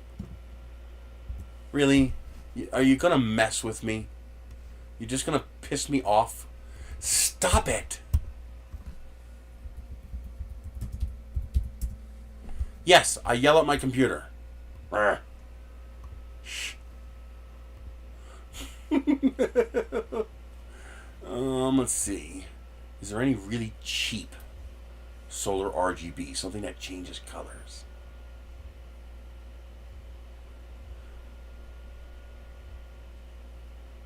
Yeah. Oh, those could work. And there's 16 of them.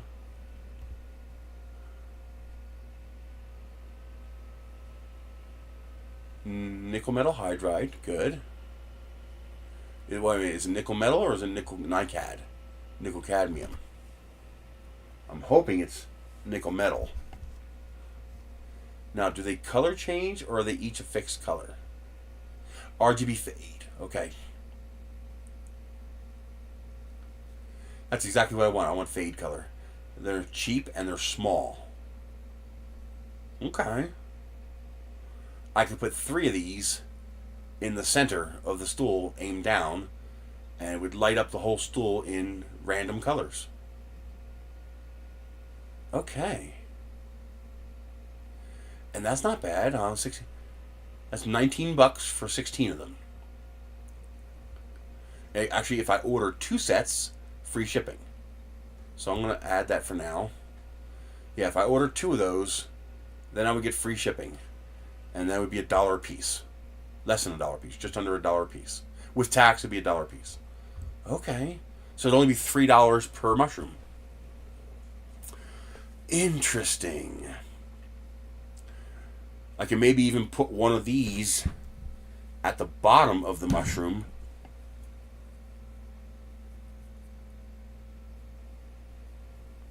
You don't use the Vision Miner?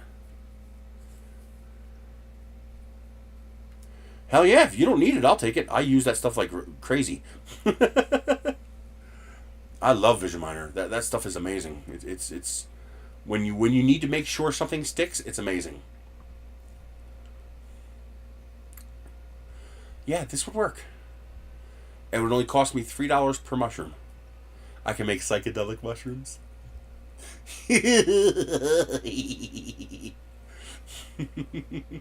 And if I gut it, get rid of the plastic housing a little bit here so the LED is more exposed, I can make like a half-size mushroom to make smaller ones. So I can make different sizes. Okay. In fact, if I made a smaller one, I can make it one piece. And I think I even know how to vase mode print that. Check this out. Let me know what you think of this.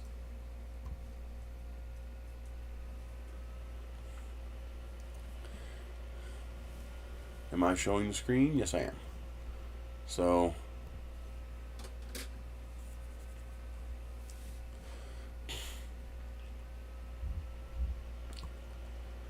what I could do, for example, is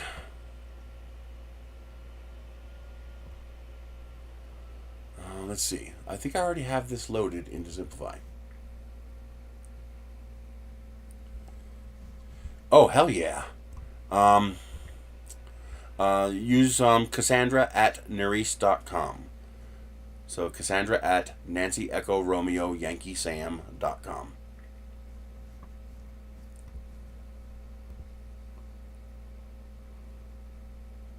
Okay, so I got the stem and the cap.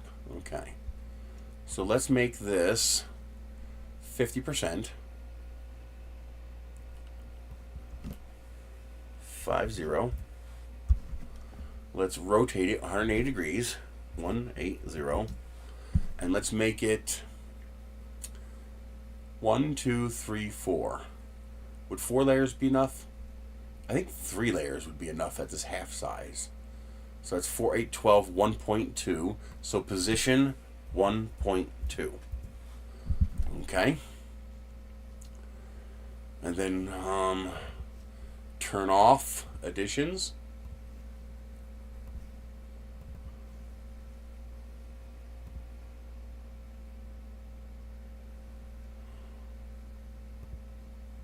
Additions are turned off. What's this?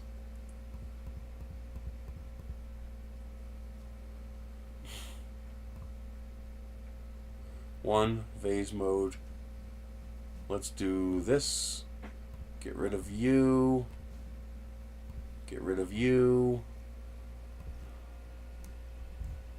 Okay, that should print 1.2 millimeters off the bottom. Okay.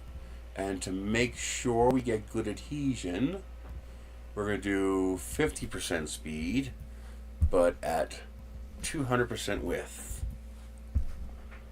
So we extrude extra plastic, and we're going to do 1.0. So we do that. File. Save as.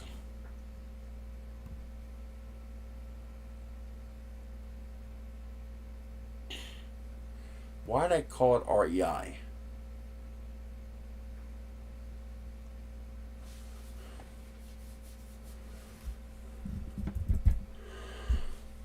This is going to be SM for small. Okay, now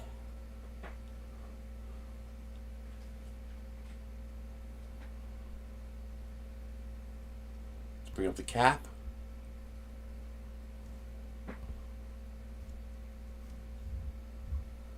Oh, I didn't realize I had this all together. Doesn't matter. We're going to go 50%. Really? You're going to do that to me? Okay. I don't need that.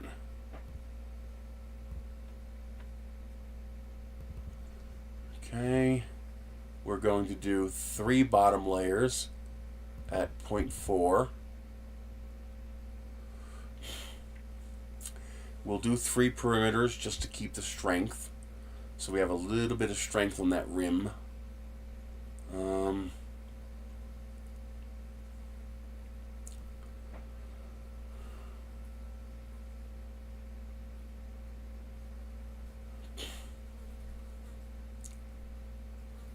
I gotta redo the cutouts because I don't think they're gonna work well like this.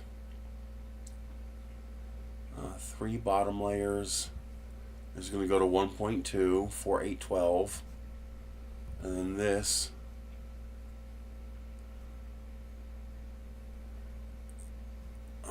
custom 1.2.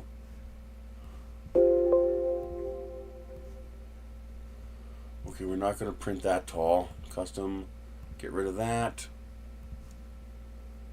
Tools variable.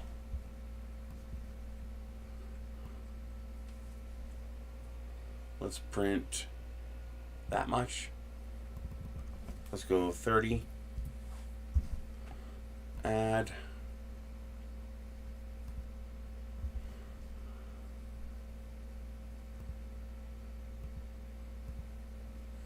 I don't need that at all. This is going to be, let's go 0.3 vase mode. Let's see what that looks like.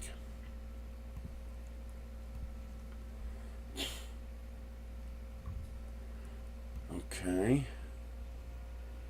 That looks okay. Oh, that's why I had it low layer height. Because of this. Oh, yeah, I forgot about that.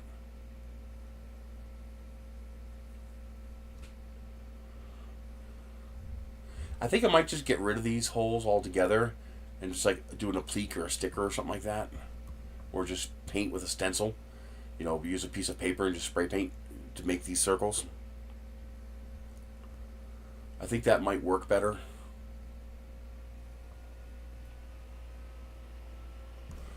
Okay, let's try this. Let's do a -1. And let's make the first layer manifold. So we're going to close and heal and merge all boundaries.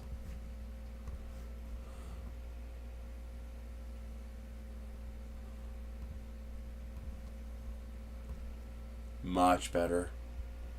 So yeah, I'm going to get rid of those things altogether.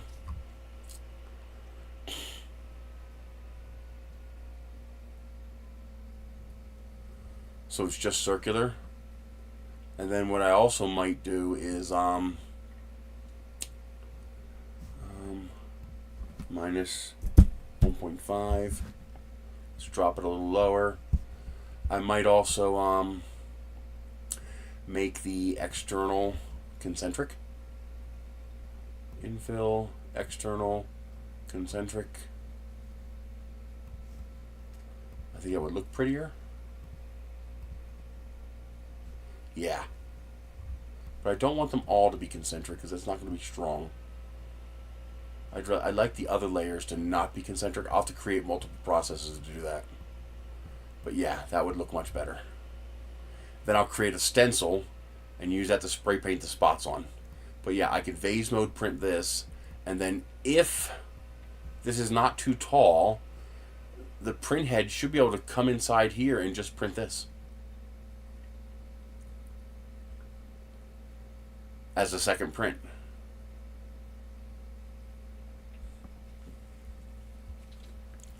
That might work. That actually might work.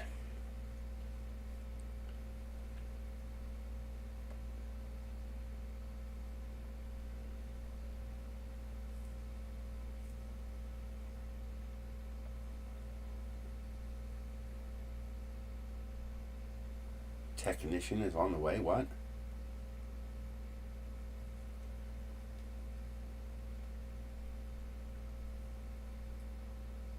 Oh.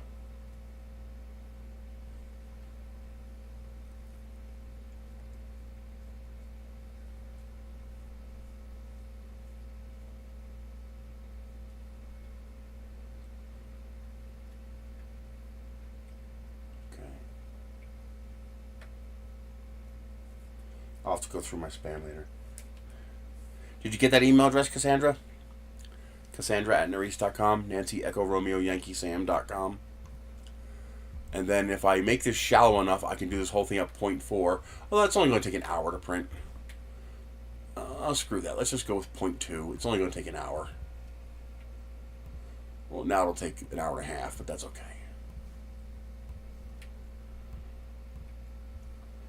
Yeah. Hour and only an extra 10 minutes because I have volumetric flow. So at 0.2, it can go faster.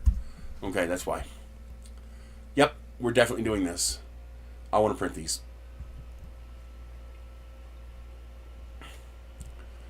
And I have some transparent PETG. I know I have some regular clear. And if I'm going to use RGB lights, I can use clear. Okay.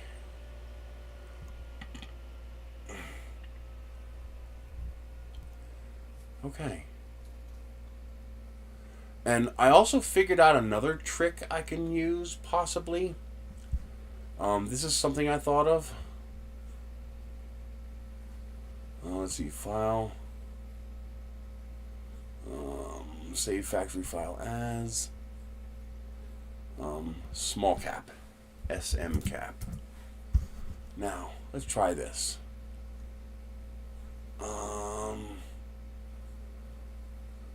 Let's see, SM2.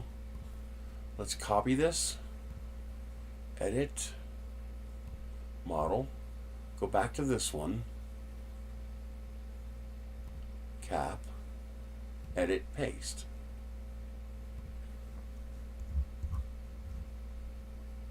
Oh, it just crashed. I guess it didn't like me doing that.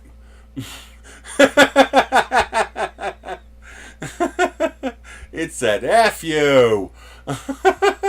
Good thing I saved the files. Wow, okay. It did not like that. Let's see, where is it? This one. Okay, so let's try this. Export.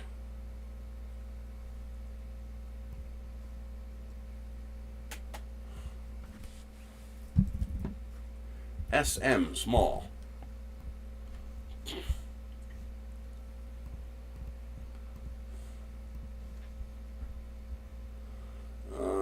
Small cap. And small stem. Good. And now we group this process together. Group process. And then we add a new process. This process is only going to apply to the second model. We're going to leave it at 1.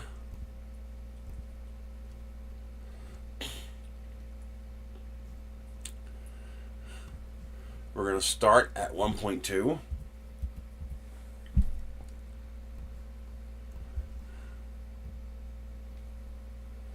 And we'll do 0.3.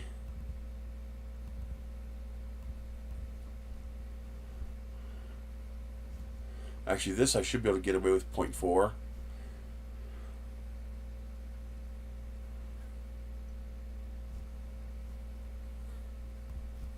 Okay. Tools, variable. Let's go here. Oh, I shouldn't have a top. Why is there a top? There is no top. Why can't I print the rest of it? Oh, this has a top. Yeah. No, that's not doing it.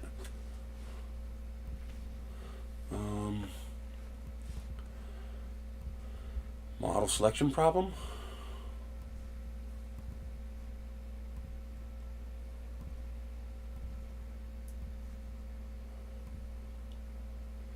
This does not have a top. Why? There's no top zone here. Why? Oh, that's the other model. That's. I think it's the it's the other model. It's the other model. It's the other model. Okay.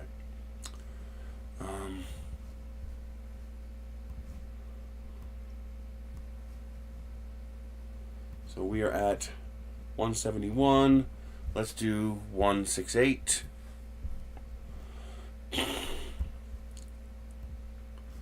Okay, then we group these. Now, I should be able to do really sequential 15 millimeters.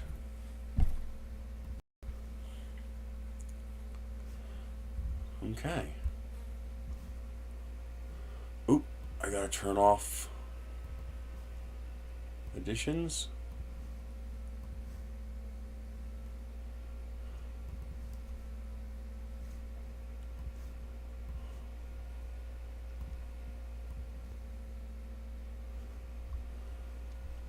So what should happen now, if it can do this, it might not be able to do this. It might get pissed off.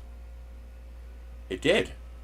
So it'll print 15 millimeters of this. Then it'll come in here and print 15 millimeters of this. Then it'll go out here and print 15 millimeters of this. And then it'll print the rest of this. How cool is that?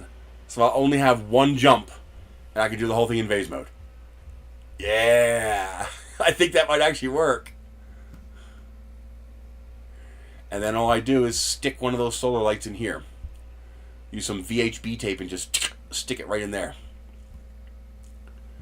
And then I'll have these cute little mushrooms. Although I think this needs to be smaller.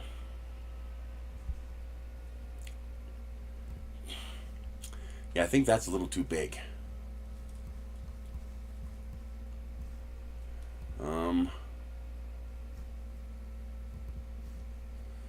Yeah, let's make it 75. I do not want to do that. I want to keep it 171. Okay, I do want to center. I did not want to do that.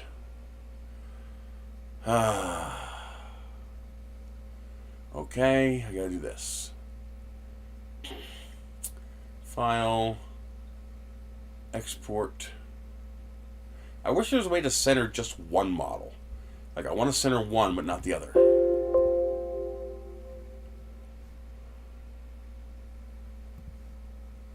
So what I have to do is I have to center this and drop this, which puts it in the center. Okay.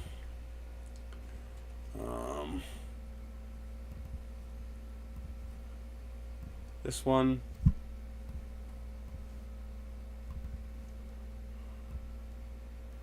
This one. This one should still be okay. Nope, it selected both.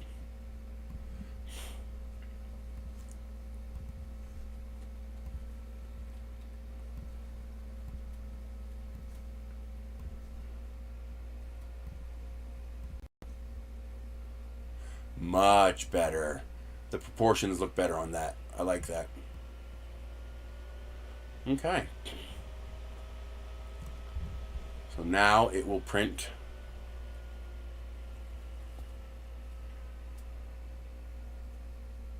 Hell yeah, dude!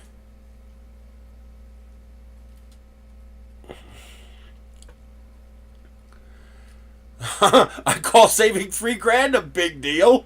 Hell yeah.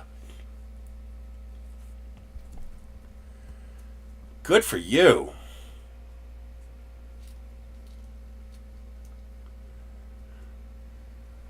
So this way I can do vase mode, printing that part inside of that part like that.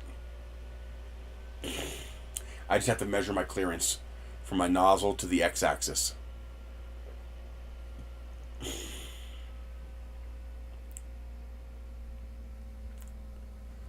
Okay, so I could do it by 10 to be safer. 1, 0. That'll just be 2 transitions. I can also fix that. No, I can't. I have to re-download. I have to redo the file. But this will give me an idea of what the process will look like. So it'll print 10 millimeters of that, 10 millimeters of that, 10 of that, 10 of that, and there we go. Okay. That'll reduce the number of glitches while allowing me to do the whole thing in vase mode.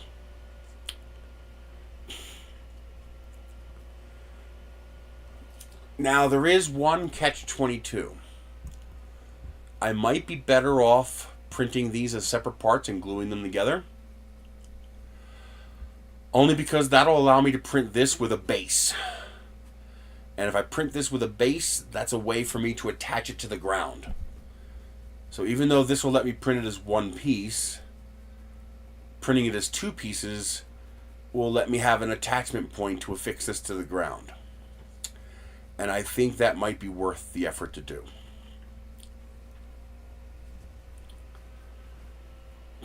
Yeah, because the wind will just blow it over if I don't.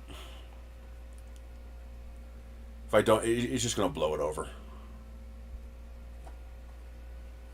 It's a mushroom. It's a little mushroom. I saw these on Temu.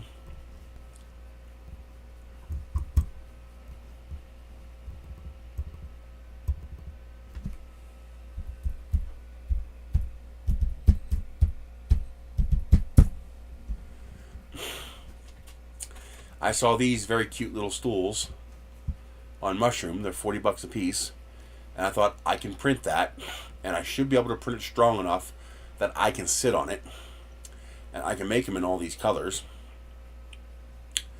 And then one of you guys said, why don't you put solar lights in it? So now I'm working on making a decorative version that uses very little plastic.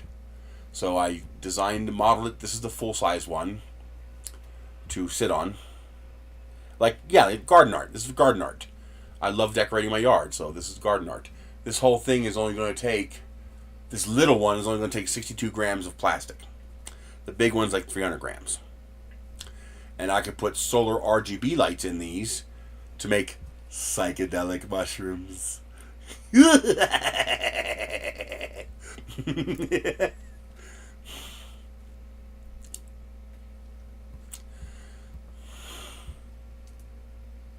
No, the 300 gram one would be the decorative one that's full size.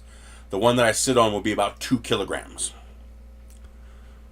Yeah, there ain't no way in hell 300 grams of PET cheese going to hold my fat ass.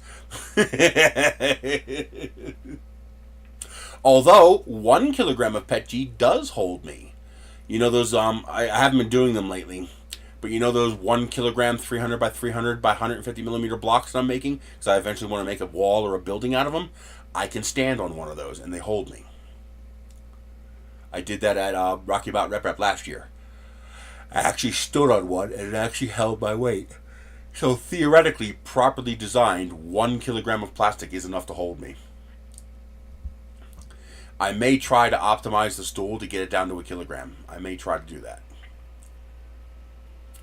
I have some ideas on how to do that.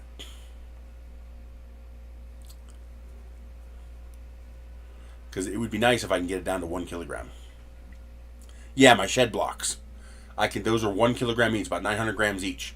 And I can stand on one of those with 1 foot. So my entire 460 pounds on 1 foot. And I can stand on one of those blocks and it holds me. So they're strong. So theoretically, if I could figure out how to design it right, I should be able to make one of these as low as 1 kilogram that will hold me. Theoretically, that should be possible.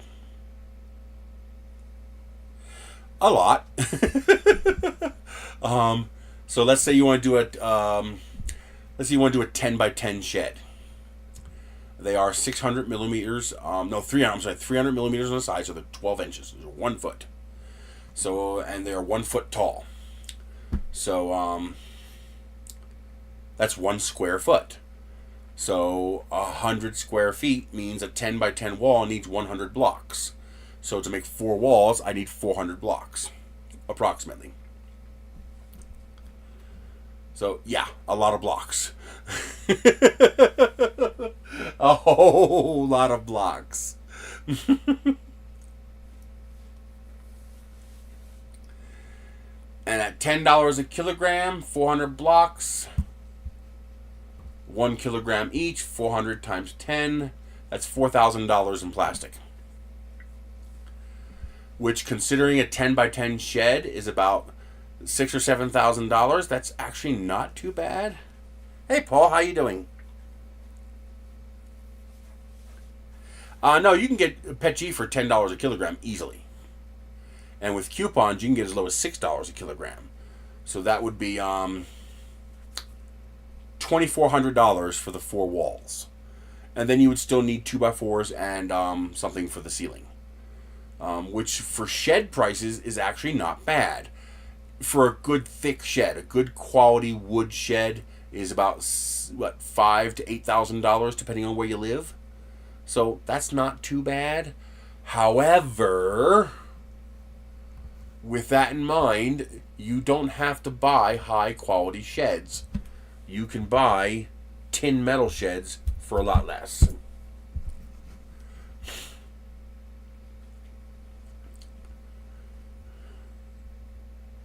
So here's a where's the 10 by 10? Here's a 10 by 10 for $400. So is it affordable? Sort of. It would be it would have a 6-inch thick wall, which is something to say. However, you can build one of these super cheap tin metal sheds for $400. So there's that. So is it cheaper than a regular shed? Yes, a lot cheaper than a regular shed. Is it cheaper than one of these cheap Chinese tin metal sheds? Not even close.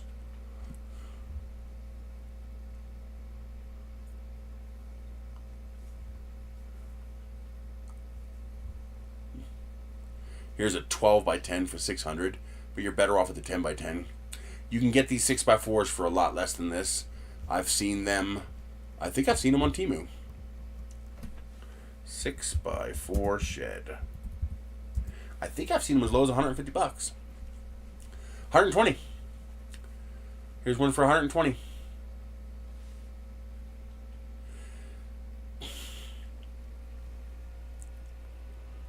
So yeah, you can get these as low as this is a 6x4, so it's a lot smaller.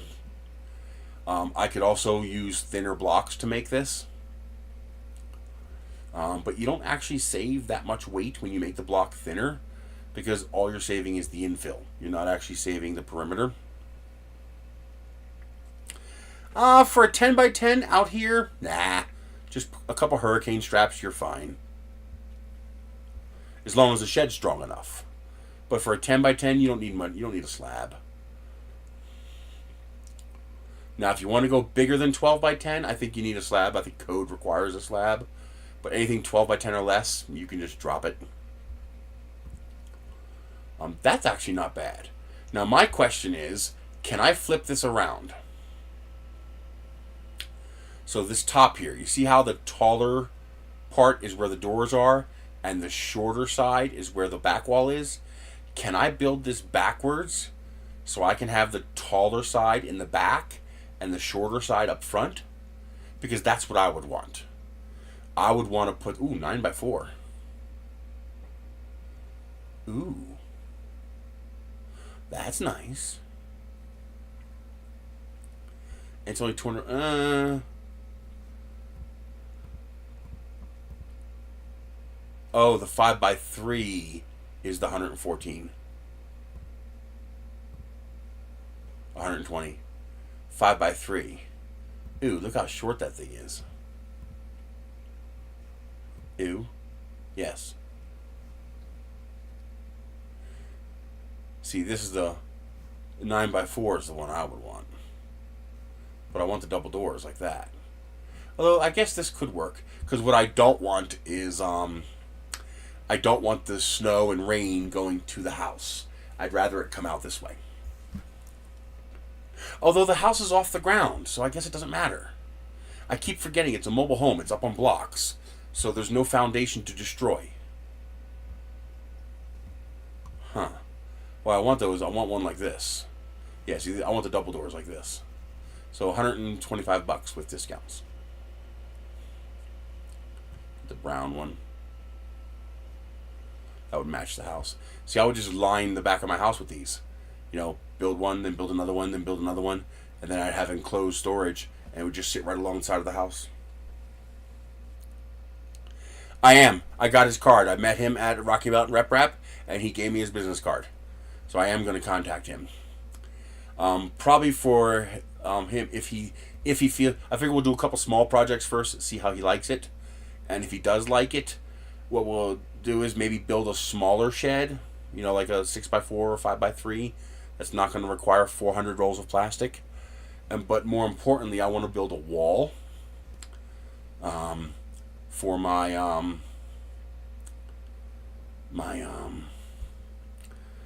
patio out back, my covered porch out back. One of the problems is, yes, DeWitt told me about that, and I'm definitely going to see about that because I think that'd be pretty cool for you guys. Maybe get more viewers in here.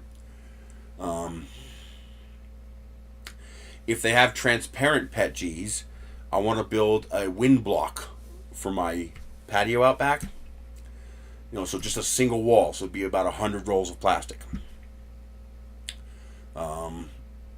Maybe less if I make the wall thinner.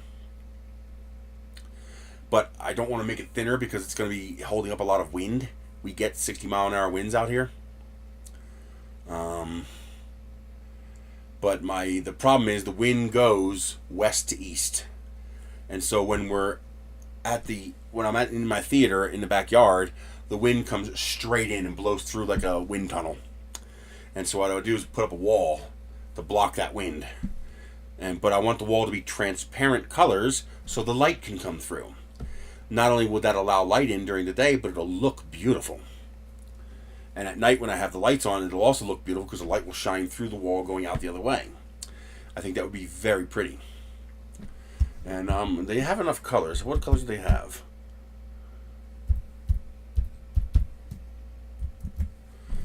But I think he would like that. I think that'd be pretty cool. Whatever. What I really need is a pellet extruder, and then just buy raw pellet. To do gigantic projects like this, you know, that's what I actually need. What I might try to do is I might try to get the I might try to reduce the block's thickness to no, it already is. It's 150. So I could fit 2 on each bed of those the Neptunes.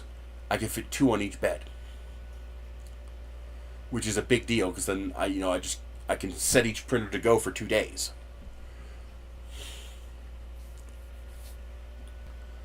So they do have transparents. Polylite PETG.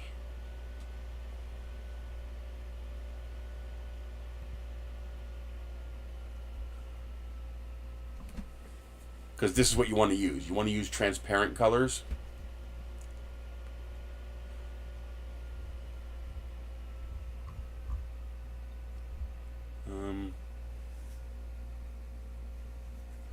Oh, you can't buy direct? I thought you could buy from Polymaker directly. Maybe you have to go here? Oh, here we go.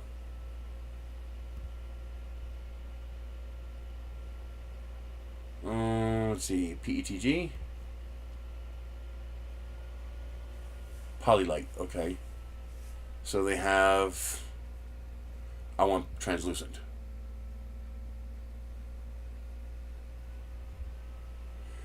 They only have 4 colors?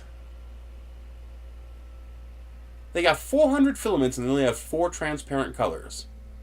Come on, Polymaker. All you got is red, green, blue. Red, blue, green, and clear. Come on, where's the purples and pinks and oranges and yellows? And where's the transition rolls? Because transition rolls rock. And where's Polymaker blue? Where's the sky blue for Polymaker blue? It's like, come on. More colors. But, that would be pretty cool. And I could also, you know what else I could do? Since the blocks are hollow, it would also be neat to run RGB string lights through the wall. Like dangle it all the way down through the wall. So it'd make that solar powered. PLAHT.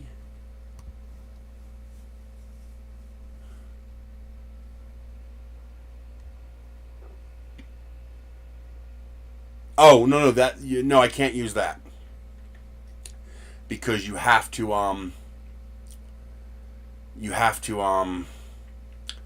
what do you call it? Not temper. What do you call it when you heat treat it? You have to temper it. You have to heat treat it. And these are single wall prints. I don't think they'll hold up to that. And also PLA is anneal. That's it, anneal. And also PLA is opaque. For the wall, for the shed, it doesn't matter. But although for the shed, transparent would also be good because then you don't need to light up the inside. But I want transparent colors for this. I want light to pass through it, and PLA is opaque. So most PLA colors do not transmit light. They might gently glow a tiny bit, but not really. Now you really need.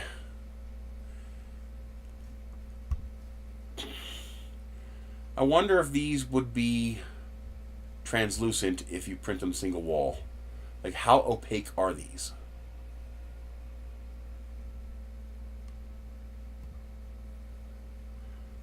That looks pretty opaque to me. Yeah, that looks pretty opaque. That's too bad. Because having all these colors, I'd say send me 4 of each color. And print 4 blocks in each color and just make a big kaleidoscope of color to make the wall.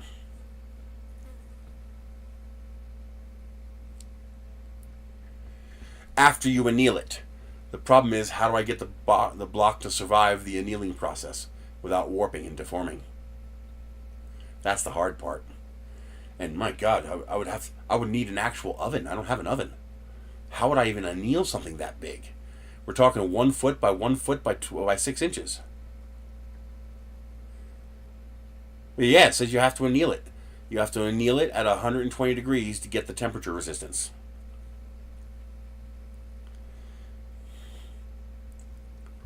At least that's what they said when they listed it. Let's see.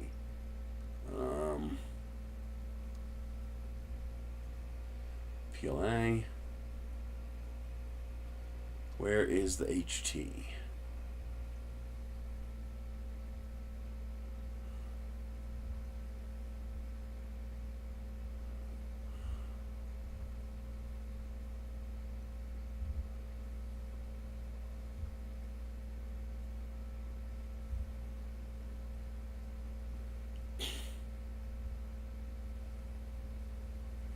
Where's the HT?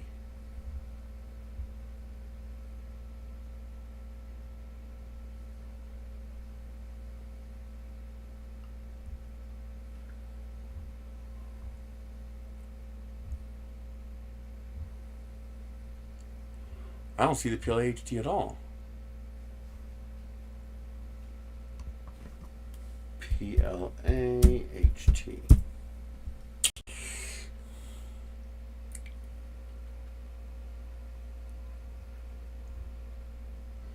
And why did the instructions say it needs annealing?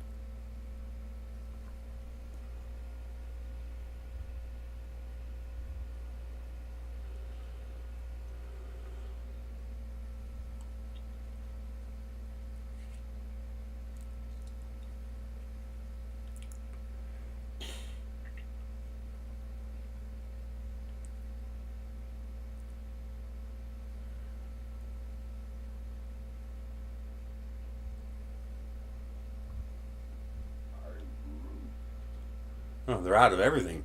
I guess it's popular. Well, it says no post-processing required.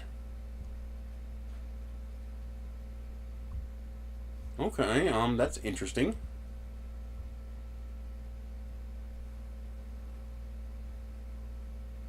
Elevated temperatures. Oh, that might be what it was. If it's no load, it can handle elevated temperatures. But if you want to apply a load, you need to anneal it. Because I watched a couple videos on the new Polymaker, and that might be what he said. That if it's no load, you don't have to do anything.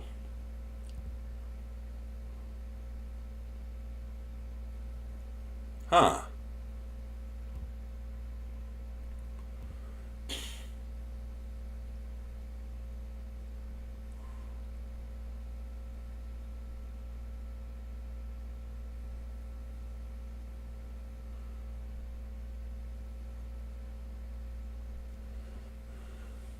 Okay, so here's the loads. If you don't anneal it, it can handle half a megapascal at 70C and 1.8 megapascals at 57C. But if you anneal it, you can get half a megapascal at 114 and 1.8 megapascal at 84. Okay, okay. So if you're within these temperature bounds, you don't have to anneal it. Okay, isn't that interesting?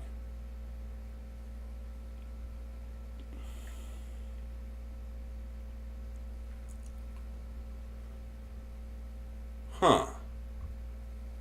That's pretty good. I mean, that means even in a car, as long as it's not on the dash, you'll be okay.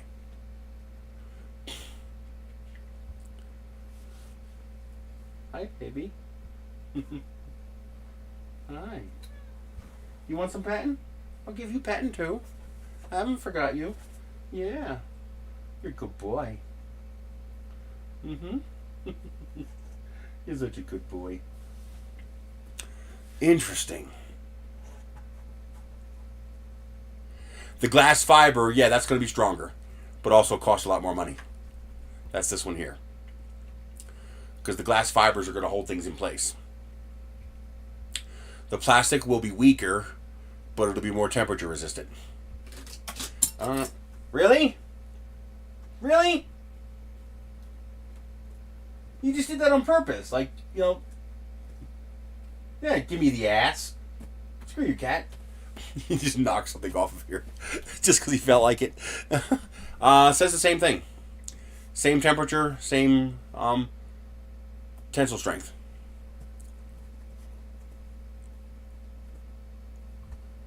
So they're saying there's no difference.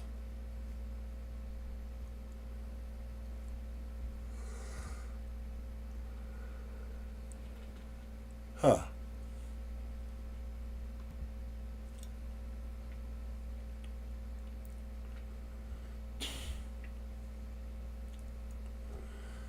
That's pretty cool, though.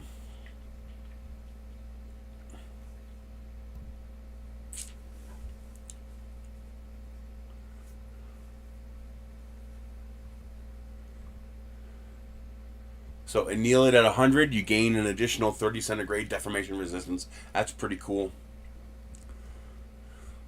That's actually pretty damn cool. Looks like they're having trouble keeping it in stock.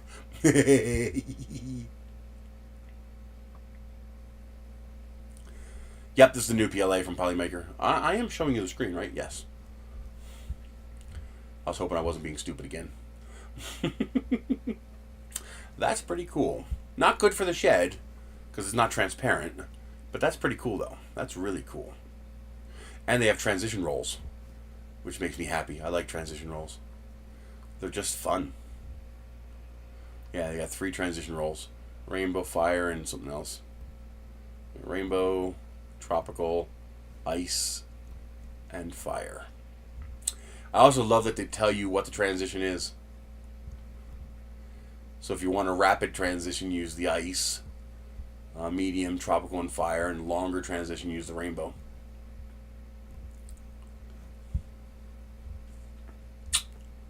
Huh. I just wish they had more transparent PETGs.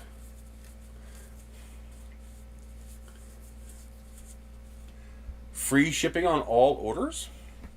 So no minimum?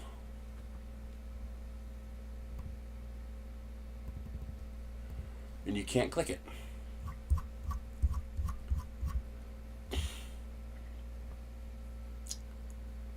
It doesn't say.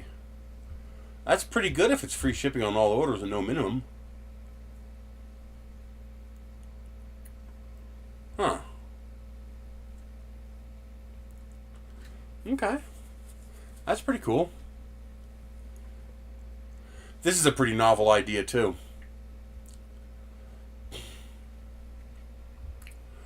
The making the guts separate from the dryer box, so you never actually open this.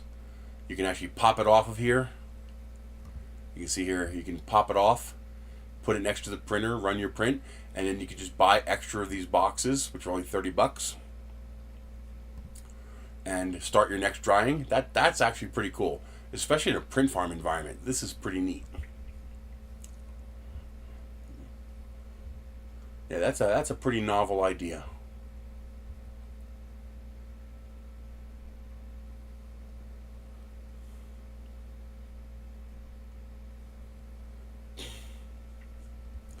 Nice. Modifications? Oh yeah. And with the new HTPLA, you can actually print the modifications that'll handle the heat.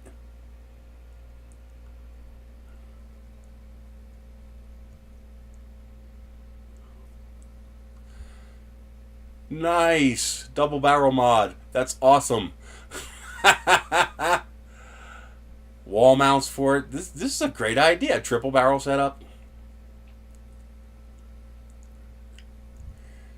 That's pretty cool. That's actually damned cool. I might have to see if they're willing to send me one of those. Very, very cool. Just the idea that you can pay $30 for an extra box, print out a part, and now you have a double dryer. That is really, really cool. And they gave credit to the Discord members who helped them work on it. Fantastic. They're doing what we've been begging Creality to do for years. Engage the community.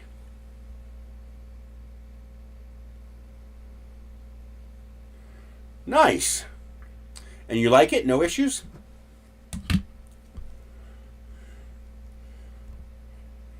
If our relationship builds well, maybe I'll ask him to send me one with 2 extra boxes, and then I could print out the modifications,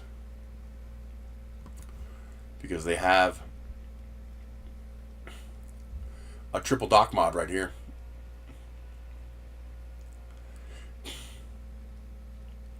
That's cool.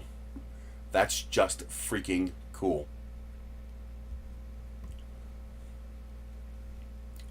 What a great idea.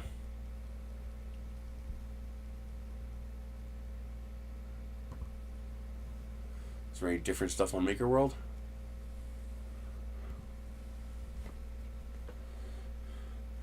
Oh, adapter plates so you can use the dryer unit on your own containers. Fantastic.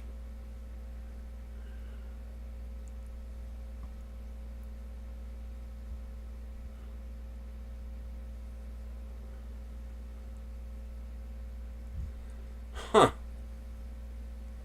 That's really a great idea. That is cool.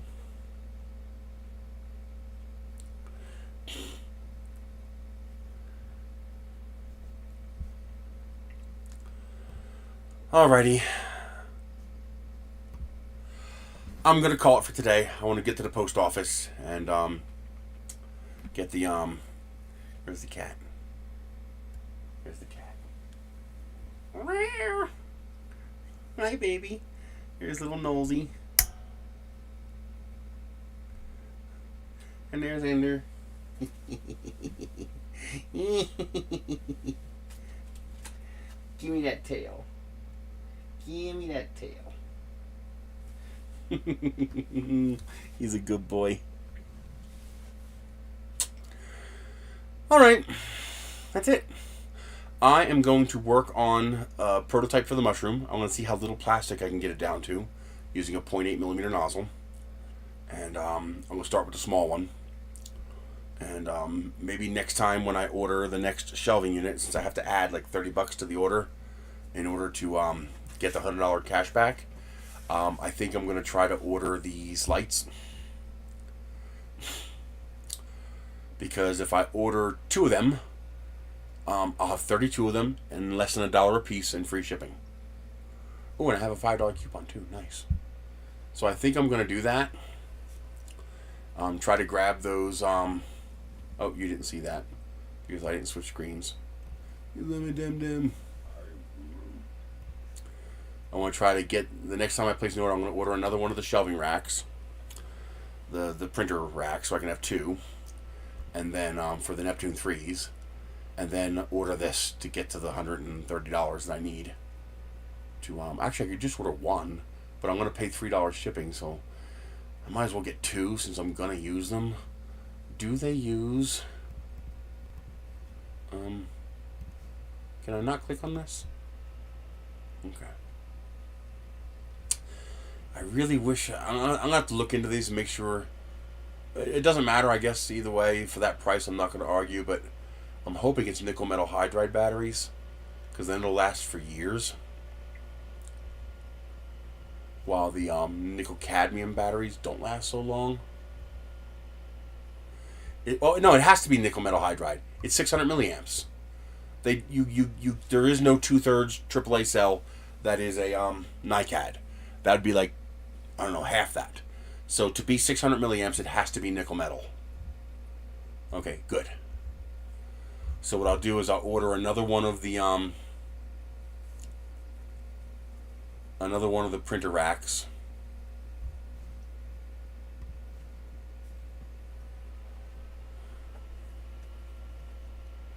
Why does this take so long? When the order ships and I get my $100 cash back, if they offer it to me again, I'm going to order another one of these. So I'll have two of them. And then I'm going to order two of these. Why is it reloading? Why? These are slow fade RGB, which is exactly what I want for psychedelic mushrooms. I can use 3 of these in the bigger mushroom, 1 of them in the smaller mushroom, and see how it lights up. Maybe 2 in the small one and 4 in the big one. We'll have to see how bright they are. But I think this would be pretty cool.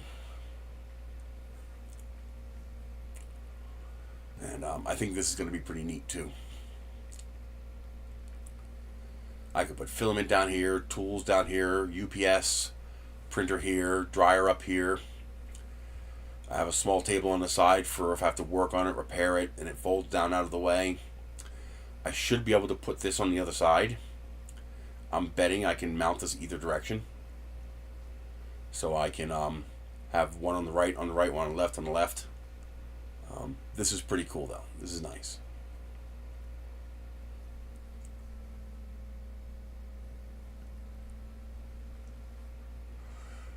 It's cool.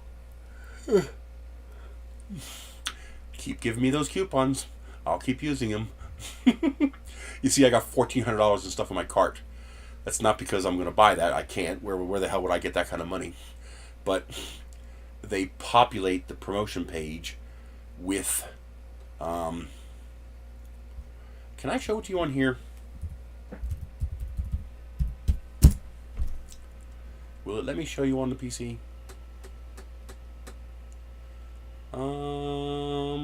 No.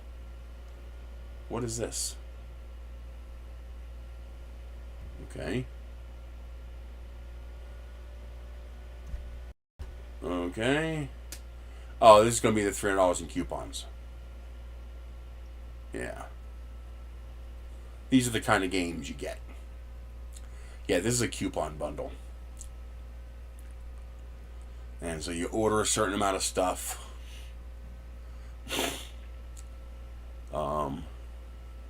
Usually it tells you how much you need to check out with. How much do you need to check out with? Oh, because I'm over, it's not showing me $3,700 worth of stuff. Okay. Okay, so I have to add 4 items. You have to buy 4 items and you get that coupon bundle. Depending on what you order and how you order, that might actually be worth it. For example, if you have like $20 coupons in there, you can use those to get these filament rolls. It all depends on what the conditions are. Oh, here's the one. Here it is. Here it is. Okay, so you can do it. Okay. So if you go to win credit on the phone, you get the $100 in credits. See how it says download to get credits? So that QR code is going to take you to the Temu app. If you don't have the Temu app, use my link. I get a pretty nice commission if you actually sign up and buy something. I've never gotten a commission from Temu. I have like $9 in my account with them. But supposedly I get a pretty decent commission if you actually sign up and buy something substantive. But it's only from the app. From here you get the coupon bundle, but from the app you can get the $100 in credits, and that's what you want. You want the $100 in credits, because that's cash. That'll actually be cash in your account. How do I show that to you? Your profile, maybe? Not here. Credit balance. Here it goes. So you see here. Today, just today, I used my $118 in credit to buy all that stuff that I bought today. So I only had to add $43 of my own money to buy it. So if you go view all history, here it is. See, here's the earnings from the wins credit. So there's the $100 that I got on June 5th. I just had to wait until the $75 cleared for my Ibotta because I had no money. These are all the price adjustments I got. So these are all the, when you go back every day, I go back for 30 days and I check, and I get different credits and crap, and I use that to, get stuff. So if you play it smart and you make sure to do it right, what you do is you add a whole bunch of crap to your shopping cart. You add a ton of stuff to your shopping cart. Just add a whole bunch of stuff. And even if it's not stuff you want, if it's like stuff that you want, you have to tell Temu what you like. And on the promotion page, it'll populate most of the promotion with the stuff that you added to your shopping cart. And then you buy a $10 item to get the 5 coins. And now you only need like 3.9 coins. You have 30 minutes. You only have to spend 130. You spend the 130. Once those items ship, you get $100 cash. And once I have the $100 cash, I wait until it offers me the credit again. And I use the $100 cash plus my own $40 to do it again. And again. And again. As long as it keeps offering it to me, and as long as I have 40 or $50 in my account, I'm going to try to do it. I've gotten 44 kilograms of filament for free. I got the $120 Sunlu 4-roll filament dryer for free. I got all kinds of DeWalt stuff and batteries all for free.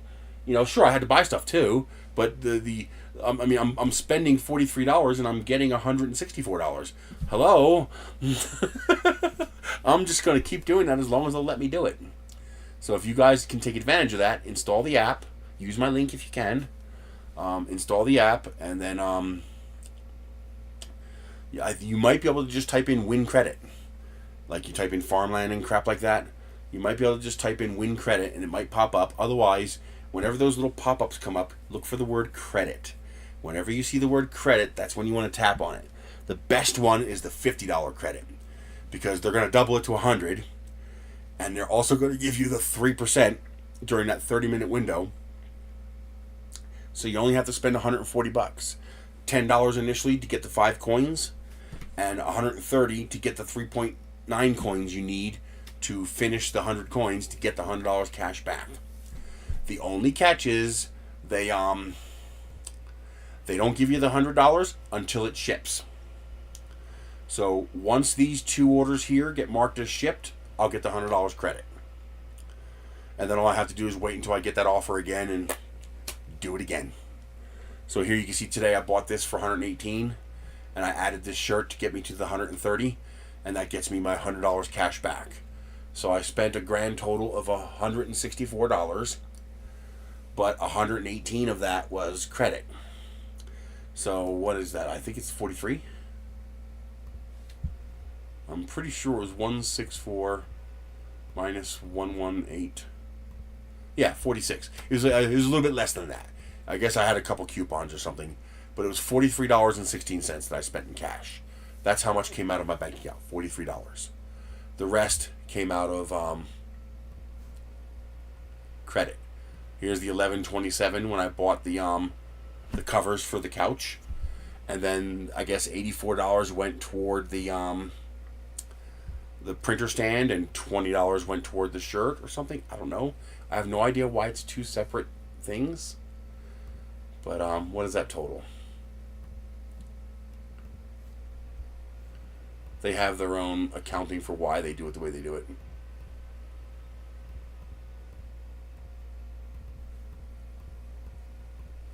$116.15.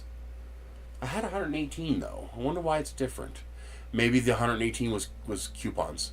There might have been a coupon in there, and that coupon plus the credit totaled $118. But yeah, you can't beat this with a 10-foot stick. I mean, especially when you could buy 10 kilograms of filament at a time. So just if you want, just type 10 kilogram kg filament. You're doing that again. It really pisses me off when you do that.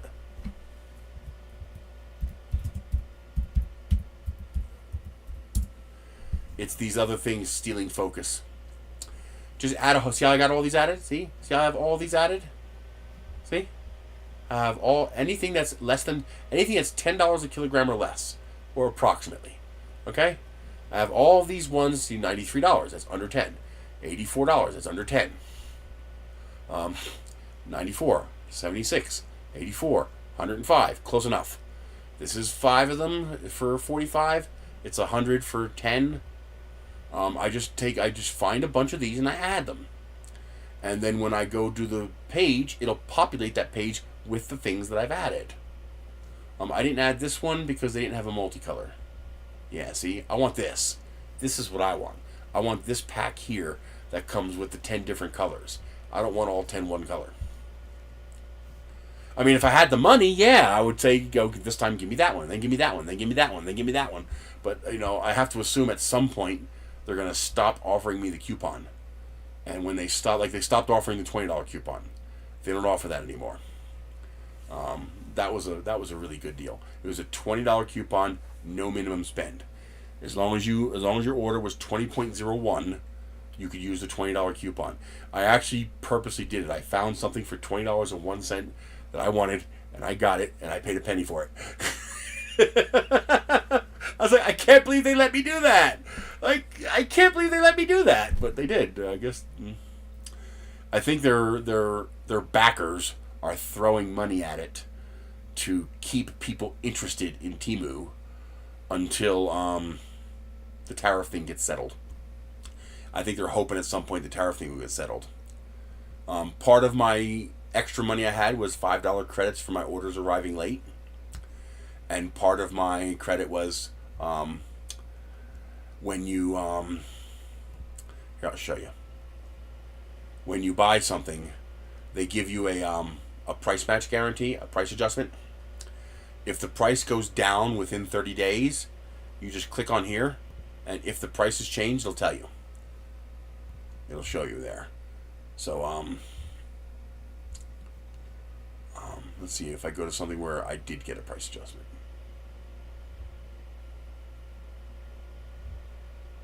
Like this one here.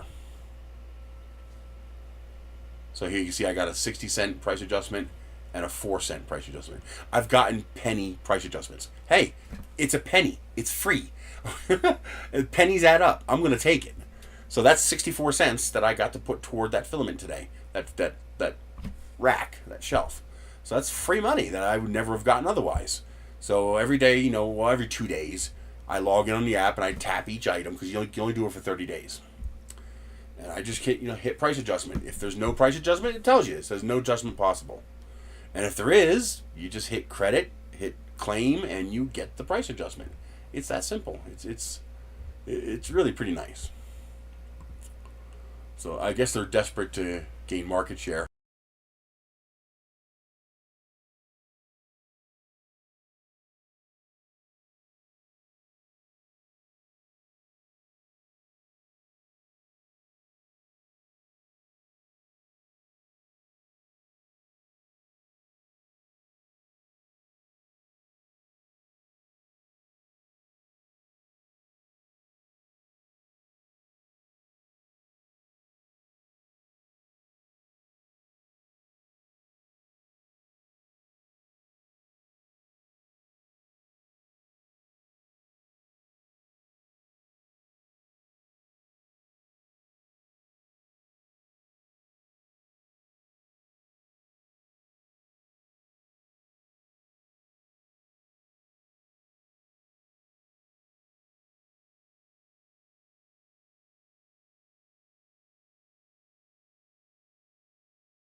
How's that for sound? The meter says I'm outputting. Okay. The USB audio glitches every now and then. You just let me know. I reboot OBS and it's fine. I don't know why. It's something to do with this computer. Something to do with the drivers for the USB ports on this computer. But yeah, as long as they keep sending me those coupons, I'm going to try to keep using it. I mean, you'd have to be crazy not to. I mean, I'm effectively paying $3 to $5 a kilogram. No, OBS is free. I'm thinking about trying, what is it, Meld? There's another OBS equivalent out there that's supposed to be easier to use, because I really don't use a lot of the really complex functions in OBS. So I'm thinking about trying that and seeing how that works. But no, OBS is free.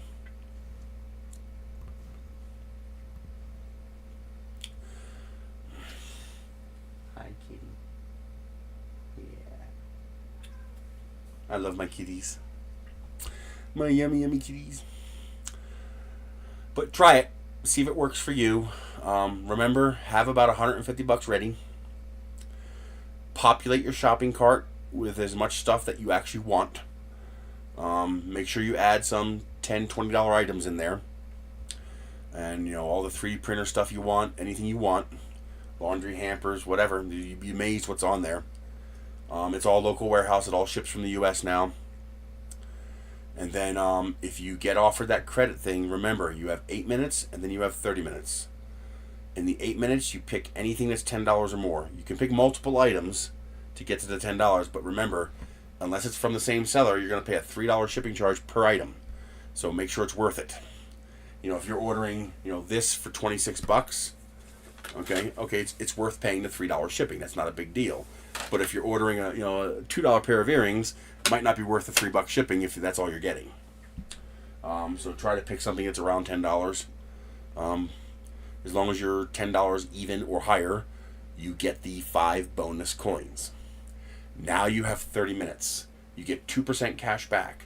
But for 30 minutes, they give you 3% cash back. That's a huge, huge difference. That's the difference between spending $225 and $130. It's a big difference. So you got 30 minutes. Add your big ticket item, your 10 kilograms of filament, your printer, your dryer, whatever it is you want, and then add something else to get you to the 130. If you're not sure how much you need, it'll tell you how many coins you need. Like after I bought the couch covers for my chair, it said I needed 3.9 coins. Okay, so put in a dollar amount and times it by 0.03. So I put in, 3.8 coins. So I put in 130 times 0.03. The answer is 3.9. That means as long as I order at least $128, I'll get the 3.8 coins that I need to get the $100 cash back. And that's what I did. It's great for the big ticket items. Cat Prince, I haven't seen you in a while. We're just about getting ready to skedaddle. I gotta get to the post office. I got my Sunlu filament dryer to pick up. I want that bad. I want to try to, because I want to do vase mode with GPU, but it keeps printing like crap, and I think it's because it's not dry. I'm pretty sure it's because it's not dry. Because when I try the same G code with PLA or PETG, it works fine. But when I do it with PETG, it tears itself apart. It does. It does look like a very nice dryer. Well, get on there and try to get it. You know, you have to put up the initial $150, but after that, you only have to add 50. You know, 40 or 50 bucks. In fact, if you do it right, $40. Like today, I spent $43.16 because I have the $100 credit from the last time. And then what I'll do is the last time they offer it to me, like if they stop offering it to me and I can't get it again, I'll still have the $100 credit. I'm going to use that to buy that Jackery battery, the Jackery Explorer. But until then, I'm going to keep using it to get printer stuff and printer filament. So I want to get another one of those carts. I'd love to have a third cart, to have one for out there when I get my lab room working again. Having a cart that I can put a whole entire workstation on would be pretty nice. but I don't want to be too greedy. Filament's more important, but I do want 2 carts for this room. I'm going to get another one of those carts if they offer it to me again. And then if they offer it to me again, I'm probably going to just get more 10-kilogram packs of filament. Just keep getting filament. And because I mean, I have a stupid amount of filament, but I don't have a stupid amount of PETG. Like PLA, I'm not going to order. I have more PLA than you can shove a stick up an alien's butt for. I've literally got 400 rolls of PLA. I have so much. I wish I lived close enough to somebody to do trades. I would do a 2-to-1 trade for PETG and PLA. Hey, take 2 rolls, give me a PETG roll. Just to shift some of my stuff to PETG. But you just go to Temu, and you have to do it from the phone. And when you open up Temu on the phone, it presents you with offers. Let's see if it does it. Okay, it didn't do it now. Probably because it's probably not doing it now because I'm in the middle of an offer. But like when you go to different parts of the site, it'll open things up. Even in some of the games, it'll do that. So let's go to Farmland. RMLAND.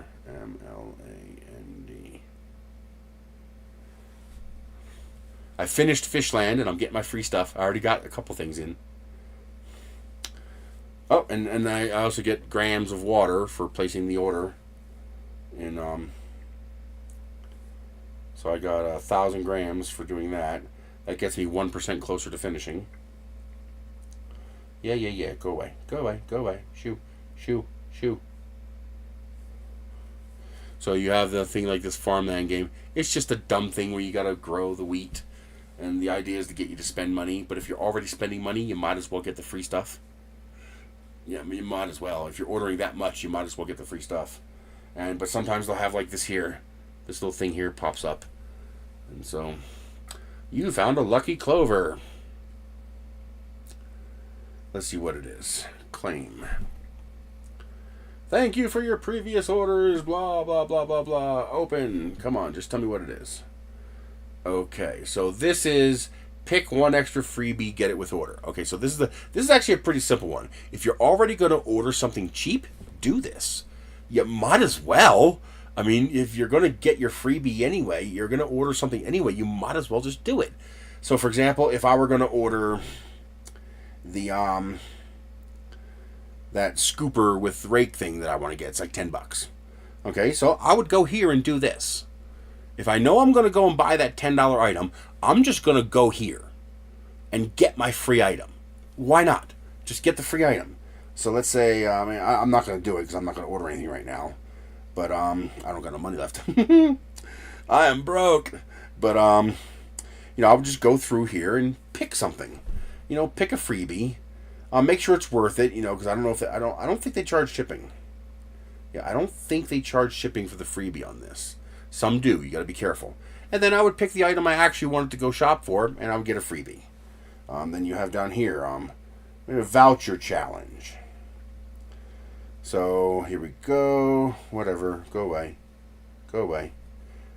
So here we go. Here's some coupons. $3 off a $39 order. That's a pretty low order threshold. I mean, why wouldn't you take $3 off for nothing? Okay? Take the $3 off, of course. And, let's see, what else they got here? Just go through it, look for it. Also, when you're in the main program, come on. When you go to your U page, up here it says coupons and offers. So you click on the coupons and offers, and sometimes you'll see things like, here's a $300 bundle. Oh, here we go. Instantly save $120. Okay? That one right there, that's one you're going to want. Instantly save $120. That's usually a credit offer. I probably can't do it because I'm already doing it. Let's see. Stop. One more chance, blah, blah, blah. You're always going to get the best offer. The game is just to get you addicted. Oh my god, is it going to go? Yes, it went! Yay! Everybody gets 120. It says instant savings. Okay, so this is actually not bad.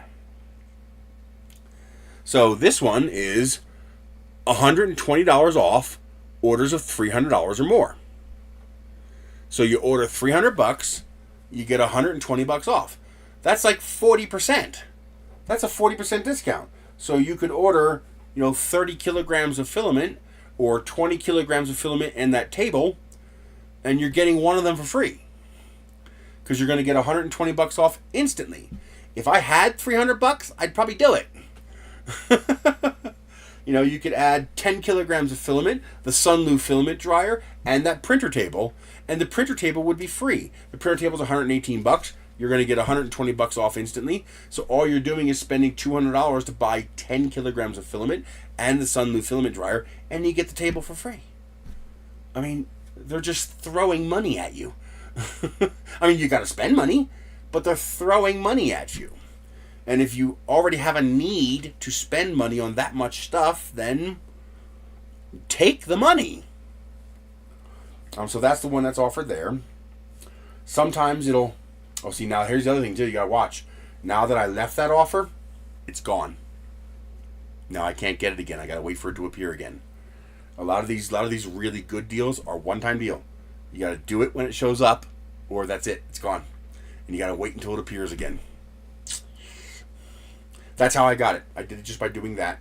And like sometimes a little pop down thing would pop up here, and it'll say a credit offer awaits you. And as soon as I see the word credit, tap, because that's it. The credit is what you want, because that's where they give you credit. And see, normally it's like this: $5 off $100. That's just a 5% discount. Oh, you'll love this. This will fit a bamboo perfectly.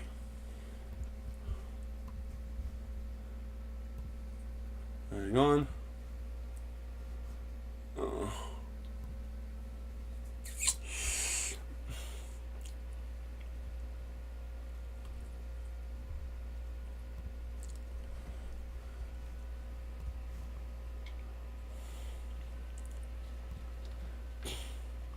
And it ships from the U.S., so you'll have it within a week.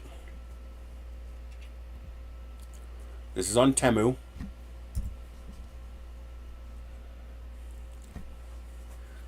And you can use that $5 coupon on that. Sometimes if you contact support and just say, hey, I was having a problem in the app, I couldn't find this deal, and then it took it away from me.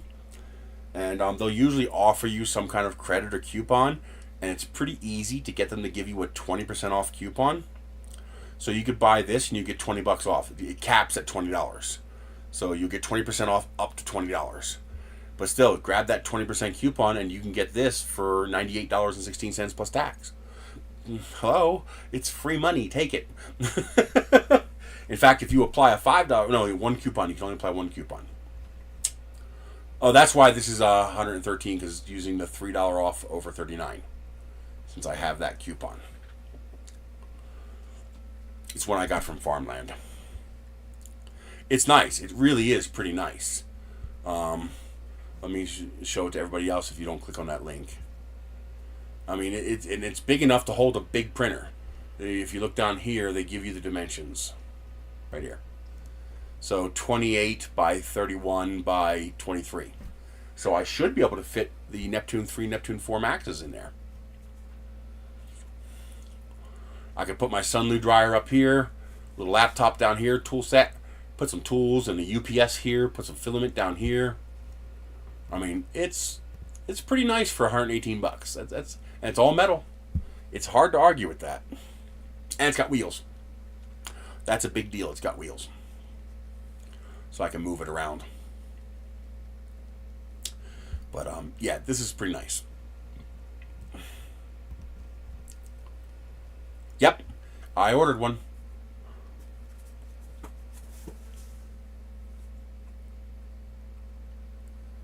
I didn't see a link, Big Bad Joe.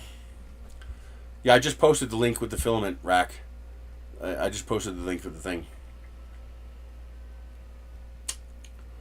They have a nice double row filament rack that's really nice.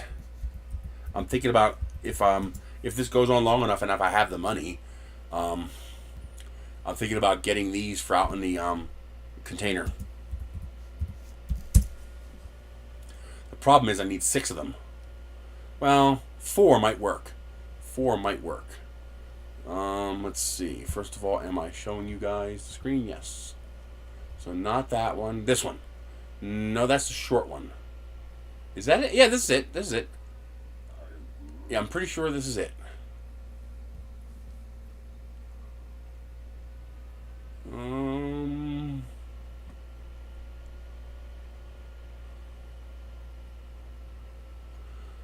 I'm pretty sure this is it. So you could put 2 rows down here, 2 rows here, 2 rows here, and 1 row here. So we can, yep, this is it. This is it. And you could put a row up here as well. I'm pretty sure. I'll keep looking, but I'm pretty sure this is it. And it holds like 100 rolls.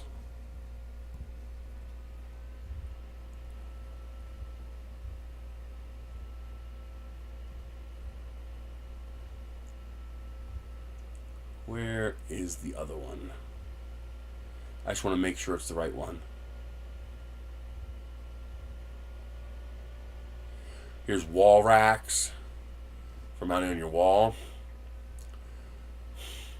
If you're looking at one of the small ones, one of the little 4-tier ones, do not buy the filament rack, because you can just buy the exact same thing as a basketball rack for $16.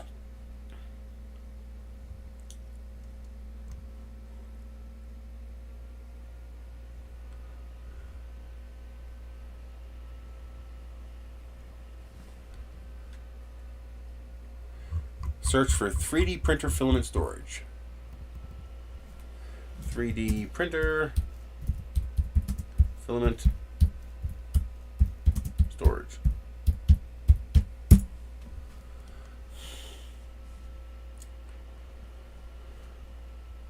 There's the sunloo I got.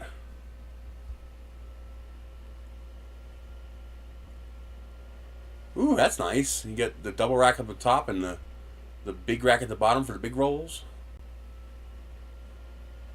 Yeah, this is including dryers and cases and all that stuff too.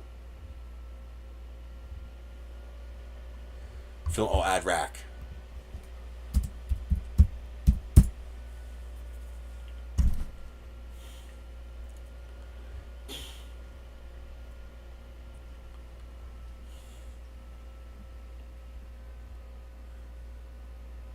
Okay, so a very common one.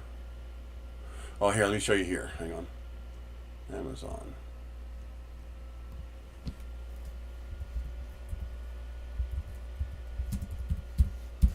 This is how I found out about this stuff. So I found this one on Amazon. Looks pretty nice, right? You know, it's got wheels. You got 4 shelves to put filament on. $50. This used to be, this is actually $60. It's prime price $50. It used to be $80. They actually did sell it for $80. They were actually selling this for $80. But I guess enough other people have got it in that they lowered the price to $50. Now let me show you something.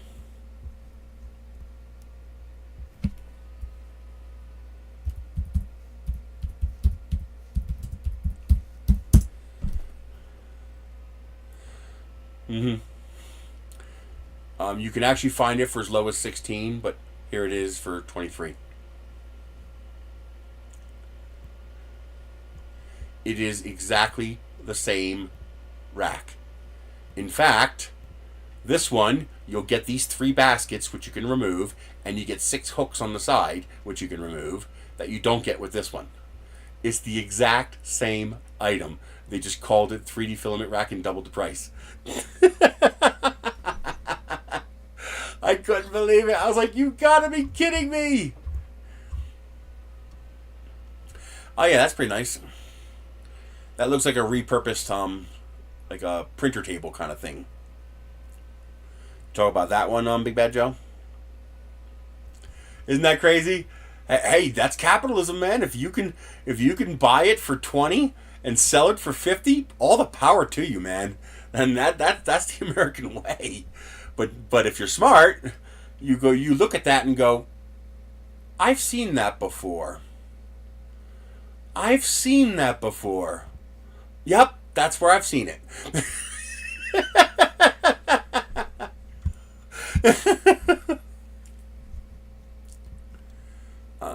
This one or this one? Well, this one's a bit expensive. You can get this for as low as 118. So if you go to this the same thing as the link I just showed you. Oh, and this does show it on the left too. Although they may have just mirrored that image. But you can get that for cheaper. Like here's 134. Here's 135.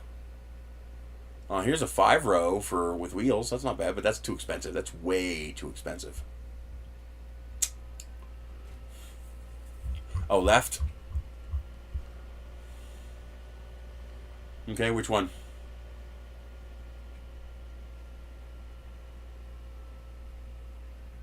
You got that one and that one.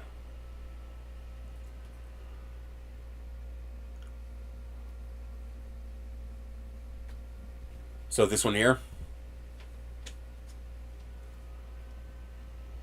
Yeah, if you have wall space to mount this is great. The FISAT.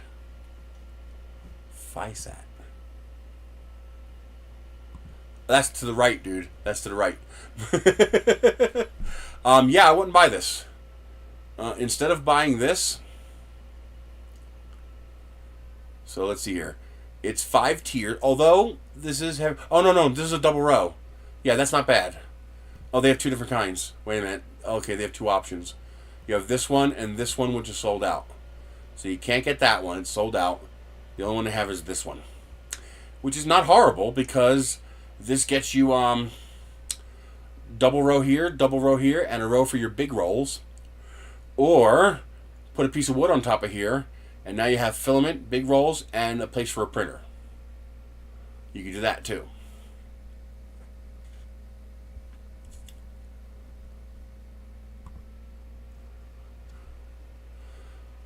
Two from the right is the center. That's this one. That's not the Fistech.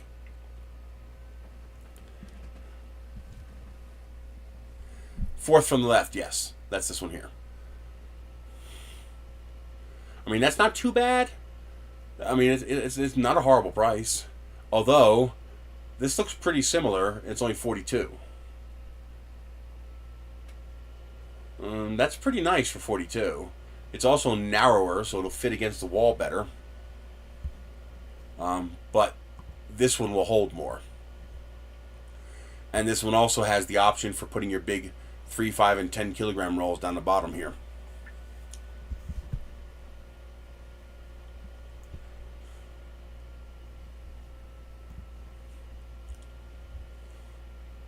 But if you just need a 4-tier rack, like this, just order the basketball rack. And you'll get free baskets and free hooks. It's the exact same identical product. So if you just want a 4-tier, that's enough to hold 1, 2, 3, 4, 5, 6. That's enough to hold 40 rolls of filament. That'll hold 40 kilograms. Most people aren't going to need more than that. Most people aren't psychotic like I am.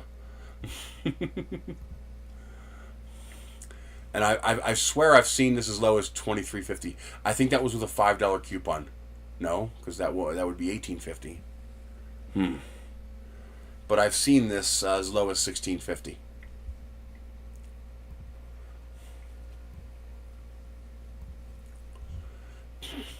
Do they have anything else interesting? See, some of these are just too expensive. I just don't think that's worth $80. Not when you can buy this for $23. I mean, granted, this is probably stronger, but how much stronger? I mean, strong enough to be worth 3 times, 4 times the price? I don't think so. The only reason I got the one I did was because it was a 7-tier. So I could fit 7 rows. I could put 70 kilograms of filament on one rack. That's the only reason I got that one.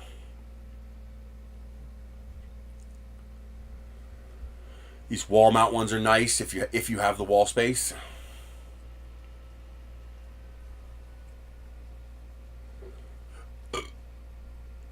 These double ones are nice. It's nice and compact, but has room for 48 rolls. That's a nice compact way to store nearly 50 kilograms of filament. That's actually pretty nice. It's a little pricey, but if you got the coupon, who cares? It's free. But I would look around to see if you can get it cheaper.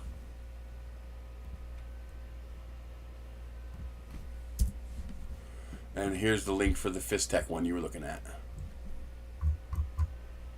That one. I forgot to post a link.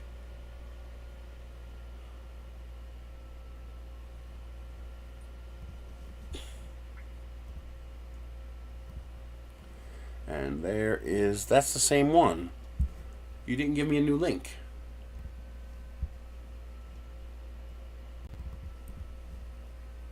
I knew that was shady. That's the Fistech. Fisect. Fisetic. That's hard to try to say that. $50 for that one. No, we saw it for 40, didn't we? Yeah, there it is, $50. So that's double rows plus shelving here. This is made for something else. They're just repurposing it for 3D printing.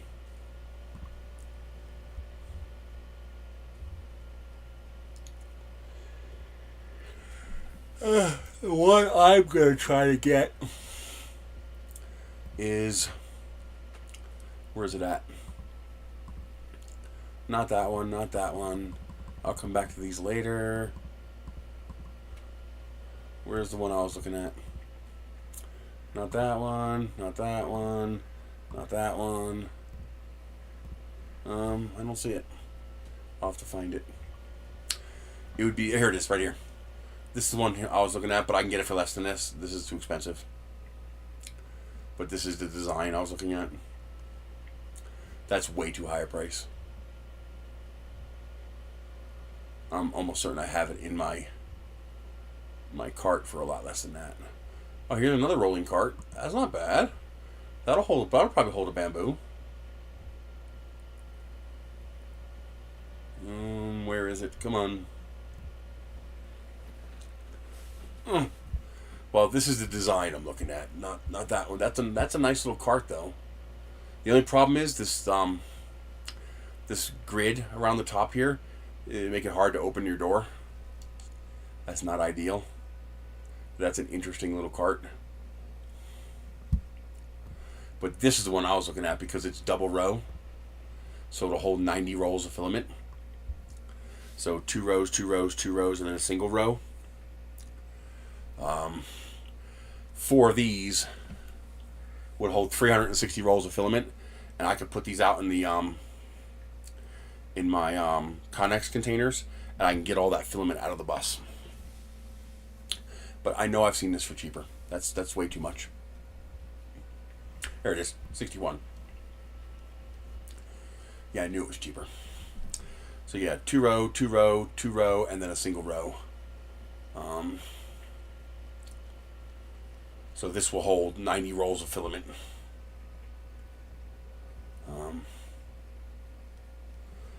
And it's got wheels, and they're $60 a piece. So I could order, if it'll let me, I could order 2 of those, and that would be 120, and then add $10 to get past the 130, and so I would get these for $15 a piece. Not bad. Not bad at all. So after I get one more of those, I might try that. I'll have to add up the filament, see if I have enough filament, because I might want to order more filament. But if I have enough filament, I might try to get a few of these.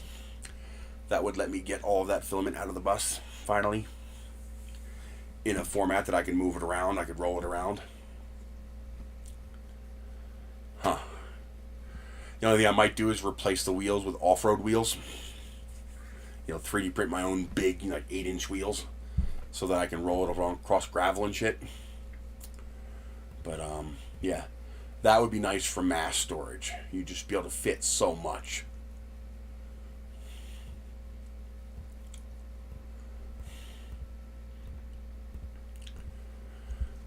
Let's add that.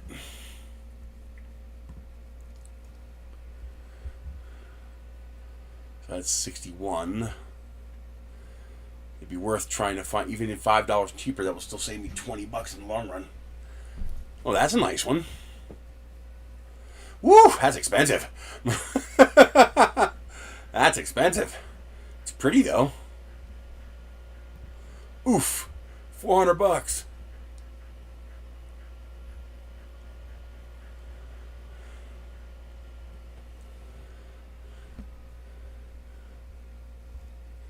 That's amazing that they can sell the same thing.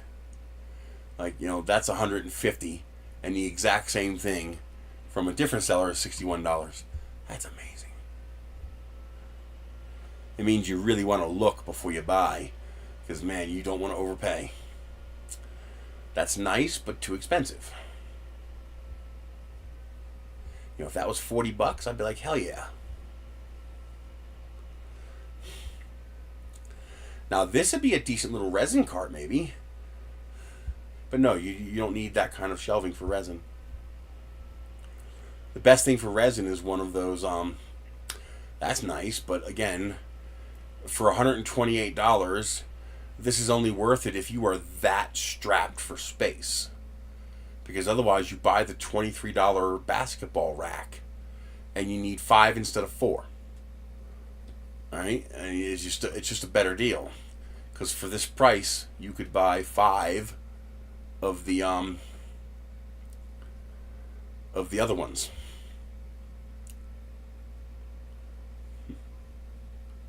So these $100 ones that only do 5 is just not worth it.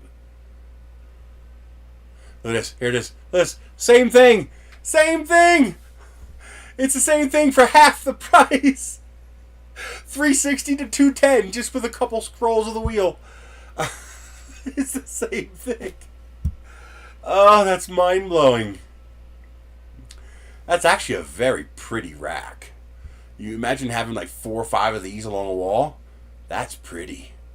Put desiccant and a dryer in here. Actually, if this is actually sealed, you take that Polymaker dryer and you put an adapter plate on the side here and you mount that bad boy right to this plate, and you basically turn this whole entire space into a dryer. That's cool.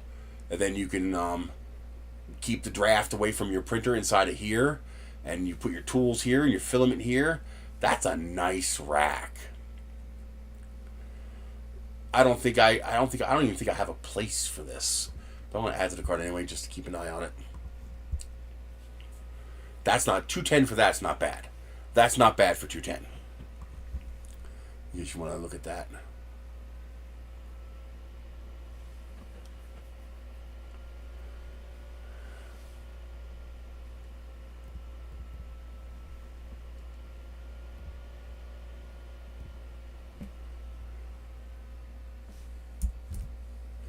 That's not bad for $210.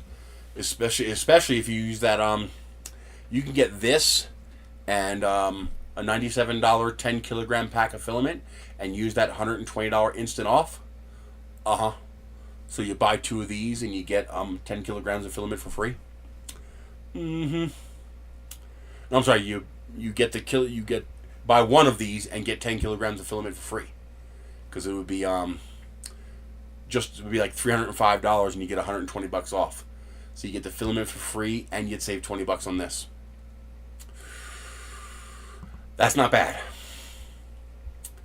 I don't have the money though. Here's an open one. So you got double row filament in the bottom and you got an open tray up here to put a printer.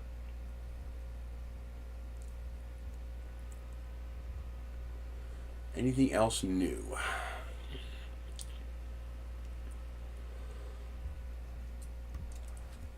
Oh.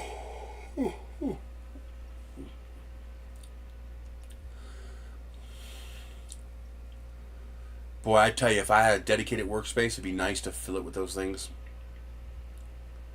Foldable 3D printer stand.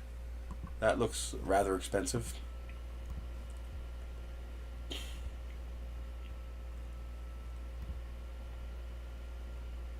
Huh! That's the same thing I just bought for $118, but in yellow. Oh, it doesn't have the top shelf. So this is actually worse than what I just bought. It's the same thing I just bought, but it does have a flat shelf in here, which is pretty cool. But it's lacking the shelf up here. But it's basically the same thing for 50, 60 bucks more. I do like that it's yellow though. No, I wouldn't pay yellow. I wouldn't pay 60 bucks to get it yellow. I could just buy a $7 can of spray paint.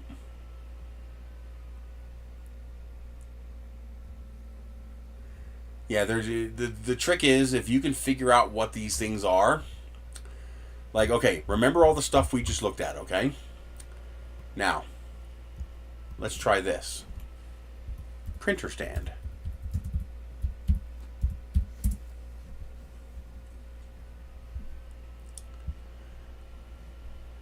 Okay. That's a pretty nice one for 40 bucks. Hey, doesn't that look familiar? That looks a lot like those $90 ones for $46. Well, what do you know? What's that there? It's 100 bucks. Not worth it though.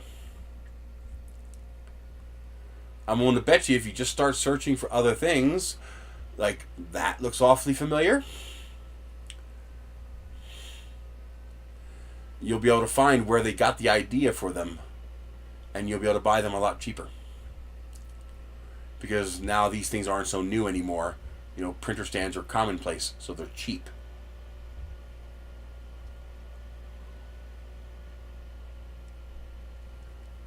I mean, look at that. That's pretty nice.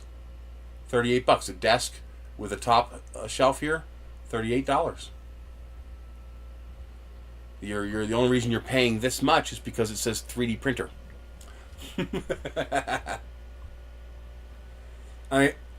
What the hell? That looks just about like the same thing almost. That's pretty similar right there for 70 bucks. You got two shelves up here. You got plugs to plug in with. Actually, I thought the one I was looking at had plugs. I may have not gotten the one with plugs.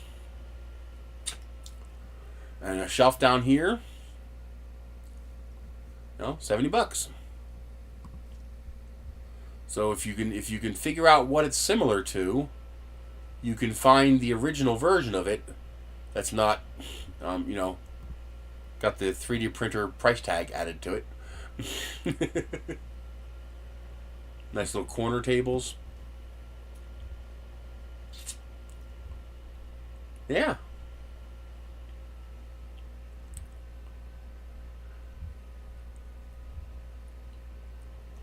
And also, of course, if you're looking for desks and shelving, there's also a very good place to find that kind of stuff. Very, very cheap. If all you need is a whole bunch of desks.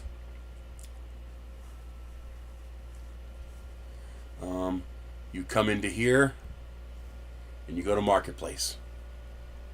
Or if Marketplace is not popular where you are, Craigslist.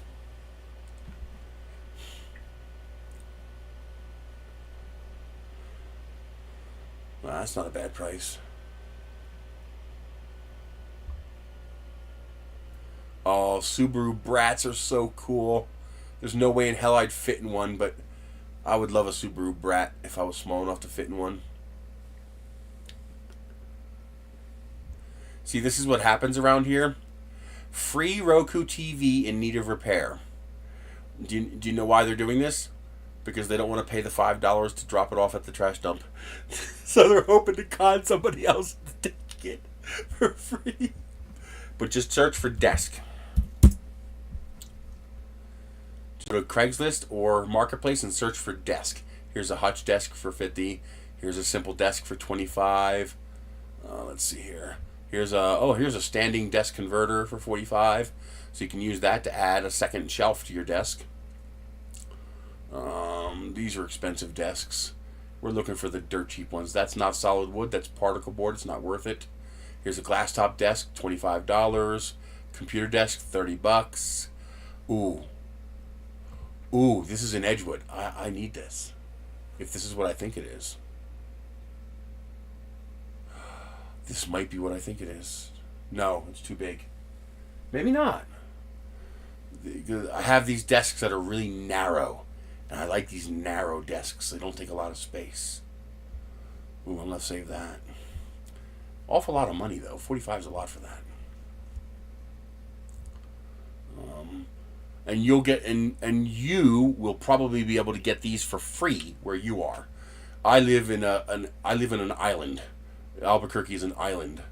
Anything else is 6 to 10 hours away from me, because there's nobody here. So things go for more money where I live. Like this $60 office table, yeah, that would be $20 anywhere else. But even here, you can still find $40, $30. Excuse me. That's actually a nice corner desk. But here's one that's not glass for $80. Corner desks are nice. But yeah, you can get desks really, really cheap. Tables. Do a search for table.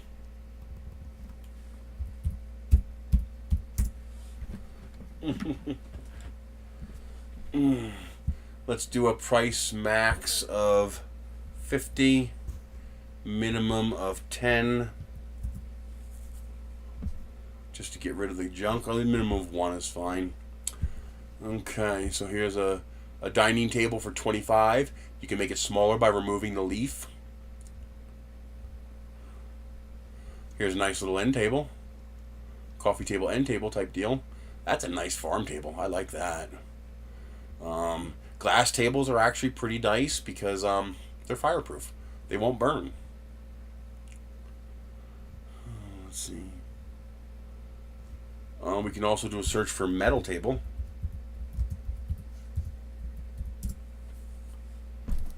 So here we go. $60 for steel table frames. That ain't bad. You could put a lot of crap on top of that.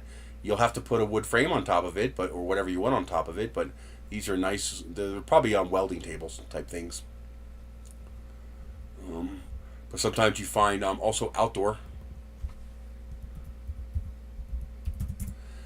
They're not usually the sturdiest in the world, but they're usually metal. That one's plastic. That one's glass and metal. But sometimes you can find those all metal outdoor tables, like this one. Here we go. Here's a patio metal table.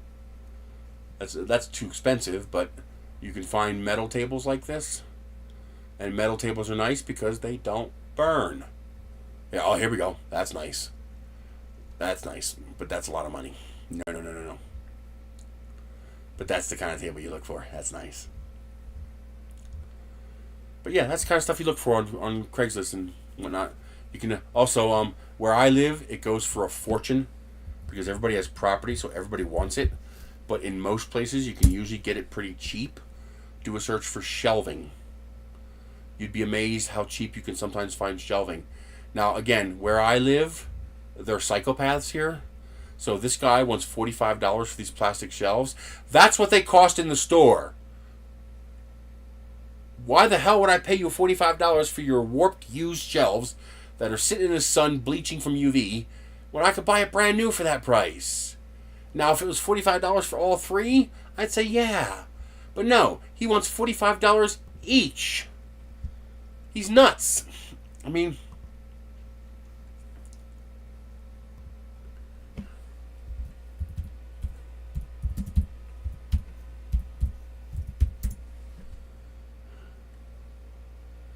I know. I bought them at Home Depot. I think I paid less than that. Oh, $30. Here you go. $30. $15 less than what he's selling them for. I mean, are you kidding me?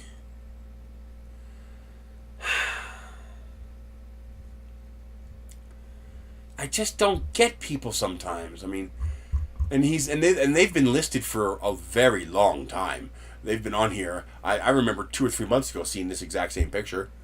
And he'll just keep them there until some idiot is willing to pay for it. Some dummy who's too lazy to go to Walmart and type in plastic shelving will not realize that these things are $30 at Walmart. Right there. That's a Walmart shelf. That's a $29.99 Walmart shelf right there. These are slightly nicer. Just slightly. That's what you get around here in Albuquerque. Everybody wants, retail or higher for everything they have. Ooh, that's nice.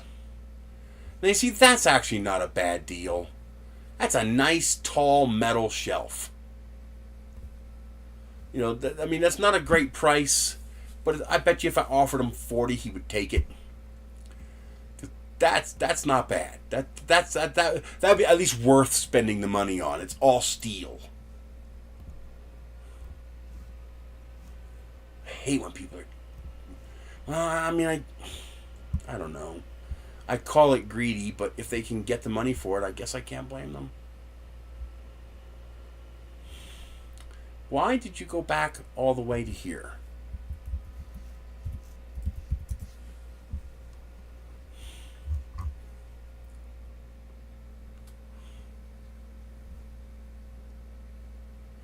$175 each? No. If it's $175 for all three, not bad.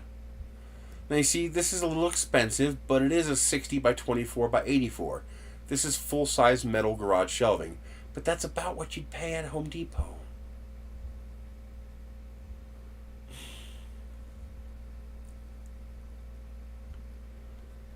I mean, that's crazy expensive, but that's a commercial rack. You know, that's heavy duty. That's way too expensive. And again, $30. But this is a $20 shelf at Walmart. Just, it annoys me because I would pay $45 for all three of these. If he said $45 for all three, I'd be when I went to see Michelle next Monday, I'd be stopping by to grab these. Because that'd be worth it for $45. I should offer him $40 for all three and see what he says. He'll probably tell me to go fuck off or just ignore me. But that's about what it's worth. It's worth about $40. It's annoying. Ooh. Well, that's kind of cool.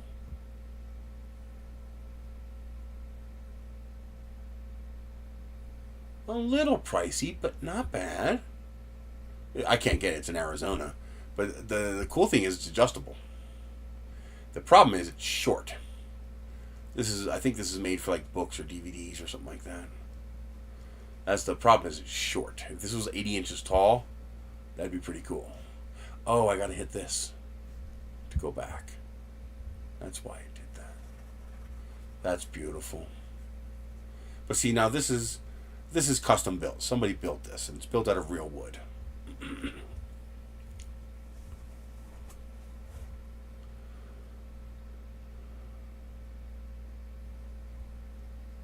Oh, wow.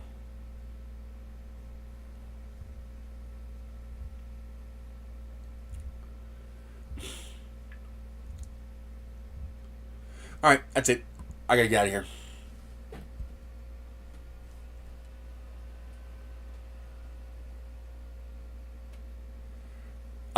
Why would you dispute that? You just shut up. Enjoy the SD cards. Assuming they're legit. Assuming they're real. You know, depending on who you bought them from. Because fakes are very common.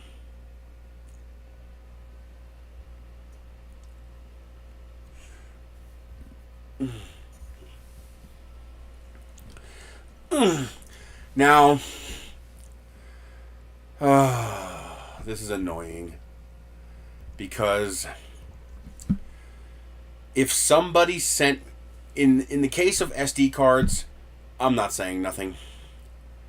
The value difference between 256 and 512 is pennies. It's literally not worth the shipping hassle to fix that kind of a mistake. But if somebody accidentally sent me something that was appreciably more valuable than what I ordered, I'd call them. I would let them know what happened and ask them what they want me to do. I was like, I'm not going to spend any money. I was like, I'm willing to ship these back and make the correction, but you have to pay all the costs to do it. That includes the cost to send me the correct item and the cost to get these back from me. I was like, but I would contact them. But for SD cards, there's no value difference between 256 and 512. There's none. I mean, even on Amazon, the price difference between 256 and 512 is a couple dollars.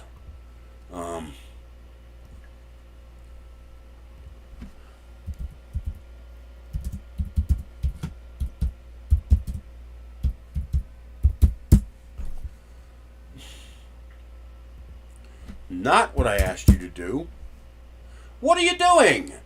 Why the fuck are you doing that? SD.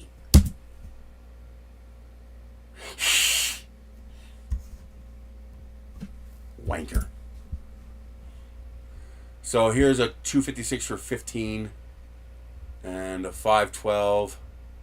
I'm willing to bet you this is a 512 for 20.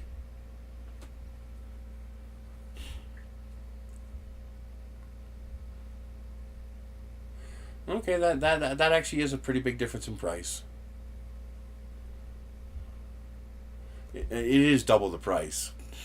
Did you order from Amazon?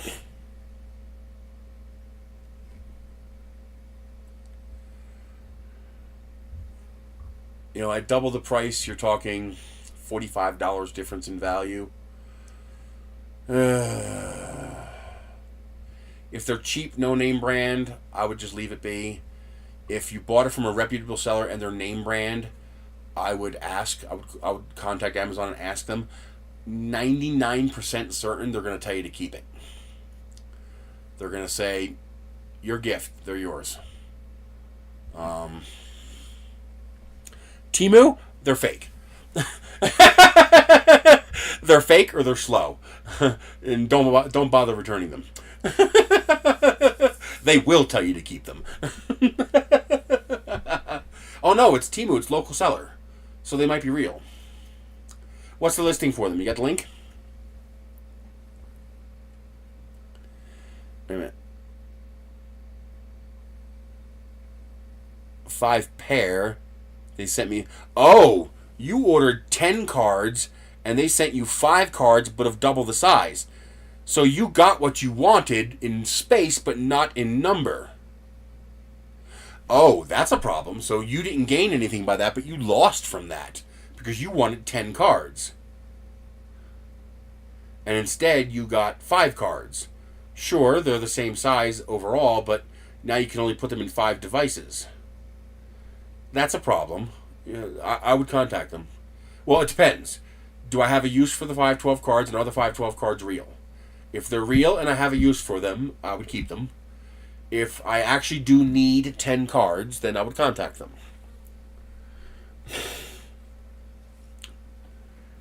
I didn't read that. I thought you got the same number of cards, just 512 instead of 2-6. That's weird. Why would they do that? Huh.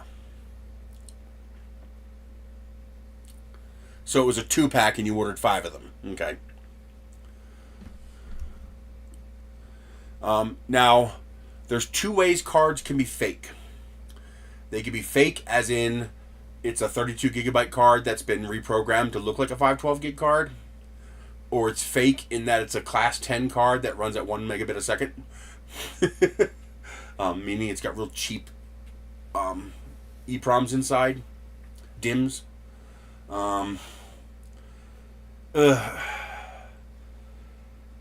It depends on what the mission is.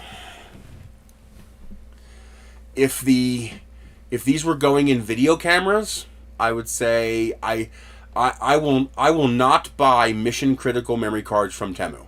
I won't do it. Because there is simply no way to know what you're getting. I will only buy from Amazon, and I will only buy from a reputable seller. Meaning not a third-party seller, absolutely not. From the brand in the Amazon warehouse only. Because it doesn't matter whether I can get my money back if I take pictures that are lost and I can never get those pictures again. The money back doesn't do me any good. Now, if I'm just sticking these things in Raspberry Pis, in MP3 players, or 3D printers where I just don't give a fuck, then as long as they actually work, I'll keep them. So, for example, I don't mind buying, 512 megabyte, 256 megabyte, 1 gigabyte cards from AliExpress, for example, where I can get them, 30 of them for $35. Because all I need is a bunch of cheap cards. I don't even care if they're fake, because I'm only putting 10 megabytes worth of shit on it. It's going into a 3D printer. So I just don't care. But if I'm going to put something in my camera, or if I'm going to mount something to a legit rocket, I'm going to use a legit card. Because, well, you know, that flight's going to cost me $100, and it would suck not to have the video because I cheaped out on a $10 memory card. So it all depends on what the mission is, what you're going to use them for. If I'm throwing them in phones and tablets and Pies and MP3 players, I don't care. It's okay if they're slow. Yes, it's going to take forever to copy all the audiobooks and MP3s to the memory card, because it's going to start off at 100 megabits a second and then drop down to 1 megabit a second, and it's going to take you 4 hours to copy everything to it, but they'll read just fine. And you don't need high speed to read an audiobook off an SD card or an MP3. So it all depends on what the mission is. So, did you use my Temu link? Did you use my Temu link? Did you use my Temu link? I don't even know if I get credit for that. Do I even get credit for, like, I know I get credit if you sign up to Temu using my link, but do I get credit if you just buy something and you're already a member? I have no idea. Let's see if my number has gone up at all. Why isn't this working? Oh, because something is stopping me from being able to open links in new tabs, and it pisses me off. I can't figure out what's stopping me from doing it. Oh, I got $1 more. It was $9. Now it's $10. But if you sign up for Temu using if the first time you download the Temu app is with my link, I get a $5 reward and 20% commission on the orders placed within 30 days. That's pretty cool. So if you use this to download Temu for the first time, the app, it doesn't matter if you're on the website, but if you use that to do it, or use my code, which I believe is this, then I will get a $5 reward, a spiff, for you downloading the app, download and log in, and then any orders you place in the first 30 days, I get 20% commission. Boy, imagine if somebody ordered like $200 in Filament and I got $40. Ooh, that'd be nice.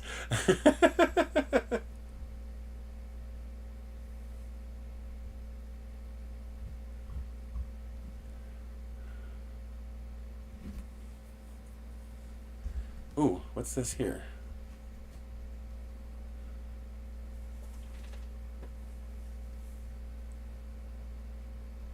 United States. So do I not get order commission? So is it only for new app download? I don't get anything for...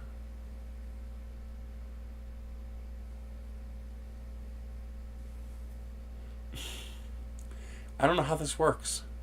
Like, where did the $1 come from? How did I get $1? I don't even know where that came from. Check-in perk. Oh, that's something I did to get that $1. So I haven't earned anything on Temu. I guess you don't get commissions?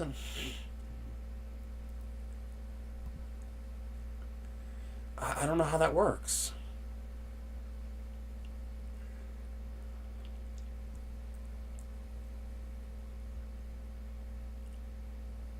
Complete tasks to get $12.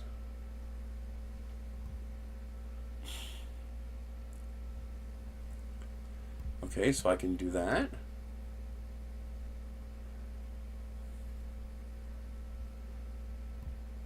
And can I just do that? Like, is it giving me credit for doing this?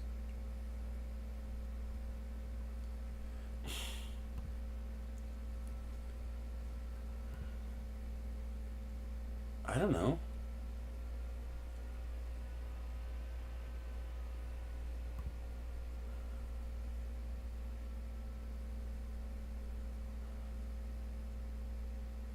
Oh, if somebody else signs up as an affiliate, I get a bonus.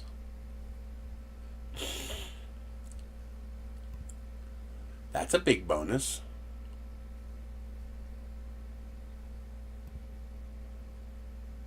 So if anybody wants to sign up for an affiliate account, use that. I have no idea how it works, but apparently I get a lot of money. Okay.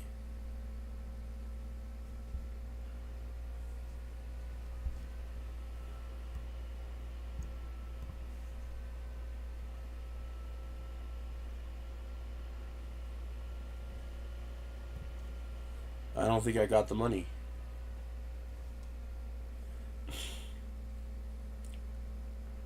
I don't know what this $2 is for. I got 10 there, and I got 2 here? How does that work? $20 minimum with 12 PayPal. Okay. Is that the same here? $20 minimum. Okay.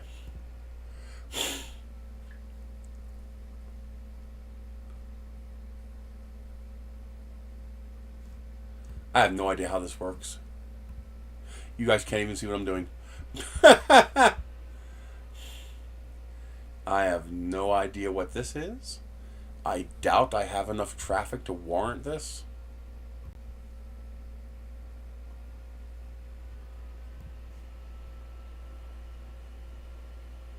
What's this? Uh-huh. How do you get... Oh, okay, so I gotta come back here every now and then? Oh. I didn't know that. If coming here gets me free money, I'll come here.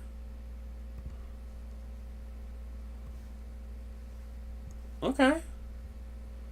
Oh, yeah. If they're going to give me free money just for coming here, yeah, I'll take it. I like free money. I like free money a lot. But I want to make these. These are cool.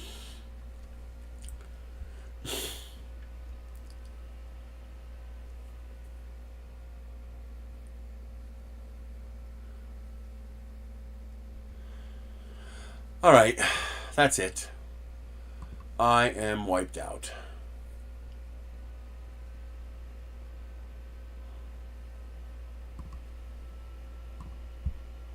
That's pretty too. I like that.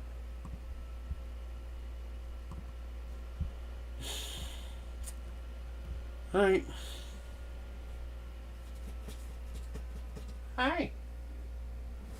Come here. Yeah, you guys want to say goodbye? Yeah? Mm-hmm. You good boy. No problem. I am glad you got approved for that medication, man. Because $1,000 is insane. That's ludicrous. Hi. Yeah, I finally turned on the air conditioner. I've been able to leave the air conditioner off all this time, which has saved me so much money, which I just lost because now I have to pay a $300 water bill. Yay! But for the next 5 days, we're going to hit 90 degrees every day, so I was like, okay, I'm turning the air conditioner on. That's it. I will see you guys later. It is. That's insane, dude. $3,000. Just... They got you by the balls and they say, squeal. I mean... Alright, you guys have a great day. Try to look at the bright side. Try to look at the good stuff. You know, you're going to die eventually, so try to enjoy it. I'm going to enjoy some Progresso Pitmaster with some Right Brand bratwursts and some cauliflower because I'm hungry.